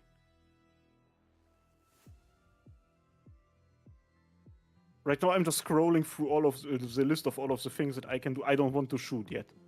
Okay. Can I hold my action? Yes, that's what I was saying. Like, you can enter at any time. You can hold your action, and then basically it allows you, as long as you don't shoot, because neither of these people consider you in combat right now. I'll allow you to at any point jump in when anything happens, whenever I say something happens, and shoot your first shot, because then you'll actually be in combat. Okay, perfect. I would like to do that, please. Yeah. Dear Lord. All right. So, oh boy, we begin the combat with Hephaestus. So, first of all, Hephaestus is like, his head tilts a little bit as you see the shot where his bullet had gone directly into his head. There was like a scorch mark, but it's slowly, like, it's not healed. It almost just like vanishes. And then he looks at Ryder again. Hypothesis, prediction. You will attack me, you will fail, you will miss. That's all he does. That's, Nah, bro. that's all he does. That is all. He just stands there and says, hypothesis, you will attack me, you will fail. Right. You Man see can't her- write a thesis mid-combat. Oh, this fight gets so funny. There is something weirdly comforting about the way he speaks, so I cannot lie. Ryder hesitates a little bit, and Ryder has fought him before, so seemingly knows vaguely what's going to happen. But then like clicks her tongue in annoyance like she usually does, and she goes to spell shot. So as I said earlier, pre-session, Ryder is actually a magus. So she can bundle one of her spells that she has with one of her shadow strikes, including her gun. And what she's going to be trying to do is trying to use Call to the Grave in one of her shadow strikes. So you see magical energy load into this gun as she's like, the shadows envelop the actual magazine. It's like, it's a revolver. You can see the shadows pouring in, making those bullets that she handed you before as she loads back and goes to fire. And as she does, oh, this is so cool. Hephaestus, two of his predictive outcomes trigger at the same time. One, roll me an Arcana, because I just want to know how much of you understand and see what's happening. Okay, it's kind of hard for you to understand all of the minutia, but you can at the very least understand this. So, Quicken Casting, Font of Knowledge. Those are the two things that he's doing, and why he's doing this is because the same exact spell that whatchamacallit, Call to the Grave, that whatchamacallit is using, that Ryder is using. So Ryder is imbuing her gun with Call to the Grave.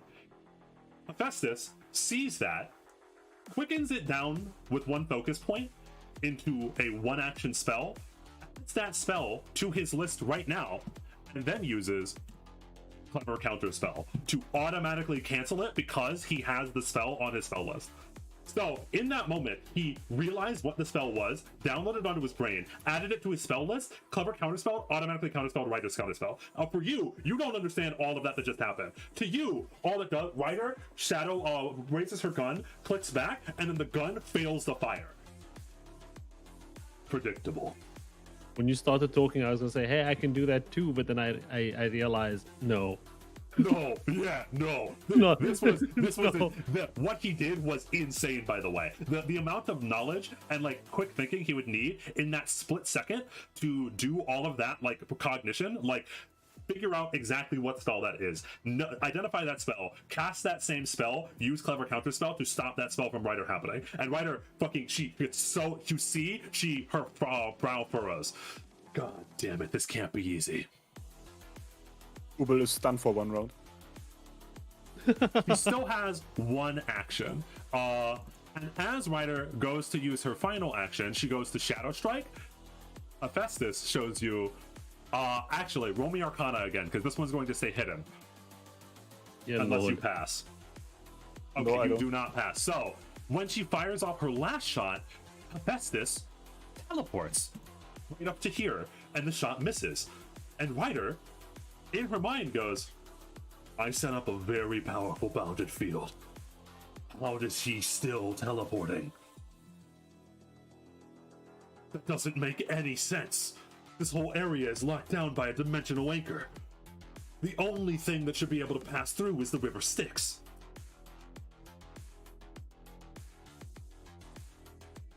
Oh.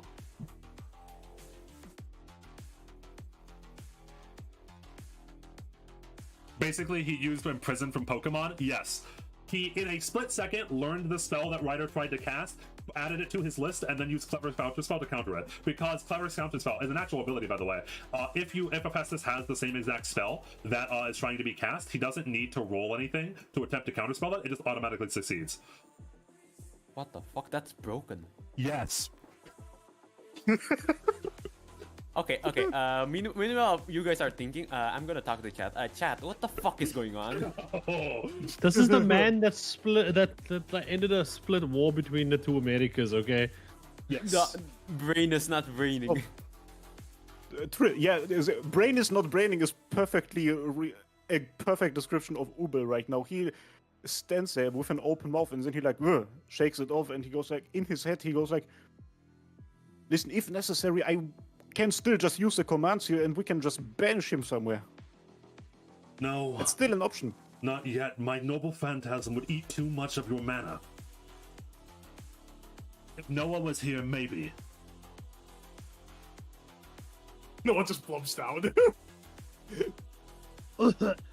like that Patrick meme where he just like he's like on the floor. I think I understand the pattern. Just leave it to me. Wait for him to start casting the orb. It will be white lightning.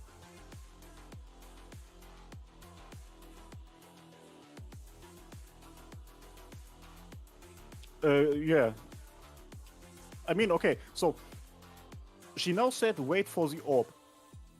I'm gonna reload again. Now I'm gonna put the special bullets on top. Okay. And I'm again gonna go, Hephaestus, I don't know. I think it's time to sit down. We really need to have this conversation now. It's very important to me. Like, if you've already made me an offer, you should at least be okay with us having that conversation.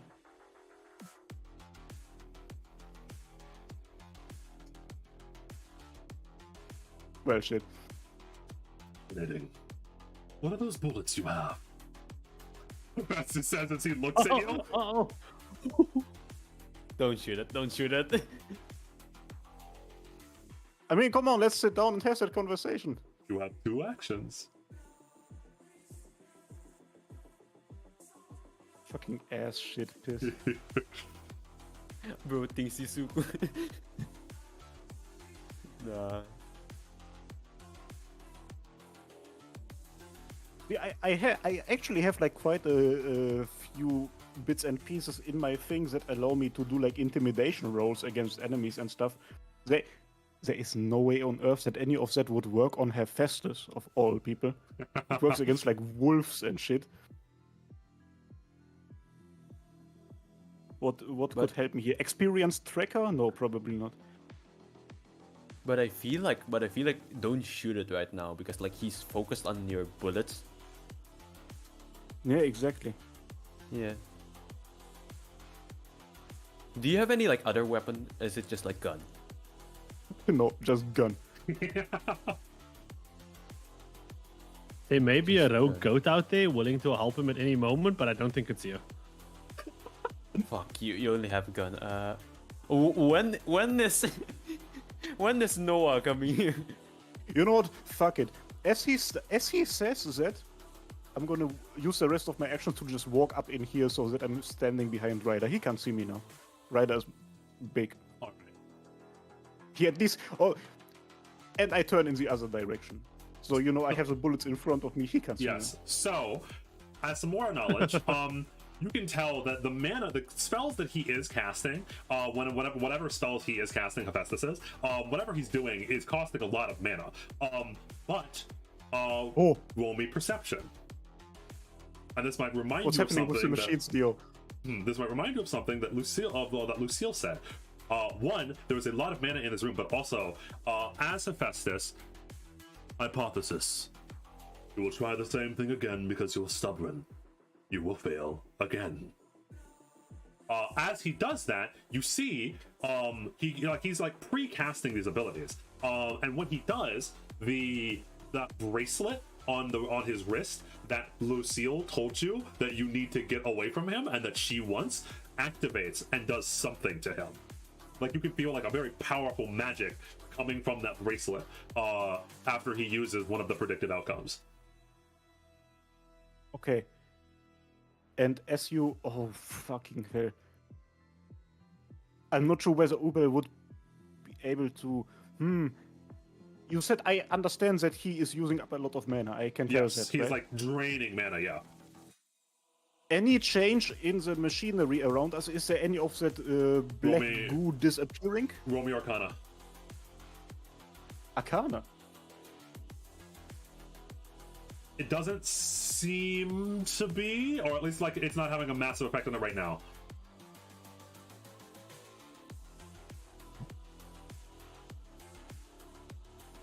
Okay.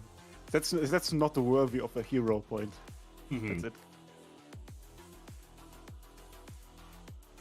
All right. Oh, fucking yeah.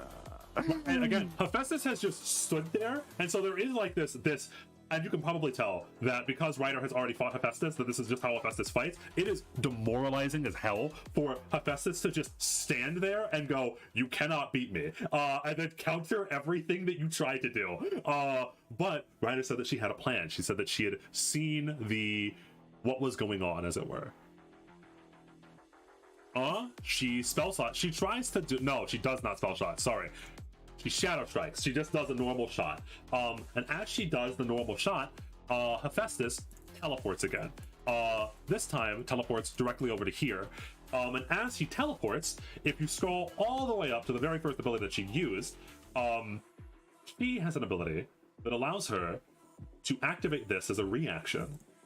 So, after he teleports away from her bullet, she looks over, Hydra. And as Hephaestus teleports and appears right over to her left, the Hydra comes out of nowhere and bites into him. Dear God. Predict that. As the Hydra bites into him, and assumingly, it seems like he does not activate that force field or whatever, almost like he did not see this coming, like he did not predict this outcome. As it bites down into him, and you hear not the crunching of flesh or bone, you hear the scraping of teeth against the metal as the Hydra vanishes.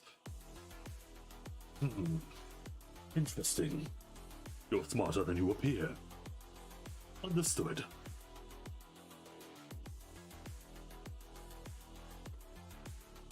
The last one, she fires off one more shadow strike, and that one vanishes into the force field.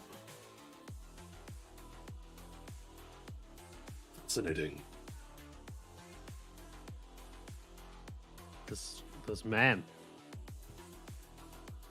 In my head, I go, Ryder, have you noticed this? What? I don't even call her Ryder anymore. Karen, have you noticed his bracelet? Yes. It's fueling him with mana somehow.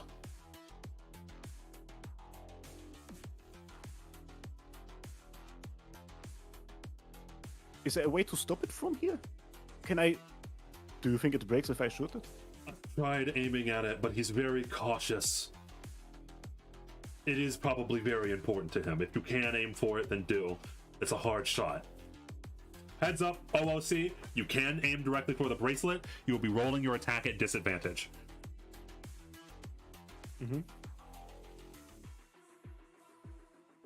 My gun rolls are fucking cracked though. You still have your reroll, remember? I have the reroll, and I can shoot 3 times per turn also. Yes. Machine gun the man's arm. Machine gun his Rolex watch off. I mean, even Lucille told me, like, get the bracelet away from him. But don't give it to her. I'm not planning on doing that, don't worry about it, bro. The problem is that with how I've been playing this combat up until now, the special bullets are loaded first, and I'm not gonna waste those on this. That's the Rider then, yeah. Yeah, so I'm gonna use interact again. Dear God. This time just to put the regular bullets at first. So notably, because he can do this at any time, as you go to do that, you see Hephaestus, who has been hit by the Hydra, He narrows his eyes a bit. I think I understand. That is troublesome. Yes. And white lightning appears in the palm of his hand. Jesus. No. So you have not fully realized, like, you go to pull out your magazine, and then there we go. He casts Orb of Destruction, or attempts to. What the fuck? Okay. But it is still my round. Yes. And I have not finished the reload. Yep. So the special bullet is there. I'm Yes. shooting the fucking orb. So do you shoot the orb, or as he's casting, because again, you can come in at any time for your first shot. When he's casting, you could just try to fire directly at him or even the bracelet. No, I guess so. I think what makes the most sense is Ubel was busy reloading the thing, and then he noticed the lightning, and he was like, "Oh fuck, that's my call." And then he shoots Like the you. orb. The orb? Okay. Like that just makes the most sense. Alright. No. Well, that misses. It's that the orb has a whatchamacallit, AC of 23. And it has 50 HP. Says it right up here. These are the stats of the orb. That's one of the awesome bullets gone. And I have one No. action left. That one hit? Ooh! Yes, that hit. That That crits! That crit. That crits! That crits! Wait. Oh shit. Hold up. Nice. Now it gets very funny. Do it. Look at this. The orb has to do a save. It auto fails, by the way, yeah. It cannot roll, so it auto fails. Oh shit. So The almost do the same. you fire. So yeah, you fire so you did 30 damage to it. The orbs have 50 HP. So you fire one, it goes past. Ryder like winces a little bit. You fire a second one, boom, lands directly inside of the orb. It thuds into it, and you can see there's like dark energy as it hits it. As the orb cracks and almost shatters, but still hangs on. Onto that note, I have to put the orb down, because now we get into boss mechanics. So, Don't forget that it's stunned. yes. Go, yeah, it is. Oh no, it's the orb. Orb. I watched enough Tom's Cut to know not to not trust the orb. You can trust the orb. Orb. And Ryder has to pass a reflex save.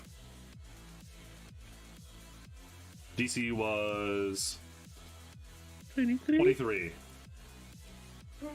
Okay, good. Yeah, so Ryder so he summons white lightning, strikes down from his hand right in front of Ryder as a glowing, constantly shifting orb appears right in front of her and strikes down with like a lightning bolt that Ryder barely manages to avoid. And this thing is odd. Like almost like staring into this thing will reveal to you, almost like it's speaking to you, like it's calling to you, will reveal to you things that you do not wish to know. Like any good orb does. Fine then. Let us turn things up a bit. And you, protocol, space. The orb teleports over to you, who shot the orb. Roll reflex. Reflex. You can't just cheat like that. that. That's not right. Do I have any? No, don't have any dodge skills. Let's see. That passes. DC is 23. That passes. Sweet. Nice. All right. Do. Protocol. The dream team, let's go. Time. Roll me will.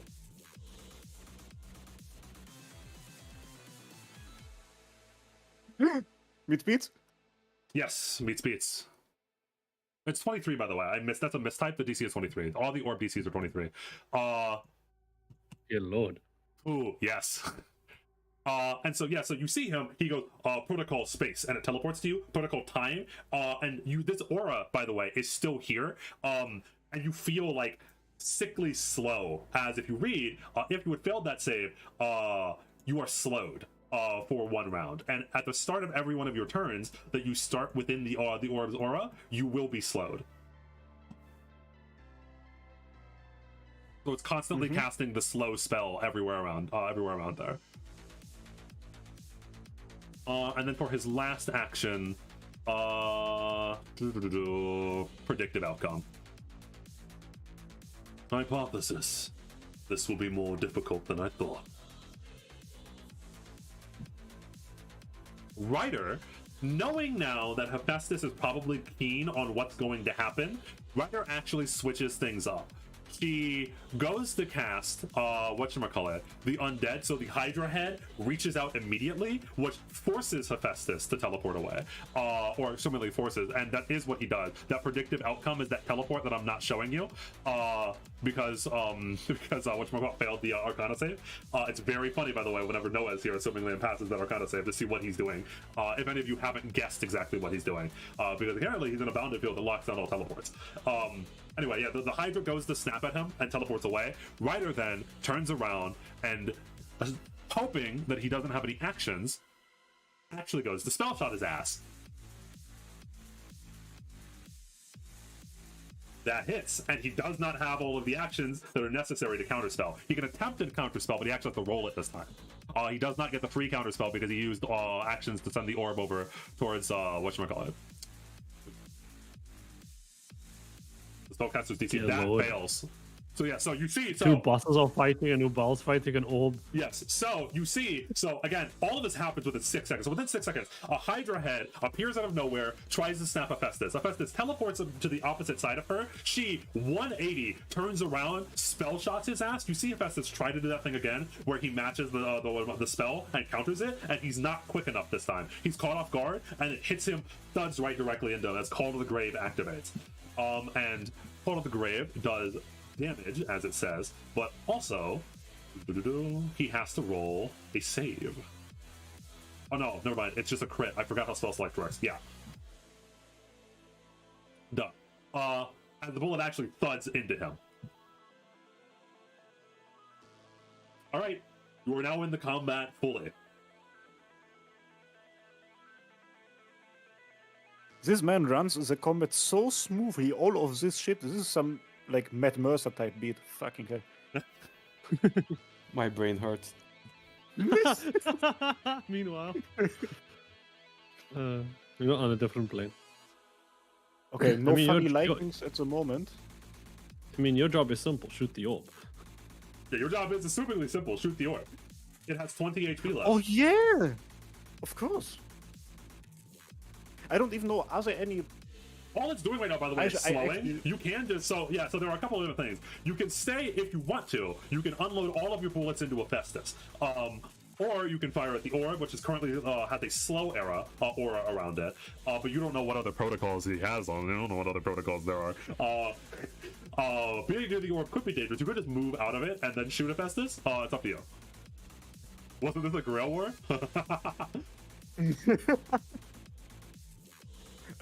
I think a lot of us has kind of forgotten about, like, a lot of us have kind of forgotten about certain aspects of the Grail War. Some of us just want to get back at certain people at this point. Yeah, the only one who really cares about it now is Elizabeth. And we kind of like, you know what, you can have it, just let's do ours. Yeah, so about what do you do? There's a couple of targets. Yeah, boss okay, mechanics. so- We're getting boss mechanics now. The woman told me earlier to take care of the orbs, so that's what I'm gonna do. I don't know how slow works in this. Can I still use all of my pips? Yeah, because you passed didn't the he save. pass Yeah, the you save? passed the save, so you're fine. Oh, sweet! Okay. Yeah, you still have all of your actions. Yeah. You still have all your pips.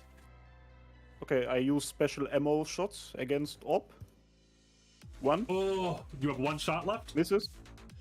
of your special 2. ammo? I used 2? 3. Okay. I used 3. Okay, another shot. 23 meets beats. And last special ammo shot. Oh!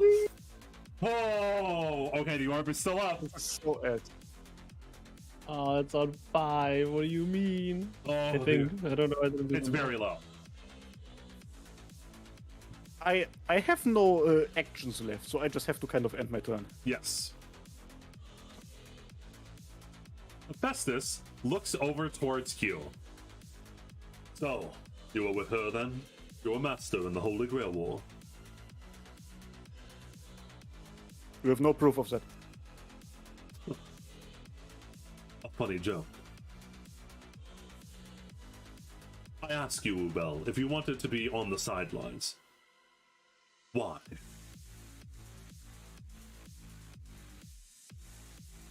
If not Because a taking bunch my of hand, then weeb- why not hers? Oh, well, if you're not taking my hand, then why hers?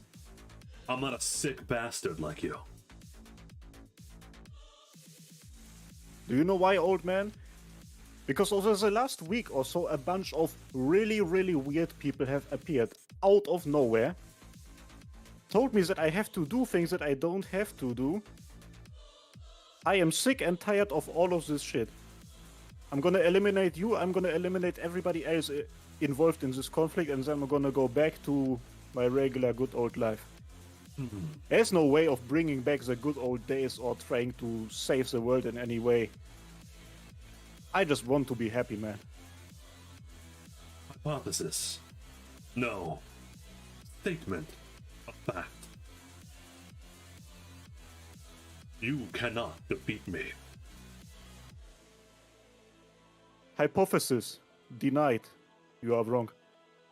He seemingly, by the way, he has used like way too many focus points. Either he has a fucking stupid amount of focus pulls, or he is somehow getting a nearly infinite amount of focus points. So he quicken casting Behold the Weave.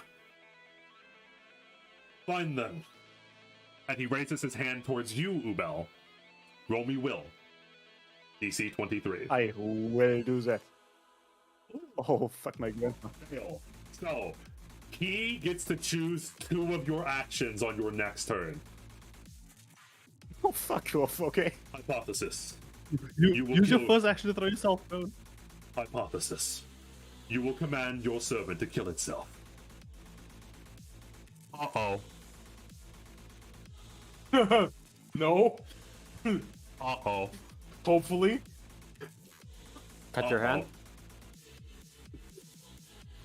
That's Hephaestus. Oh, and then he precogs, by the way. He precogs something. Ryder looks over at you.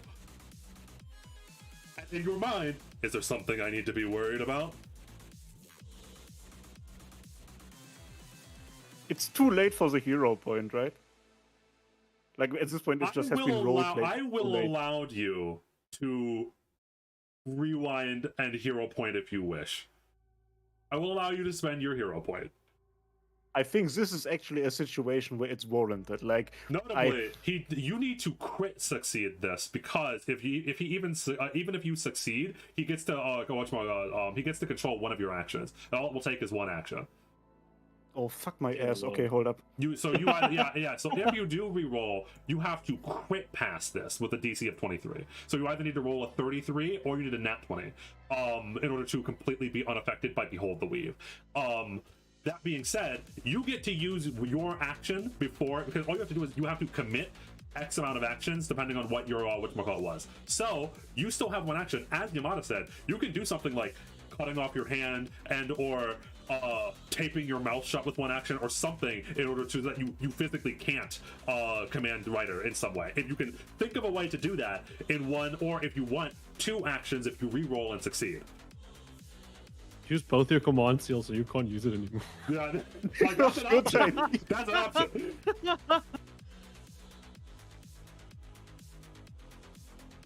So Okay, as this is a Ryder rough is, one, as Ryder is looking at me and asking that question, listen, I'm just gonna try to think outside of the box. Ryder, can you make me fall asleep for like a minute or so? Ah, shit. Fine. And Ryder, you, assumingly you auto-fail the save, as she casts River Styx on you, for 2 actions, drowning you inside of the River Styx. Do you automatically fail the save? Of course. All right. Why not? You take a bath in the River Styx itself, and you do not see the other half of this turn. So how does that feel?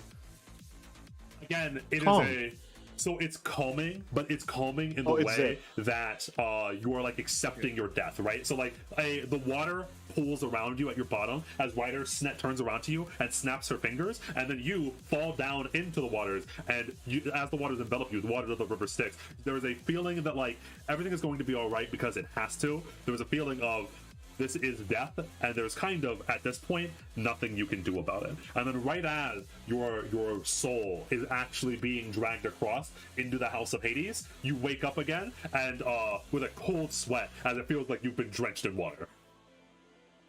As your turn was skipped. Whoa. And Nice. as your turn Just as I was, thought that I had peace. as your turn was skipped, Ryder is back here. Hephaestus is where Ryder used to be. There is another orb. Well, I don't know if I can win this. I might have to use my noble phantasm.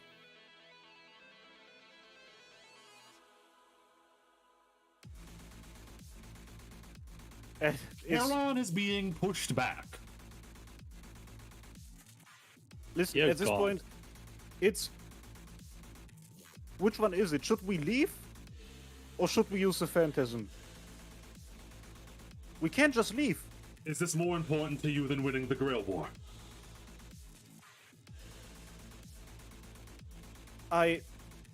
You ruined your whole life. Remember Technically, I never cared about the Grail War to begin with, so... The noble phantasm it is. Oh boy. Oh, Oh my god, here we go. all right then. Don't forget to change the team. You This know, man wanted me to force my girlfriend to kill herself. yes. What? you Well, went- technically, you you looked will at, do you it. looked at one. You looked at one like landscape. What do you mean? You did like all. You don't know like, what she's feeling, bro. Know your place. Okay, Oh, okay. I'm sorry. God. I'm sorry. I'm just out here, third wheeling, literally. So, Sorry, Sheiks. That's because of my man. you feel the mana tug at you and pull as if it's draining from you as Ryder slowly envelops herself in the shadows that she has always summoned in. She said that she is a being of shadow, and that is true. And if you go to the character images, I will now put down the figure that is standing as she goes to, she was kneeling before, as she goes to stand back up, as there is a metric fuck ton of not arcane but divine energy that fills the room. Oh boy, I assume that this was how this is going to go, but Ryder Charon in their true form, you see a shadowy cowl appear over their head as a mask appears over their face.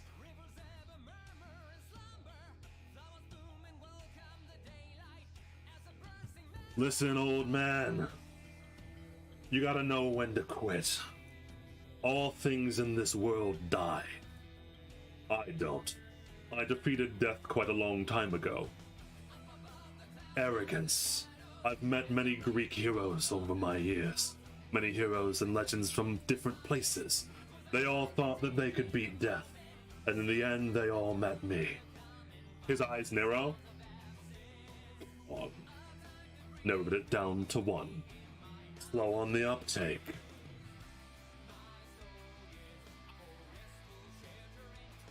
Alright, as Charon dons the Necromancer's visage, there is a 1 in 4 chance to just miss Charon with any attack. Ooh. And Charon, Cool. Damn. she raises her hand. Sorry about this, by the way. I'm not exactly the kind of person to hold back my big move to the end. And you see, Hephaestus, for a moment, flinches like, that doesn't sound too good. Breath of hungry death. All 3 actions as Ryder spews forth the contents of the river Styx itself. The water Water rushes out of nowhere, appears from nothing, and rushes towards both of these orbs, and it envelops you, but you've already been here. You don't take any damage from this, but both of the orbs still. Because it hits. Oh yeah, because they auto fail. Yeah. It envelops both of the orbs as they break down and disintegrate. And Hephaestus is enveloped by the river Styx itself. As he does, I understand. This is going to be a bit difficult then. He says even him, like a little bit, this is no good. Elemental attunement, poison, change, element, water, poison. As he says that, as he's doing this, he reaches out his hand, and as the river Styx itself, you see arms of like shadowy skeletons and ghosts ripping at his clothes, tearing off his cloak as death itself is calling towards him. He changes the water of the river Styx to poison and then makes himself immune or extremely resistant to poison and acid damage. As it looks like, and as his cloak gets ripped back, by the way, you see this is not a man. This is a machine. There are barely any parts of flesh left on his body other than his face and some of his hands. It is all just machinery, just cogs twirling and twitching in a metal case of armor.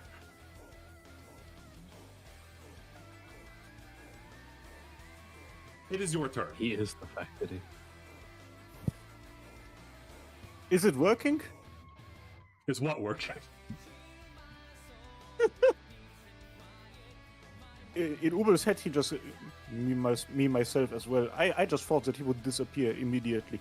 So even Charon, after activating Noble Phantasm and then summoning the River Styx to drag him to hell, Hephaestus said no, and is standing there with these heavy scars from like all the skeletons and the water and the River Styx rushing towards him. He did take a lot of damage, but he resisted death.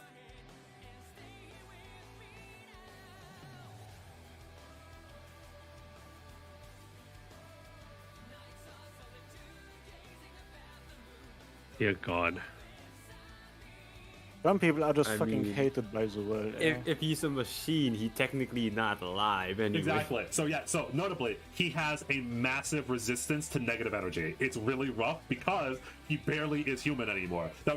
This is a really bad matchup because a lot of Ryder's abilities either don't work or he's extremely resistant to, and you understand that because she is a person that has dominion over life and death. Hephaestus is barely alive anymore.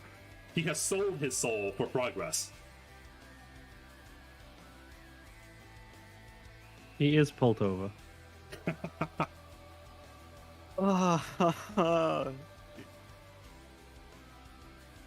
So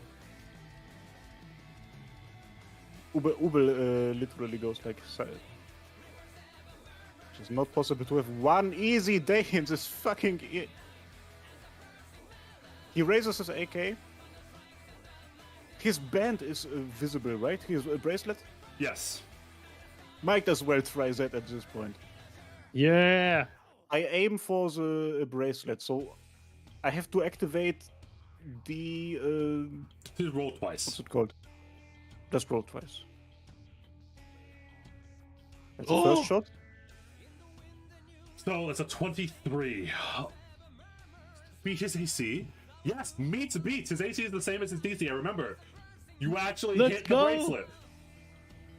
Finally, 23 was the lower roll. It's rolling with disadvantage. Yes. It is the 23 roll. It hits the bracelet. It hits a bracelet. Okay. It does 6 damage to That's the the bracelet. old fart. And you see him. His eyes dart over to you. Uh-oh. Caution. I would not do that if I were you. Ubel smirks and he just says, I don't care. Second shot. That misses. It's a 17. Take a lower roll. Third shot.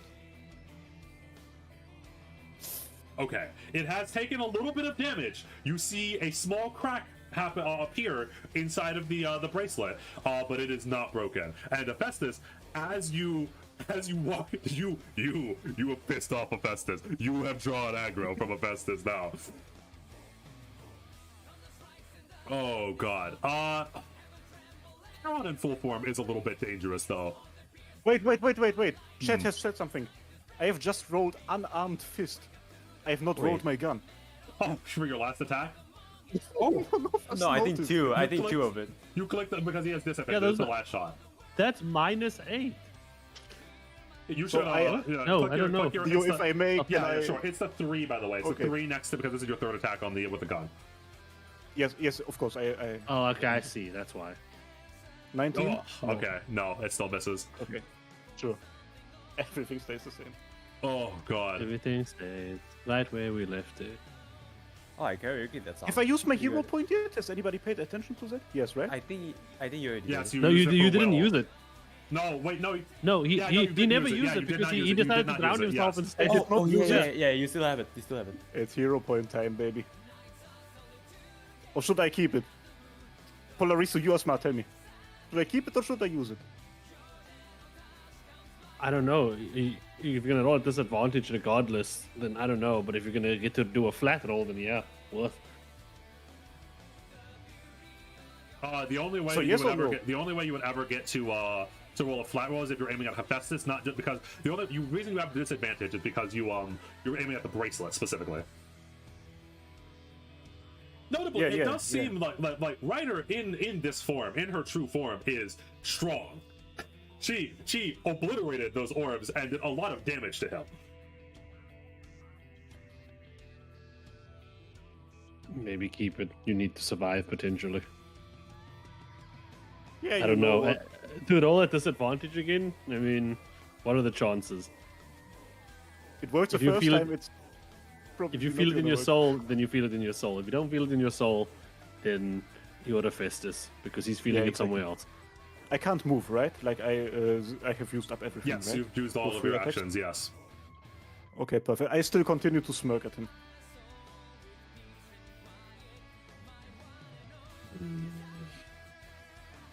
You are strong in this form, I will admit. But that does not mean that you can defeat me. You have still not proven that to me. Which way that does Noah fucking drop in, by the way? Yeah, I So, was about to if ask. you that. remember, Ryder said that same line when Noah called Yep. exactly 2 turns Oh. ago, where she said, "I don't know if I can beat him. I might have to summon, I might have to use my noble phantasm." And then she used the noble phantasm. Yeah, I did. I said the same exact line. I And didn't so, even- yeah, and then Ryder. This man is a goat. Ryder snaps her fingers. All right. Dun, dun. And you two get a surprise so- round, actually. Where's, Yeah, I was gonna say. So, question: because I'm still conscious, I'll gladly whatever sacrifice my phone or my jacket or whatever to Yeah. grab honey. Yeah. Oh. All right. So you, both of you, and I'll even allow you to choose whether or not you want to go before or after Honey as well, because Honey is with you. Well, I don't know what's happening. I have no clue. Yes. So you get dropped in as Ryder snaps her fingers, and Ubel, you see Noah and Honey appear out of nowhere, appear out of the puddles on the ground of water from the river Styx as they rise up from it. I got a shuriken in my arm. More enemies. Futile. Do I recognize Hephaestus? Probably, yeah, almost immediately. However, you've never seen him like this. You've never seen him with his cloak off, with the fucking full ass, like, cybernetics all, like, coating. He's basically a cyborg.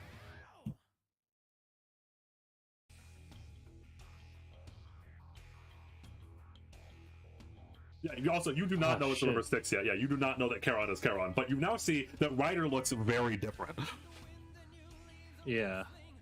I'm assuming I can only tell that because of the same way we could tell initially that Ryder was our servant. Mhm. Dear Lord. I think I'll have to just evaluate after what happens with Ryder and Ubal, I guess. Because I don't know what's happening. I just dropped in. Yeah, okay. So both of you skipped your first round because Honey looks around, looks at Hephaestus, and remember, Honey has always called Hephaestus master or father, and so she goes like reaches out to go punch what was Daigo, and then looks and sees what's happening. Honey is confused. Combat module still engaged. Hephaestus? Hello, Noah. Your friends have decided that they want to kill me. Are you the same?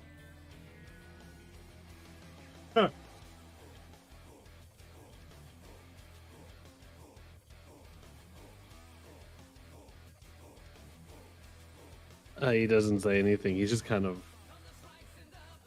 staring at him. So, I mean, he just came from Daigo. Yes, yeah. Yeah, you just came from Daigo into this. Ryder, who is in full form now, summons a single revolver. Opens it. Loads it. With advantage. And goes to spell shot. And there is a dark feeling when she takes her time. It's just a single bullet. She, with her other hand, as she pops open the cartridge for the revolver, summons a single bullet, and all of you, Noah and Ubel specifically, feel this bullet is death incarnate. As she loads the bullet into the chamber, spins it around, clicks it into place, pulls back, fire. The spell that she has loaded is not Call to the Grave like Hephaestus thought it was. He casts Awaken Entropy. All things die, and what this spell does is that it drags that thing, whatever the bullet hits, to their death, to their time. Whether it's an object, or a person, or a plant, all things will fade, and she is going to make him fade. Your time is up, Hephaestus. You've been living on borrowed anyway. Bang. And as it shoots, as it hits, you see that this was something Hephaestus was not expecting. It lands, it thuds. You see that force field try to stop it. It pierces through into him proper. And as it does, he keels over and coughs up blood, a mix of like oily blood. Let's see. That is not a good idea. You've been saying that for a while now, but tell me, when you killed thousands of people in the American War, when you tried to resurrect the soul of your best friend's child, when you killed Ubel's parents, were those all good ideas? Men like you. And it seems like, she doesn't have the actions for it, but it seems like she is going to load that again. And in fact, actually, she gets to fire this twice, just as a, let me roll to see if she crits, actually, because that might change things. I forgot she true strike for a second. Oh shit! Whoa, no, oh my yes, god. Oh god! He's dead. He's dead. He's dead. He's dead. God, all things die. Okay. Dead as hell. Jesus Christ, dude. As Ryder awakens the entropy inside of, literally dragging him to the other side, as Hephaestus, and you see, as I repeated his lines a little bit, because he's glitching out, his body is starting to fall apart, and actually, you all see a very odd thing.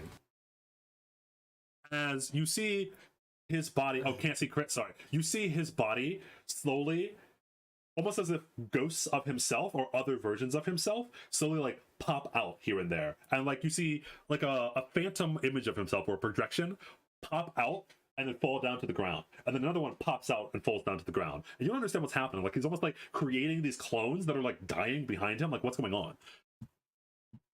And then Okay. and then almost as if other timelines of him are all dying off one by one. And as he still stands, and he looks death in the eye. I am the father of modern science and magic. I have created life itself. His eyes dart over to Honey. I have defeated death. You are a relic of a bygone era. Allow me to explain to you that simple truth. Oh, the last Hydra goes to bite him and finishes him off, and as he does that, you see all of the different versions of himself that had fallen down to the ground, he pulls them back into himself as if he's like realigning the different timelines of himself into one. And so you know, Noah, I'm not going to make you roll that teleport that he's been doing, because he does it as the Hydra tries to attack him. It's not a teleport. The reason it gets past the whatchamacallit is because he's precogging time jump. Oh, my spell! Yes, it's the spell that you have. I laughed so hard when you showed it last I learned it session. from his books. I'm done. Yes, So, because he's not teleporting, he's just double excelling, and he Oh my god! The Hydra comes down, and you see him speed himself up in time, because you can tell now he's a time mage. That's what he's been doing. And he speeds himself up in time, teleports directly right in front of Ryder as she was beginning to summon another bullet. Tell me, Charon. Do the dead fear death? So, and with the bracelet on it, reaches up towards Charon and grabs her face mask. As Hephaestus shows Charon the truth of the world. Alright, Charon, roll me will save. That's the man's response to a nat 20? Yes, that's the man's response to being nat 20'd on. I hate it here. And unfortunately, Charon actually doesn't have that high of a will save. No. Can I give her my hero point? You're so close. It's if you read so the creature knows to so Charon, you see, so as Hephaestus grabs Charon's face mask, it cracks, and you see her actual face, the face that she showed you before, of the woman.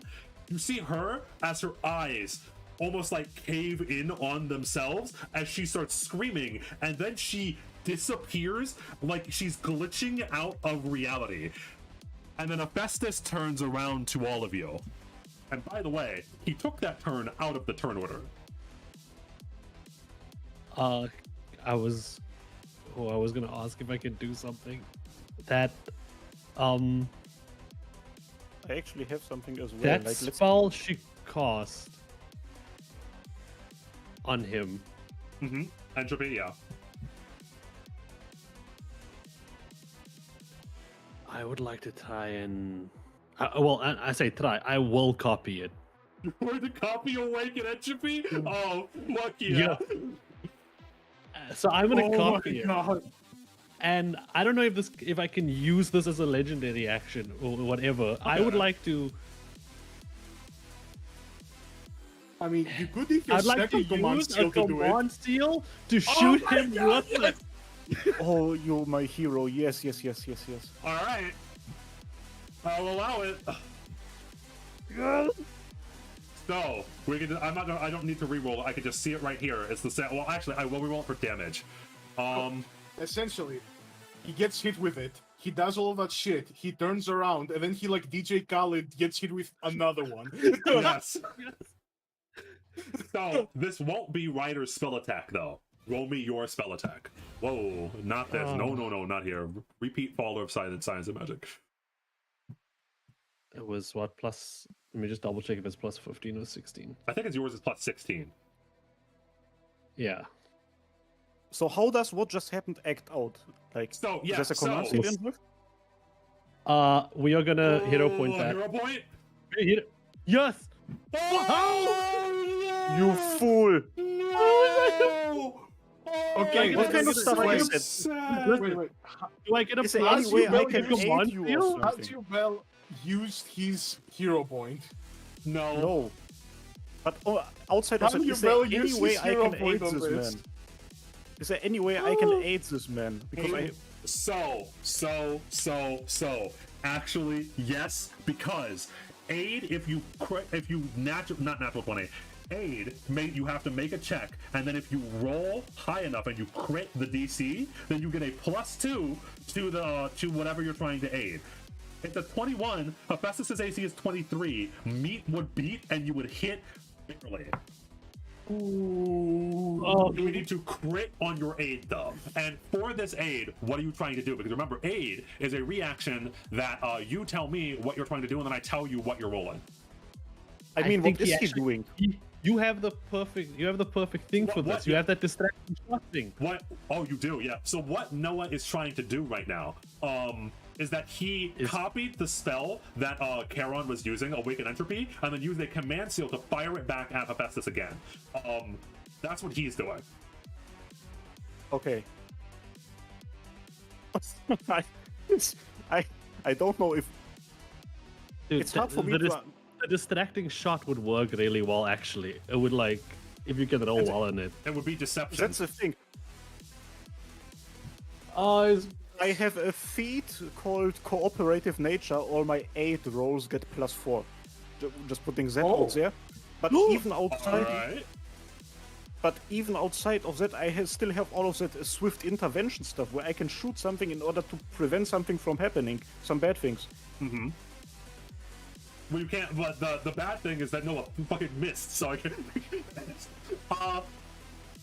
Okay, actually, we're gonna get really funny here, okay? If you want to use an attack roll instead of a deception roll, I will allow you to, with all of your the feats that you have, make an attack roll to shoot the bullet mid-air to redirect it to Hephaestus. As your aim.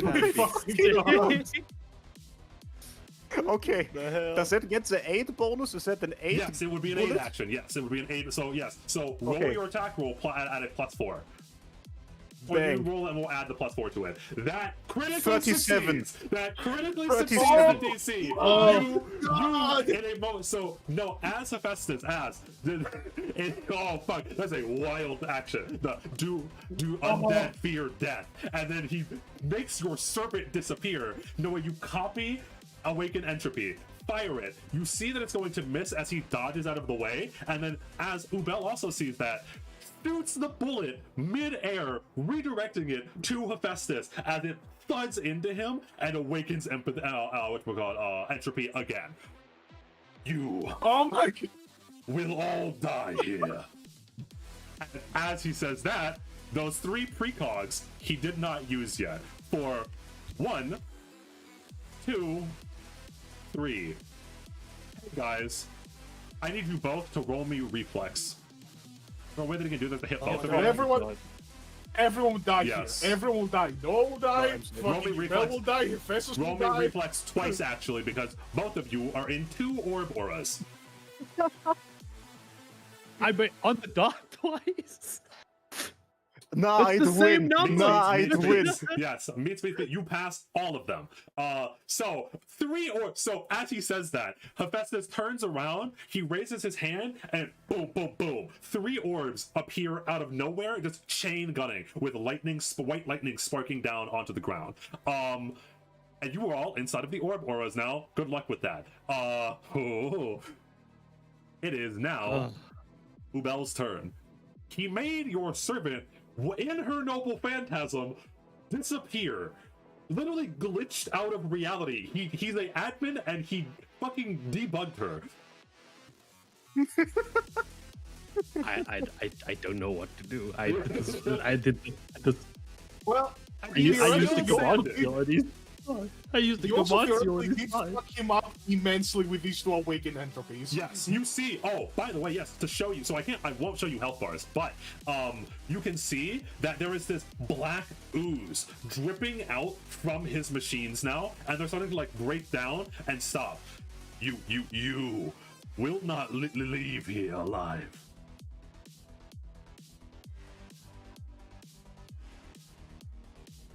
Ubel, your turn. Cool. Oh, For starters, do I still feel a mental connection to Ryder? Right now, no. She's Oh, gone. fuck me. He right now, she's fucking gone. Okay, sweet. I have 1 bullet left in my magazine before I have to reload, so I'm gonna start off with another bracelet shot. Ooh! yes! Bro, the critical damage of the bracelet! Holy shit! Bro. But it's disadvantage, isn't it? Oh, yes, you're right. No, it just hits. Fuck, I was so sad. I was so happy. I was like, fuck, that fucking death destroyed. Okay, that's another 8 damage to the bracelet now. You know what? I'm gonna roll the critical damage just to see what would have happened. 18, that would have been beautiful. Oh, okay, yeah, so it only takes 8 damage. I was so happy for a second, but no. All right. Bracelet takes another 8 damage. Noted. Okay, Cracks are I'm gonna appear use my all over second. it. I'm gonna use my second pip to reload, interact to reload. I'm not gonna use a weird deception or intimidation shit. There is no point in that. And since I see the cracks, I'm gonna shoot another bracelet shot. 20 misses. Bro, it's another crit. It's Oh another my crit. god, it's so. Fuck By me. the way, so actually, you see, funny effect, because now I will tell you, it is other timelines of him. You see with both your first and your last shot, Ubel, that the bullets barely miss, and you see for a second there's like a weird holographic like time clone of him where the bracelet does get shot, and then like he Hephaestus falls down dead, and then he reels that back in, almost as if like he's seeing the futures and dodging it, like he moves his hand out of your way. Fuck me. Oh, is that a hero point moment? Because the rolls have been unreal. They have been unreal. Nah. Noah has got me covered. All I got right. shit left. Honey is I'm not gonna lie, guys. very... I don't know. Oh, sorry, continue. I don't know if you survive another turn where he's like targeting you. It's pretty That rough. is true, unironically. You know what? My servant is gone. Blah blah blah. Actually, I'm gonna use it. There's once. Oh wait, I don't know if I can. I don't know. I don't know how that works. Actually, never mind. Yeah, just do what you can do. Yeah, don't think I can think do we have to anything. do it now. That is such a miss. I hate my life. 24 hits, but it's 4 damage. Oh No, but it's disadvantage, Well, brother. It's this is- Oh, no, disadvantage. you're It's a right. 19. Oh, it misses. I'm so sad. I want you to win, so I'm like, oh fuck yeah, you got it, and then I'm like, oh no, that's right. Oh, that's so sad. Honey overclocks, but honey walks Wait, what over. is it? Hmm? I rolled a fist again, Dio. Whoa! It was Dear unarmed God. fist again. I might actually be the worst player this campaign has. So it was actually a 13. And my gun misfired and it is jammed. We should- My gun is officially jammed. You know, You made it can't you worse. just do the melee? Oh no, your gun chips. All right, honey overclocks, but she is very hesitant. Master, why? Hephaestus looks over with pity towards Honey. Ah, you're here as well. Shame. Stand aside. Disable combat mode. Honey, don't disable combat mode. Honey looks over towards Noah, and then looks over towards Hephaestus. Honey does not know what to do.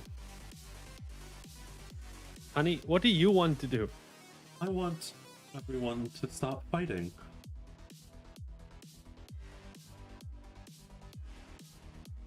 Oh,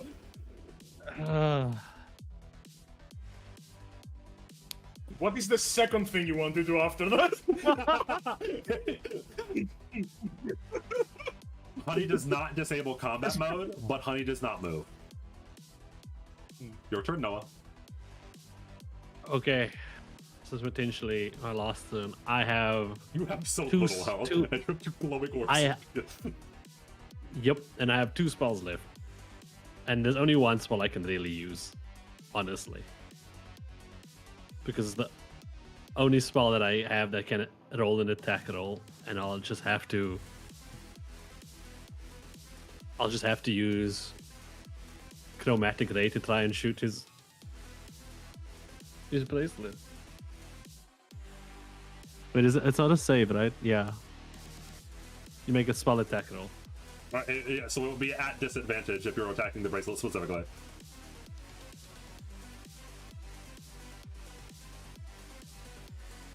Whoa, Jesus, do that's that. a lot of fucking... Oh, don't worry about it. So I just have to roll 2 of these. Fuck me, these have not been going well. Yeah, so just roll your spell attack, so 1d20 plus 16. Oh, Yeah. you passed. Ooh. Baby. You got this. Okay. 28 hits. I need to know which of the spell it's gonna do. By the way, I need to roll a d8 real quick. 1. That is. Oh, sorry. I was supposed to roll a 1d4. My bad. A 4 is. I think it's the poison damage. It's 25 poison damage to the target. Oh, God damn it. poison. No. If you He's remember ultra elemental, resistant immune. yeah. Yeah, but that's him. Is his bracelet him? Yes, it's embedded inside of Try- him. It is. Yeah, it is a part of. He's, It's part of he's his resistant to augments. it, but it's still he's resistant to it, but it's still flat 25. Yes, it is still 25 damage. So, and what you see, and you can now also understand something else that he's been doing. As you hit the bracelet with the acid, unfortunately with the acid damage, you see it crack and shatter and break. And as the energy is getting released, he looks over at the bracelet and then over towards you all. You cannot win. I always succeed in the end. Your failures will be nothing more than a footnote in my history. As he reels the bracelet back into form, as he simply says, nah, and the damage happens later.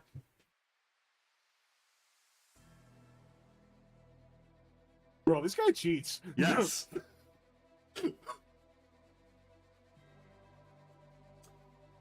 It is Hephaestus' turn. I have one more thing. Oh. I had one more pup left. I Okay, just you want. go up it? All right, what's it got?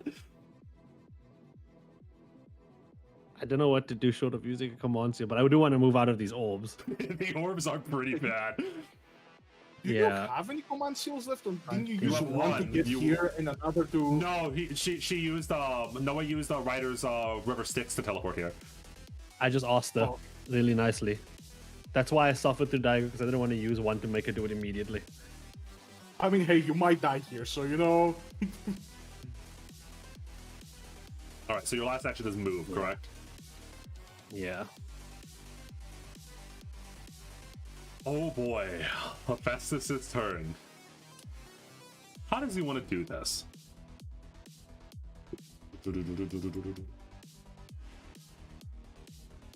Protocol space.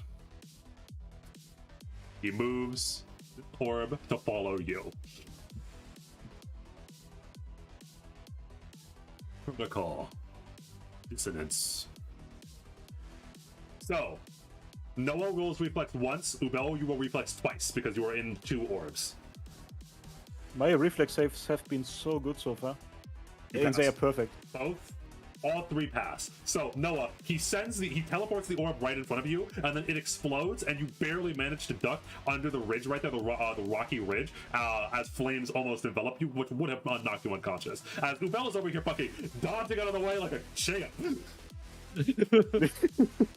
It's been like this, nothing a goat had never done before. And then, and oh boy, this one's funny. So remember when Ryder said that the orbs are really bad?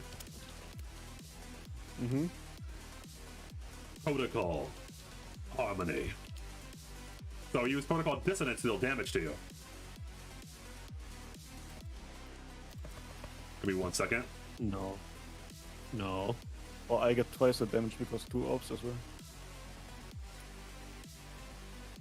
You see, he saps the energy from the orbs. There's a slight glitching over his body, and he is taking another turn.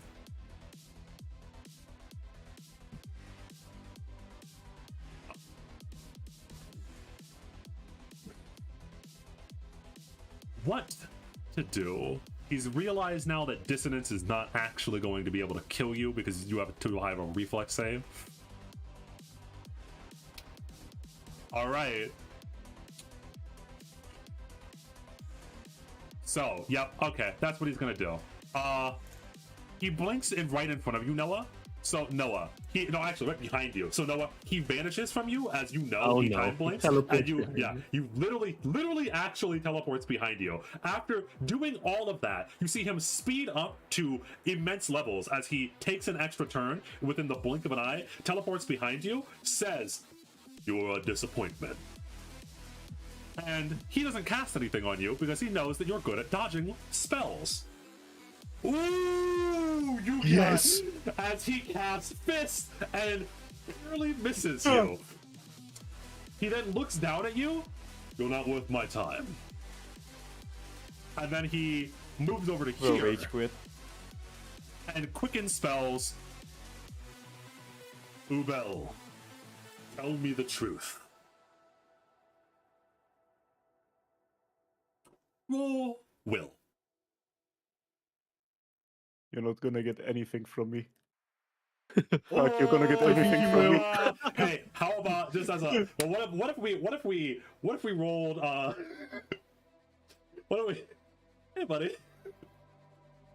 what if we use hero point here? Do you still have a hero point? No, I used it to miss the bracelet. I used it to jam my gun. Oh, I no. used it to jam my Understand. gun. So he grabs, with that bracelet, with the hand with the bracelet on it, he teleports in front of you, grabs your face, Ubel. Tell me, Ubel, do you regret leaving your father behind, walking away from everything like a coward? And then you vanish into the sea of nothingness. By the way, it's very similar. What he's doing is basically casting like Gojo's Infinite on people. As he grabs a hold of their face and then does so much damage to their mind, mental damage, this based on what he's showing you, truths of the universe. As Ubel, you disappear for one turn. And I say that because Ryder, as you disappear, Ryder appears back and crashes down onto the ground prone. That's not possible. It doesn't make any sense. She's just like muttering to herself. Yeah. Ubel, Yep. I'll get back to you. No, Okay. Oh, dear it's your turn. Awesome. What does Ryder full is damage a- entail, by the way? Don't worry about it. Oh, cool. I would just like to ask Ryder in the head, you okay? You peer into Ryder's head, and for a moment, roll me will. Your mother.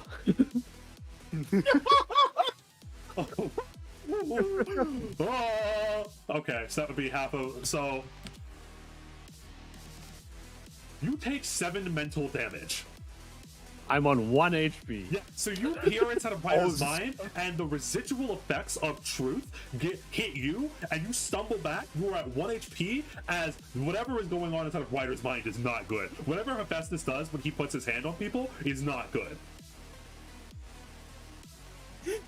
Meanwhile, in the Blair Manor, I wonder what they're doing. You Okay. have 3 actions, Noah. You have 1 command seal left, Noah. You have 0 hero points left. Listen, so You have 1 HP. I need a clarification on a ruling. So I know magic missile automatically hits a creature. Can it automatically hit something on a creature? Is that a yes or a no? That is a very interesting question. I know. That's why it's a bad Aw. question. Oh, I think homebrewing rules are pretty cool. it is. No, it would be. So, no. But because it Okay. usually auto hits, I won't make you roll disadvantage to hit the bracelet with magic missile. I'll make you roll spell attack once because usually magic missile auto hits. So you get rid of the advantage by basically having advantage. So you only have to roll once, but you still do have to roll your spell attack in order to hit the bracelet. Okay. I'll take it. Roll spell attack.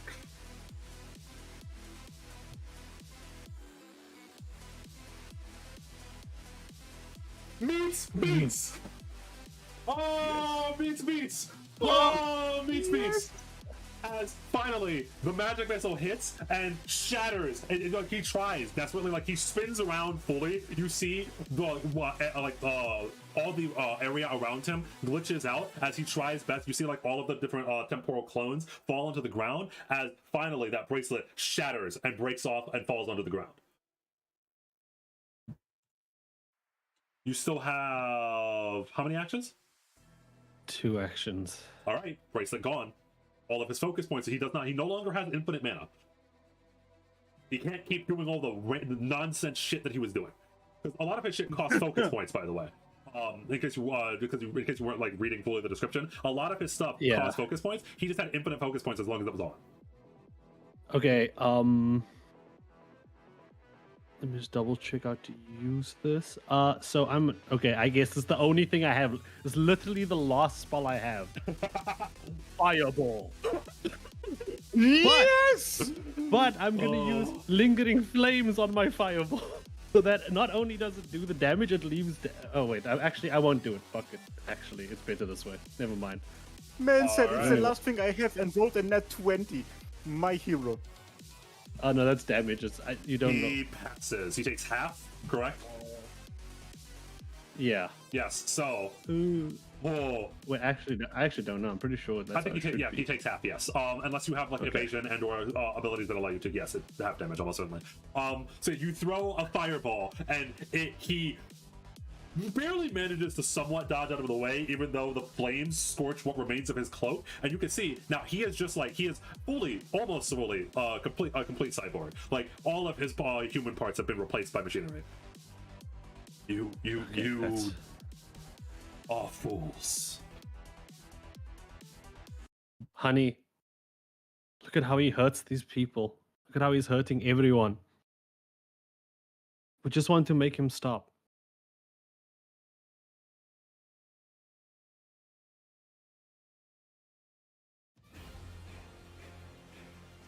That's not good.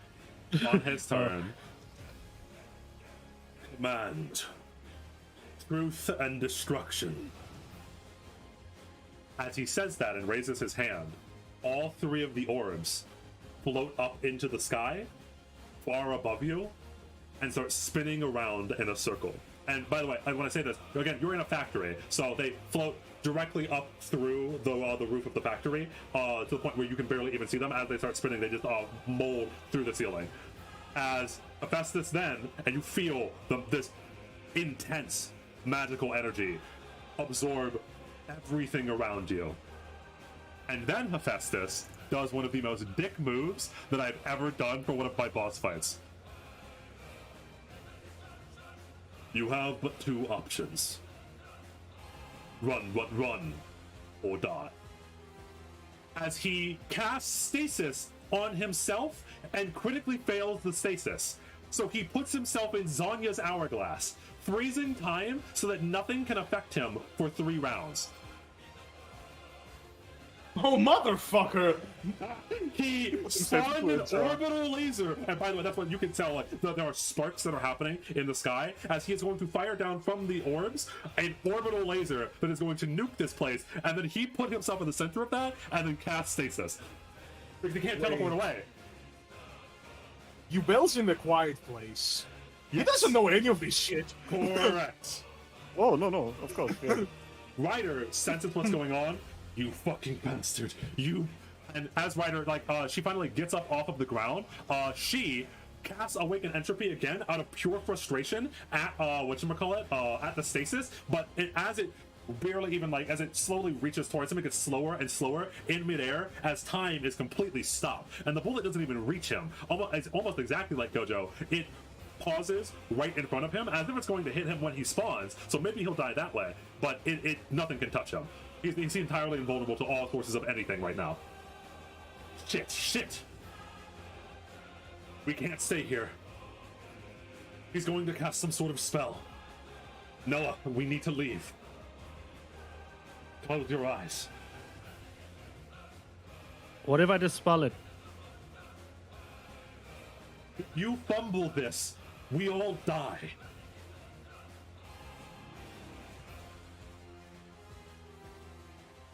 shoot as much of that thing at him as you can. I'll dispel it, and then take us away. Let him go out with his own spell, 3 of yours in a blaze of glory. I don't need this command seal, Ryder. I'm not gonna ever force you to do anything. All right. She casts Awaken Entropy, and then she ready actions to River Styx. Ubel, you failed the save, so we'll see if you're even conscious as you come back out. As you take, roll me Fortitude, by the way, when you fall out. Oh, You now it's a take 30. 21 damage, and then you take half of this. You take 11, so you Okay, take so a that's total of 33 or 32? 32, yeah, 32. You take 32 damage. Damn. As the truths of the universe were just whatchamacallit, embedded inside of your brain. Are you spawned in, by the way? The orbs are gone, and Hephaestus is right next to you in stasis. When you say the truths of the universe have entered my mind. We'll get to it next session. Yeah, but So, am I even capable of reacting to anything right now? Roll me will. dear God. You are. So there's a lot we're gonna have to unpack about what you saw inside of the truths of the universe. But you, right now, as you snap back in, no matter how hurt your ass is, no matter how bloody your is, like your mind is like almost like oozing out of your ears from the fucking. That's mental damage, by the way. That was 21 mental damage. As like you look around, you're like, I gotta just shake this off, and you can act. You have all 3 of your actions. You're fine. Now is not the time. Load, aim, fire. That's not a fucking RRR reference. It is, yes. Fuck yeah. Load, aim, fire at what? Well, there's nothing. Yeah, Shoot to be everything specific, you it's not can much at you him. Yeah. Oh yeah, because no. Oh yeah, one's- you can't shoot. Your gun's can broken. shoot. Oh yeah, your fucking gun is broken. No, because it's broken, so it's like a -4, right? So you can still fire, but You can use one interaction in order to unjam it. It's just that one is true. interaction. Yes, yeah, you can just Okay. First of So all, I free guess- action. I look at Noah. I look at Ryder. I see that Ryder is back. That's Yes. cool. Happy. Then I look at Noah. What the hell just happened to me? Why is he frozen? We'll explain it later. Shoot everything Just- you can into him. And Noah's gonna get into position around here with Honey and Ryder and everybody to take the dip. Yeah, and by the way, a circle of water appears around all of you, but does not envelop you yet. As the orbital laser is charging up to fire on you at the start of Hephaestus' turn. Oh, If you fuck me, fail, you so all die. I would like to.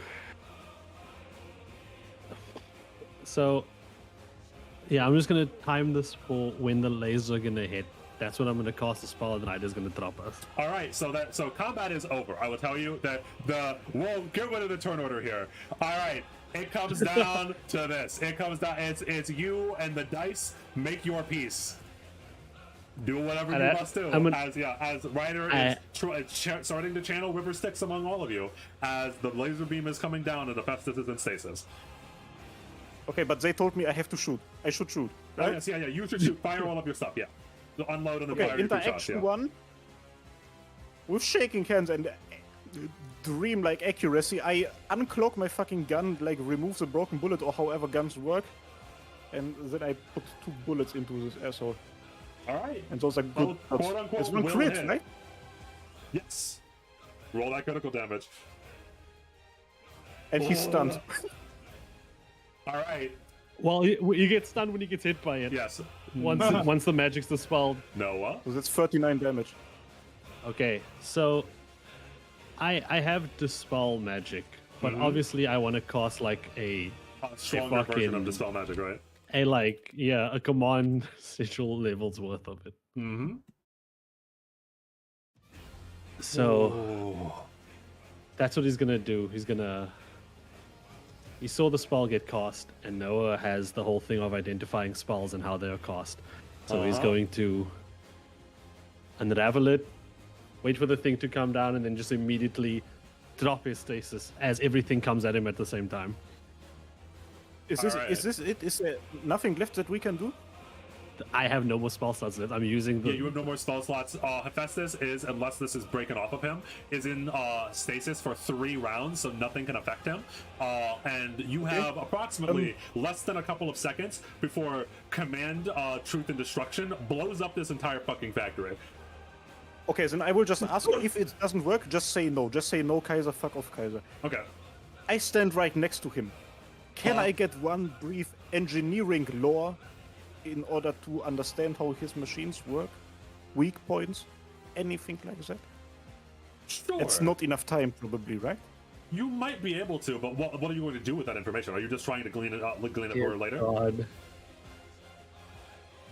I try to get as much information right now as possible in order to find a weak point or anything where I can hit him that it hurts a lot. Sure. Yes. Anything that can kill him. Yeah. Roll me lore engineering. Yes. Yeah, fuck off. Okay. All right. It's okay. No more hero points left. Are you ready? Yes. What do I need to roll? I don't know at this point. So it would be Arcana, followed by a spell attack. You better not fuck this up. Ah, dear God, I'm wasting everything on this. You analyze, so you are able to analyze it, so you would be able to dispel it. But now it comes the actual dispelling. So yeah, you analyze everything that it is. You know exactly how Hephaestus is stopping time, and in fact, your brain is almost like working, what's more like overclocking, as you're like, holy shit, I'm now understanding the basis of time magic. We'll get back to that. Oh dear fuck. If you survive. You still have to dispel the magic. Now, I have to check to see if that actually dispels it, because it is not based on his normal DC, because an interaction on a interrupt action or a counteract is based off of the spell's DC, and I have to go check. Which would be fuck off big. Yes. No. So that might not be enough. We will see. I have to look. If they die, it would be because so Ubal is great and because They died. Like Yamada and Liz have to carry the show from now on. Do you understand how difficult that will be? like you were just like Liz and Yamada is probably gonna be like confused. Where's Ubel and Yeah, what happened? If we die, Yeah, what if happened we to them? die, if we die, we get back as 2 Avenger servants. That's what's gonna happen. Yo, more skins for me. What's his level? So it's This 12, is- 10, 20. Should I pull out the calculator? Oh. Versus, oh no, I don't like it. So, you attempt to break the stasis. You see it crack, crack, crack, and you hear his voice almost as it says, I cannot. As you've cracked it, but you have not broken it, and at the very end, as the laser beam is appearing in front of you, Ryder dips all of you down, and she stays. End session. No, she doesn't. End session. No! Wait, what? No, but why does What? she though? You can't do it. Because she didn't have enough Command seal? time to put all of you, so you can, but notably, that would. Did you use how many commands do you have, Abel? I have not used a single one. I have. Okay, so all you two can't. left. So you can use a command seal. So what's happening is that because Noah barely failed by 2, by the way. Can I get a +2 for Ubal being near me? No. Can you add that? It's broke. sweet. Can I use my gun 8 thing Oh, in you- order to increase? No, because you use your reaction on lore knowledge. Oh, of course not. Yes. Yeah. So, Ryder did not have enough time to dive everyone down, and she chose herself to stay behind, saving all of your lives, drowning you all in the river Styx, getting you out in time. But she could not have time. As you see that, Ubel, you may use a command seal to teleport your servant anywhere.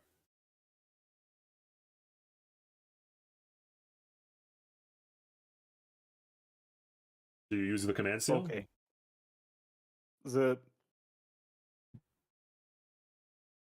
Ooh. This is a split-second decision. I should not think too much about this. Would Ubel do that in that situation? Yes. But to where? Okay, His so goat farm, his happy place. I had exactly that in my mind. So literally, as we like enter the fucking river or whatever, he just goes like, "No!" Reaches out his hand. He doesn't even like he does it by intuition. He doesn't really know how these things work, but he Yes, yeah. uses up one of them and he sends her directly into the fucking shack he lives in, or even better, it's the place where his goats stay at. Yeah. The stables. Ooh. And Yes, with the that, staples. with that command seal, with between both of you, only Ubel having one command seal left. And the fate of Hephaestus. So you did crack stasis, you just did not destroy it. So you don't know what happens to Hephaestus as he's in pseudo stasis, trapped inside of his own command destruction. So Yeah. And We even will- if he does even- survive that, there are like a fuck ton of things aimed for him. Yeah. We will end session. Is this a new fucking record? Yes, It it is. is. It is. Yeah, by like 2 minutes, I think. Yeah, Oh, I'm Damn. melting. Oh my Wait, god. wait, wait. Hold up. Is Ryder alive or not? yes. We don't know. Right, well, so yeah, I will say Well, it's probably very not. likely, yeah, because she was teleported like split second before the laser beam got done, before command destruction actually blew you all up. By the way, command destruction would have blown you. Like I do have a damage for it. It would have killed you. Command destruction is not to be fucked with. What's the cock? What's the cock? I mean, do you want to see it? I could roll it. Hold on, give me a Jesus. Send it. second. Almost. Sure, give me a second. Jesus Christ. I'll You move back guys over. went straight to final boss status, like immediately. Nice. Holy shit. Nice. Jesus. You know, it's funny. My headcanon is that the reason why Hephaestus is not a master is because both his arms are robotic, so he can't physically receive the command seals. So ironically, his fucking like robot thing immortality is also his fucking weakness here. Because with a servant, he would be unstoppable. Oh. Never. Honestly, my headcanon is probably because like he's mortal, so something like Daigo or something like that. The immortality. no, and I the don't think that's a question- headcanon. He's immortal. Yes, But but awaken entropy. probably yeah, it's a Daigo question- also has a servant. It's Who a knows? question about whether or not awakened entropy can actually pierce through whatever kind of immortality that the quote-unquote immortals from the village have. Because you don't even really understand like what kind of immortality whatchamacallit they have. It could just be that they're immortal as in they live forever, but they don't like they don't like come back like Ouroboros does. You don't know. So the fate of Hephaestus is completely put up into the like is his immortality stronger than than Charon's awakened entropy? I don't know. Who knows? You motherfuckers don't Awakened know. entropy times 3. That would be the third one he would be hit with. Correct. All of this shit is beyond fact. Like that's gonna be my input for this. It Like is. holy. Yeah. There's like a lot of At JoJo least, references. The problem is that hopefully I'm he too can't- brain rotted. Like, hopefully he can't readily replicate the infinite focus point bracelet, so even if he survived this, you did nerf him heavily. Yeah, I think that was a big W. Like So So the, even bra- really the the fact bracelet, is a the bracelet gigafuck, fell yeah. off. Yes. Yeah, so the bracelet fell off, so it should at least be gone. Yeah. oh, instead of that fucking useless engineering law roll, I should have tried to grab it off the floor. Off the ground. Yeah. Take it with like, us so that we can Lucille study. did want it, and yeah, this is a very fucking powerful artifact. Mm. Ooh. Oh, fuck me, bro. Ah. How Look, fast it is was this? destroyed. It was destroyed, and even if it wasn't, the fucking destruction that hit the split second after Karlev probably atomized it. Yeah, bro. Yeah. Hephaestus, holy shit. So I he's genuinely been- thought he would die. He showed up session 1 and he was like, fuck it, I ball, and he has been balling ever since. Dude, he is now actually being introduced to the campaign, and what a character Hephaestus is. But at least you guys did fuck him up. Like this, you know. Oh yeah, yes. Yeah, you know what? I think will we say, did pretty well, I actually. will not confirm whether or not he's dead, but I will say that he is. If he's not dead, he is very fucked up. He lost his artifact of power, and also my guy is fucked up. My guy is fucked up. All of his Estes timelines fucking got fucked factory up is too. destroyed. Yes, and he nuked his own Yeah, factory. yeah. The factory is gone. Yes. Yes, he nuked Hey, his own factory with honestly, command this destruction. shows- Yes. Which And it honestly only shows how cost you desperate he 3 was, out of- right? Yes. 3 fucking command seals. Was it free? Yeah. Rizu, how Yes. many did you use? Noah used Dude, Noah I used both used- of them. Noah used I both used of all them. of Yeah. mine. Noah used all of his commandos in the boss fight. Yeah. Oh, we literally have one left. God, it's so funny because I love, by the way, that, again, these boss fights, by the way, they are made and leveled around there being all of you. So this is definitely, you can see how this is very doable if all of you were there. It's fine, even without your servants, you could have defeated Hephaestus if it was just the four of you. But the fact that it was just Ryder who was very ineffective against Hephaestus, and Noah and Duel, it's like, no. And also, Noah got TP'd in with like 7 HP. Yeah. It's all so fucked. Oh Like, god. It's funny because the way this campaign is designed very like laterally, very like anything can happen. So there's a bunch of like final boss tier enemies. I think you just guys just gotta stumble upon one of them. You did, yes. Unironically, yes. Hephaestus is one of the strongest, is like an endgame boss that you stumbled into, yeah. Oh, that's the way this campaign is set up. Is that like you guys can go wherever you want and fight whoever you want, depending on what like the story is. Just the shit's happening, you know, like the.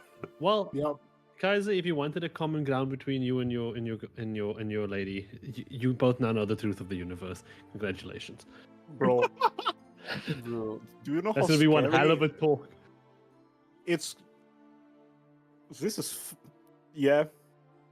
Yes, I Definitely kind of worth have it. to rewrite my character after every single session. It's very unironically. Like, I unironically have to make a new PDF file after every single session we have. Yeah, because Ubel is still dealing with all the Wouldn't Akar shit. Ubel be more like depressed because like he knows the secret to the universe? We'll get back to the secrets of the universe, like don't worry about it. Yeah. The truth is a very funny Fuck. spell. Dio, you have ruined me. I literally measure the week by events that must happen before I play this again now. What the fuck? Oh, Fuck you, Dio. God. You know, last week I pondered for like a whole week. Now I need to ponder for like another whole week with Yes. exams. Oh god. Oh, brother. Uh, The first 2 hours of the session, I did literally nothing but listen, and I was like, "Oh shit, okay, these guys already have to deal with a lot." Then I found a factory. I think everyone dealt with a lot. I'm not gonna lie. Every single yeah. one of the player characters had to Absolutely. make some really fucking hard decisions this session. With like Daigo Oh, and yeah, Noah. With like, oh god, Honey even with like learning the truth behind that shit. Well, I know so Ubel knows that, but not whatchamacallit. Not Noah. Oh god, when Noah finds out, when Yamada finds out, oh Hephaestus, yeah, it's wait a goddamn second. Ryder teleported Ubel and Noah out of there. Yeah. And Ubel used a command skill to teleport Ryder out of there. yes. Where's Honey? No comment. No, Honey is with us. Honey, surely. I went to Honey. No, I God. went to Honey. Ryder!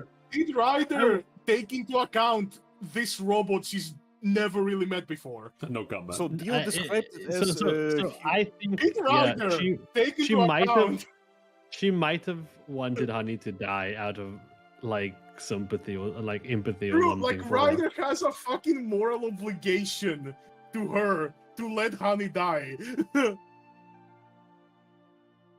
Well, No Honey's comment. dead. Maybe you Yeah, can squeeze out a second command seal to get her out. I don't know. yes. Listen, You guys have 4. when we come out of that pool and we see what is left, that is that. I went That's into what the we'll have river to deal like with. 5 times today, Yeah, man. you Yeah. did. You've been visiting the River Styx a lot. Fucker got baptized. Holy shit. Dude, in the Oh my last like hour, Noah had a cave fall on him. He traversed a dark cave, got cursed, watched his friend die, got Oh fought my by God, a, yes, got, honestly, fought a at the ninja, end of- and then fought his master. At the end of just this annoyed. particular You guys day, have a really fucked up session today. at all of the you. end of this day, when everyone returns to the Blair Manor, there's not gonna be any more scheming. I will just fall the fuck to sleep. This has been, Yeah. by the way, for context, this has been the same day that Archer versus Lancer happened in the morning. Oh This my is the fucking evening. God. This is the by the way, this is the end of that day. It's the evening, it's night. This day is finally over. That day was 3 sessions long, and that was like this day has been like half of the campaign. It started with the Lancer versus Archer. Then all the shit happened with the caves. And now the Hephaestus fight happens near at the very tail end, and the Rakshasa whatchamacallit event happens at the very tail end of that final day. As all of you are assumingly going back to the manor and going, nah, man. No, Dimdom is right. Actual day length. Like, if you rewatch all of the sessions that take place over one day, you can spend like 1 day with us. Oh my god. That is and true, what that actually. day has been.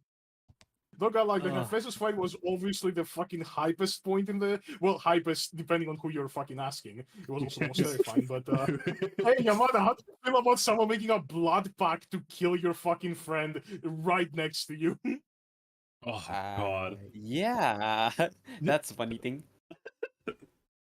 Yeah, Yamada is like right now is fully focused. It's fully focused on like trying to keep like Ouroboros not like losing its shit. Hey, honestly, so right? He's on that I can fix him grind. Yeah, man. I think Yamada out of everybody had like the most chill day out of all the player characters. Ironically He kind of shot once at Nick, but that's about it. Oh god. Actually, he's actually pretty chill. Well, he did have that whole fucking out-of-body experience when he had, like, experienced the past of fucking Ouroboros and learned his true name, so there was that. Oh, yeah. Sure. Right before we end that session, I need to ask you something. Stepping stone, how fast can I throw it? Like, how fast can I make it fire? It's one action, so it's not, like, super fast. I'll say probably your same as your is like short strike even fast? Yeah, short strike fast. Like it's a projectile, yeah. So like 1 turn, right? It's like yeah, that's fast. Yeah. So much. Bro, Don Leffy is so I have like an idea. I have an idea. We have not even met Saber and Caster yet. Yes, you have not even met Saber and Caster yet. It would be funny though if Hephaestus S3 dies. I so hope it. Meanwhile, at least because of Army of Rakshasa. Yeah, that also happened. Bro, Dude, I can't wait until your army of Rakshasa we go out and fight Berserker and he just like throws them all with horses. Yeah, he's gonna throw them on the table. Berserker got very vaguely mentioned once by Ishan. Apparently, Berserker is near the village. Yep. But yeah, we haven't even met all the servants in all caps. Yes, correct. You don't know Saber. You've never even met Saber. You've never even met Caster. That's not even like you don't even know what they want. Vaguely what they look like. You know shit. Their tokens are not even on the dock yet. You don't even know what the fucking alter ego is. God. Caster, there's no alter ego. You leave Caster alone. You leave Caster alone for this long. Something's definitely off. I will say for people that are worrying for alter ego, I think I mentioned this way long ago. Alter ego is a thing that can happen, not that will. So I have to put the slot there for alter ego, but alter ego is not guaranteed to be a character inside of this campaign. And in fact, it's looking like it won't be. So you can calm down on the alter ego guesses. Yeah, so alter ego was only a thing that could happen. As for Saber and Caster, what's alter ego supposed to be anyway? No comment. Yeah. We have the protagonist and the most troublesome class that still haven't shown themselves. Bro, Caster at this point has developed like hydrogen bombs or something like that. No. Caster is Hephaestus. Caster is Hephaestus? Interesting. I don't know about that. No. Hephaestus died is being summoned again. Oh god. I want to bring up something related to Hephaestus real quick. I only realized as the conversation had already moved on, but at some point he mentioned the Arya family. Yeah. Like Arya family. So his family did something special? Your family. Because, well, you asked who started all of this, and he said there are many different perspectives on how to answer that question, and he briefly mentioned perhaps it could be, I think he said specifically, you can rewind, but it was something along the lines of from one perspective, this had all started when the Arya family made a mistake that they can no longer take back, and then he went on to like this could have been this could be when a very sad man continued a cycle of vengeance, or a man fucked up, etc. So he only briefly mentioned the Arya family, but it's not like they have like whatchamacallit. He's saying that like, yeah, Oh, okay. I thought there was like some deeper stuff behind it. I need more Arya lore. Well, it is pretty interesting because that means that the Arya family may have something to do with this. Potentially. Yeah. Because before we didn't think they had anything to do with this. We just thought they were, they Spartan invaders, you know? You literally just Great. fought a hydrogen bomb. You're kind of right. Oh, Noah, man. Our servant is fucked and we have one command C left. Your That's- servant, Wait, He's don't so you guys have strong, like 2? but she always gets bad matchups. She Yeah, gets a no, divine it's- spirit, and Yeah. then Amanda cannot die. Yeah, it's really unfortunate that Ryder was brought into 2 of her worst matchups in the entire campaign, and I'm not joking. Like that just happened. That's just unlucky. Like she always, whenever she learns about Hephaestus, she always echoes onto Hephaestus. But the fact that you did choose to fight Hephaestus with Ryder, and of course I'm not blaming or anything like that. It's just rough because Ryder is super strong, but she has trouble against certain matchups because of how one-sided and narrowed she is into like the undeath and stuff. I want to To ask. put it in perspective, the White Wolf killed Hephaestus, and I don't think the White Wolf is anywhere as strong as fucking Karen. Correct. Yeah, it's want to probably not that ask- strong. It's probably pretty fucking strong, but I don't think it's as strong. Yeah, it's strong. Correct. It's strong. It's definitely Yeah, strong, yeah, but it's not yeah. as strong as Ryder. In a vacuum, yes, the White Wolf, this guardian, as it were, of something. The White Wolf is not as strong as Charon.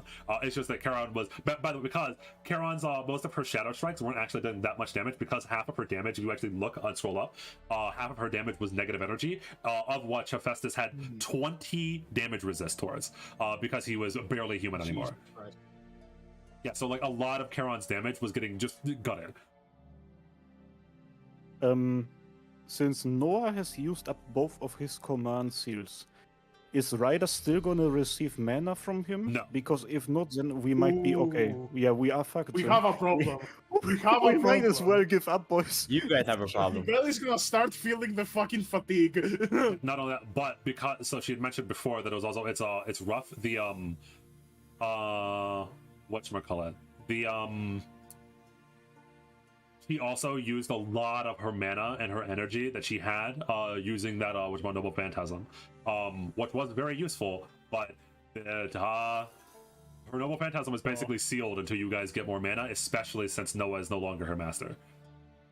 Ubel needs to start juicing hard. Dude, I might have better to get take like grinding. testosterone or something, or like some sort of like Going to the PED for mines. magic. Yeah, I'm gonna Ubel's swallow the spend fucking. I will say the rest of this fucking campaign bedridden. the ley lions, at the center of the mines have a lot of mana. First thing we do, Noah, after we wake up, the 3 of us, we go to the bar, we get shit-faced drunk and relax for a bit, bro. Like, we Yeah. deserve it after everything. We We're need not that gonna chill see- episode. we're not gonna It see him has for, like, to another happen day. at some point. This is the point where we need that chill episode. Oh, she's I weakened feel on like we top of won't that. get Yeah. Yes, the using truth is going to both affect. Truth got cast on both Charon and Ubel, and it's going to affect both of them. Ubel is her only mana source at the moment. Fuck. It's so over. I'm the Yeah. only one here who does not even remotely have anything to do with magic. Hey, no, training it's- arc, maybe, who knows? Yeah, Charon. It's fine, Ubel. Just do. Charon is your It's servant fine, Ubel, is just super wanna- nerfed. Yep. Bro, just do a mana transfer. You know, it looked like it was going that way anyway. Mana transfer with who? Who volunteers? Yeah. Plus, she critically shit. failed. Yes, she critically failed the truth. Yes, she critically failed the truth spell, which is rough. It is rough. Hey, I mean, look on the right side. You're not dead. True, neither is Ryder. It's just that Ryder is pretty fucked right now. It's super unfortunate, but So- Ryder is fucked up. So just as a man who doesn't know fate, is there any way for Noah to give mana to Ryder ever again? You can. there is. You can. It's just There is mana the. transfer. Well, okay. Besides the meme answer that Skorak is giving, there are ways. It's just that without the command skills to basically without the command skills to basically translate your mana directly into her, it's rough, and a lot of the other ways can be dangerous and or painful. But she needs mana right now. Again, like the ley line's always an option if you guys want to go back to the mines. So you just have to fucking. But Dio, it's not if it's canon. Yeah, It's actually- it's canon. Yes. Hey Noah, man, it's time to take her to Boner Town, bitch. Or I don't know if Well, you know this, shit. the joke, but the meme is that the mana transfers, the one way to transfer mana into your servant is by Ejaculating into them. yes, yeah. Yeah. Wow. The cutscenes for that can be watched on Dog. YouTube. You're welcome. Dog. It's like 2 a.m. for me. Like I can't even make a joke Oh yeah, anymore. we are approaching on. We On are 6 approaching on hours. 6 hours for this. Yeah, We are you know- approaching on okay. 6 hours. You know what? Fuck it. For Oh 6 my hours, God. let's do this. Alright. For 6 Yeah. hours. Yeah, let's Let's do go. 2 minutes for the Let's do 6 it. hours, 2 and minutes. Yep. So Two okay, okay. minutes. Do that. Since we're stalling, I Well, I was did we- gonna say my plan. Didn't So we my start plan. exactly at 4 though? I think we started a little later. I can see the I mean, time right now. I- It's 2 minutes. I can see we're at 5:58, 49, 50. Yeah, we have 1 minute left until we reach Okay. 6 hour. Yeah, 2 6 minutes. hour long session. So my plan was basically just gonna use like a small stepping stone and like put the shard strike inside of it. It's basically like a missile, making it a fucking missile. That was my Jesus plan. Christ. You're cooking. Because like the problem with my shard strike is that my shard strike is like really low range. yeah, So I was thinking like stepping stone has like a really high range. Why don't I just like put the shard strike Ooh. inside of it, encase it, shoot it like a missile. and so as we go on with that, so that is the second servant. We have both, funnily enough, both of the Greco-Roman servants revealed first, that being Ajax the Greater and Charon. And by the way, just as a note, funny thing here, again, Ajax, a story from Ajax, Ajax's actual myth or legend, is that the way that Ajax died is that he defeated almost every person that he came across, but he lost a friendly duel with Odysseus over the ashes of Achilles and like his remains and everything. And Achilles is like his cousin, I think, almost positive. So, and out of shame, Ajax killed himself. Whether or not he views the person that brought him over to the other side as good is unlikely. Because he probably does not view death very well. Okay. I mean, he did do it to himself, so he probably Correct. used that at least somewhat favorably since he chose to do it. The question is, how would Lancer Also- actually react to seeing Ryder? Is Ajax the only quote-unquote normal servant we have revealed so far? Yes. Archer said she wasn't supposed to be summoned. Yes. Charon wasn't supposed to be summoned. I'm pretty sure Yes. Charon is not a My servant servant that's is summonable. And whatever the fuck Yamada does definitely isn't normal. So Ajax is the only quote-unquote normal servant we Yes. have. Ajax is the only normal servant so far that you've met. Of course, we haven't met some of the servants, but yes. Assassin? Yeah. I mean, you've met Assassin, but you don't know who Assassin Assassin could be. We don't is. know who Yeah. he is. Oh yeah, we don't know. We don't know yet. He could be normal, he could not be. All right, but Although for oh, Assassin, I have a pretty good idea. all right. With that, I'll switch over to the intro and exit, so you can see all of it's the 6 tokens. hours. We 6 have reached hours. a 6 6-hour-long 6 hours. session. Holy shit! Thank you all for anyone Thank who you so managed much, to Leo. watch at any point. Whether or not you're watching this later on as a VOD, whether or not you managed to sit through all 6 hours, I'm so fucking hungry. I've not eaten anything yet today. I hope that you That was enjoyed yourself. I hope the players insane. enjoyed themselves. A special thank you to everyone who gave a donation and joined the Green Gang. Green Gang! I don't fucking remember who it was. It's been a long time. I'm not gonna lie. But thank you. It's like 2 a.m. I thank can't you to even the, say anything. So thank you yeah. to the It Green was me. Gangers. I joined. It's been a quarter you. of a day, bro. It's been a quarter of a day.